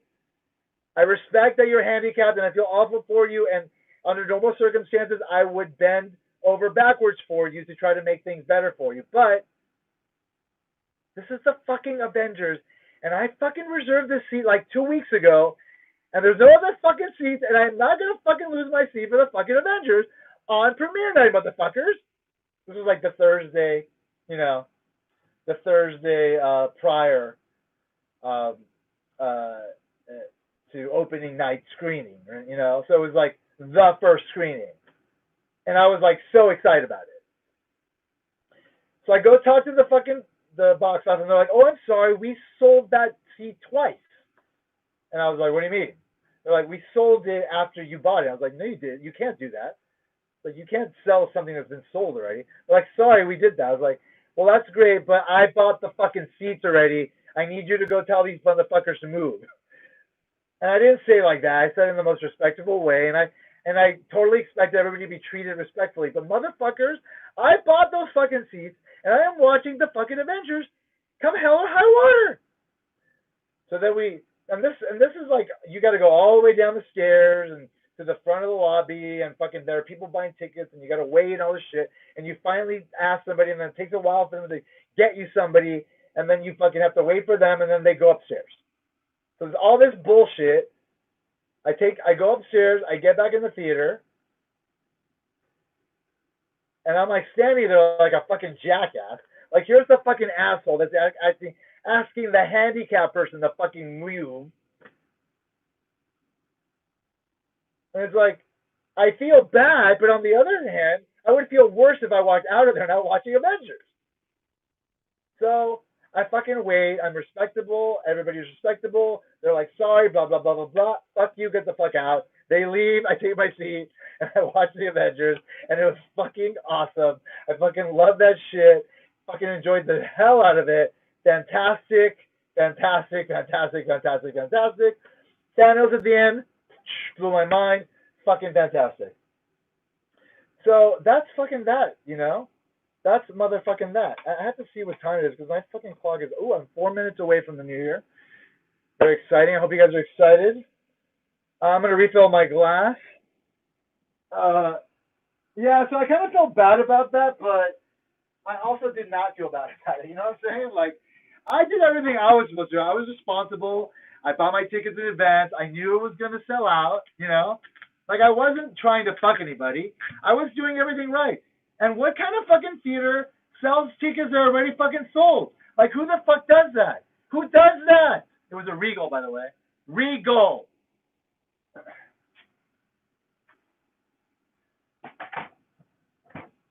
I mean, who double sells tickets? Who does that? You don't do that. You don't fucking do that shit. They put me in a fucking awkward spot, and I had to stand my ground because god damn it, I was gonna watch the fucking Avengers, and I did. Love the shit out of it, and that's that. All right, so we're like 3 minutes away from New Year's here in California. I'm gonna take a moment to think about that, to address that. I'm going to then text friends and family, hope that the stream is maintained, and then I'm going to come back and continue talking about the MCU. So, to those of you that are not watching, that's okay. All good. There are people in the future that will be watching, and that is fine, you know.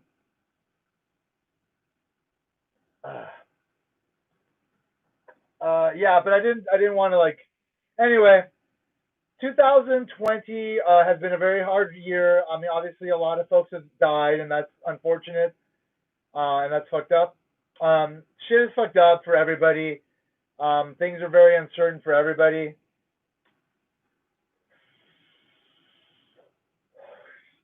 What's most important is not to expect things to get better, but just to try to make the best out of every moment.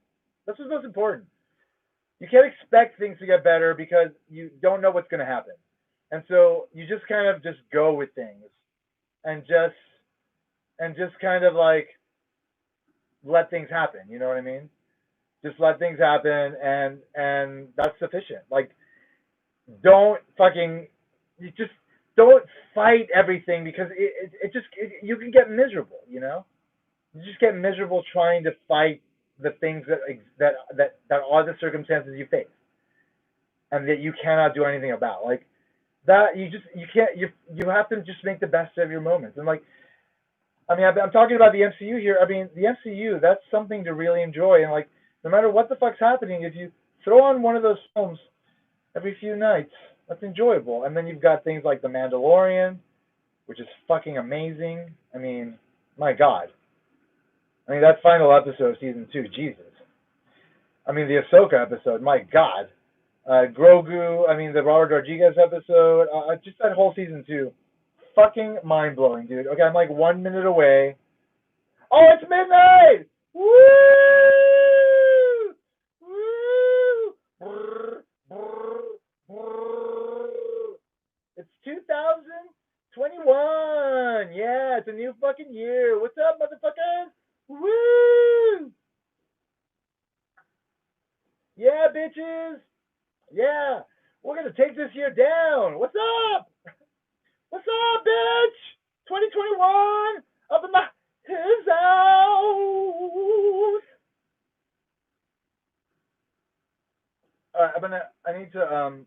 I need to text people. Hopefully the stream. By the way, if the stream does not hold, I may not come back. If that is the case, I want to wish everybody a happy new year. Really, honestly, like, do your best this year to just try to make every moment the best for yourself. That's all you can do. Things will improve for everybody in the long run. You have to stay strong. That's the only way to get through this. You cannot let all this bullshit get to you, because life is what it fucking is. Life is life. All right, folks, but I'm going to try to stay on. I just need to text all friends and family and shit. But after that, I'm coming back if I can. If the stream remains on. No. You're live. Oh, I am still on. Okay. So it's kind of awkward. I'm like silent, and you could probably see me, and it's probably recording me. But I will be back. I'm still kind of texting people. So let me just keep it. All right, guys. Yeah, I'm getting like messages and stuff. I'll just ignore them and keep talking about the MCU. Hey, 2021, it is here. It is the first day of a new year. What does that mean? Who knows? Who knows what that means? Like, things are going to keep going the way they've been going. We're getting a new administration here in the United States, so that's a good thing.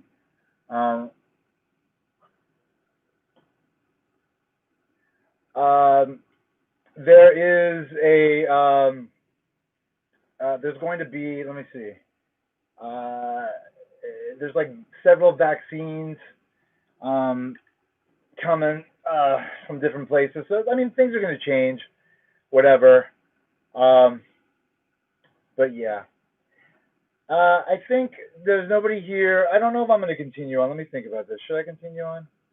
Fuck it. I'll just continue on. All right, guys.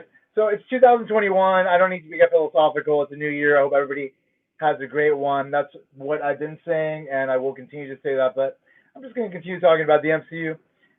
For those of you that are watching from the future, how you doing? Are things better in the future? They probably are. Couldn't get much worse, or maybe they could. We'll see. All right. Let me see. Am I still live? Let me do this guy. Okay. It looks like I am. It looks like I am. It looks like I am. It looks like I am. It looks like I am. It looks like I am. It looks like I am. It looks like I am. I'm gonna pause it. All right, guys. All right, guys. Happy New Year. This is New Year, and I hope everything goes well for everybody. All right. So now I'm going to talk about Iron Man 3. So Iron Man 3 is a movie that is very divisive. Some people like it, some people don't like it. Some people, it's some people either like it or don't like it. Those are the two options. This is another one of the steelbooks I got recently. It also has the original poster art, and it's got the arc reactor, the new one, in there. So this movie is a good movie. It's not a bad movie. It's enjoyable. There's a lot about it that's really fun. I understand people didn't like the Mandarin misdirect, but that's storytelling. It was about misdirecting you. I mean, that's what writers try to do. They try to misdirect people. It's the way of the storytelling, people. But yeah, I mean, we're going to get the Mandarin in Shang-Chi and the Secret of the Ten Rings, so that's all good. But yeah, so Iron Man 3 is, for me, the thing that did bug me when I watched it was it wasn't connected enough to the events of Avengers, even though it was sort of him, kind of having his like post-traumatic stress moment that ultimately leads him to try to resolve some of the feelings from Avengers. I don't think ultimately the story was meant to do that. I don't think that was the intent of what this movie was supposed to be from its inception. And so it did feel somewhat of a mixed bag in that sense. But nonetheless, it ultimately does continue the story of Tony. It has some good moments with him and Pepper. The idea that they could be together and just kind of like be fighting in this big fucking third act scenario is interesting.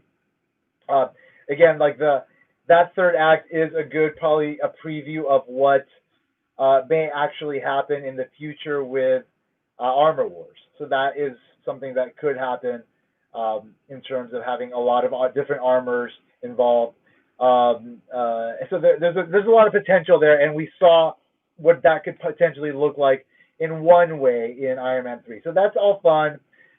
Ultimately, it's about carrying Tony's story forward, and I think it did do that, and it's a beautiful looking film. It's well made. The dude that plays what's his name? The guy that was in LA Confidential, the guy that plays the Mandarin. I like him. He's a great actor. He was also in Prometheus. So there's a lot to like about this movie. And then again, like when you're thinking about it within the context of the general MCU story, this is a great fucking movie. Like it carries, like, Tony's story is so important, and ultimately those moments in Endgame are fucking powerful as fuck, and that makes all of these moments really important as well and really resonate more. And this movie, whatever you think of it as an individual movie, ultimately it's an important component of this overall story. And the disparity between what happens here and then what happens in Avengers Age of Ultron is addressed later. I believe it's in Captain America Civil War, when Tony was like, yeah, I told Pepper I was giving this up, but then, we had Ultron, and then blah, blah, blah, blah, blah, blah, blah. So it was like, it was like it was a logical sort of explanation of the sort of things that went on. You know what, guys? I'm getting a little bit tired, and I think I'm ready to call it a night. It's been a wonderful stream, and I did enjoy doing it. I may continue this at some point, so I'll remember that I stopped at Iron Man 3, and maybe I will continue at some point, but maybe I won't. Who knows? Anyway, I hope everybody has a great new year. It's been a really fun time talking to you guys, and I wish you guys the very best, and I will be around. So I'll see all of you guys eventually. So everybody take care of yourselves and each other. And as always, I want to remind you that if there's a box, you better put an X in that box because ain't nobody checking in. Take care.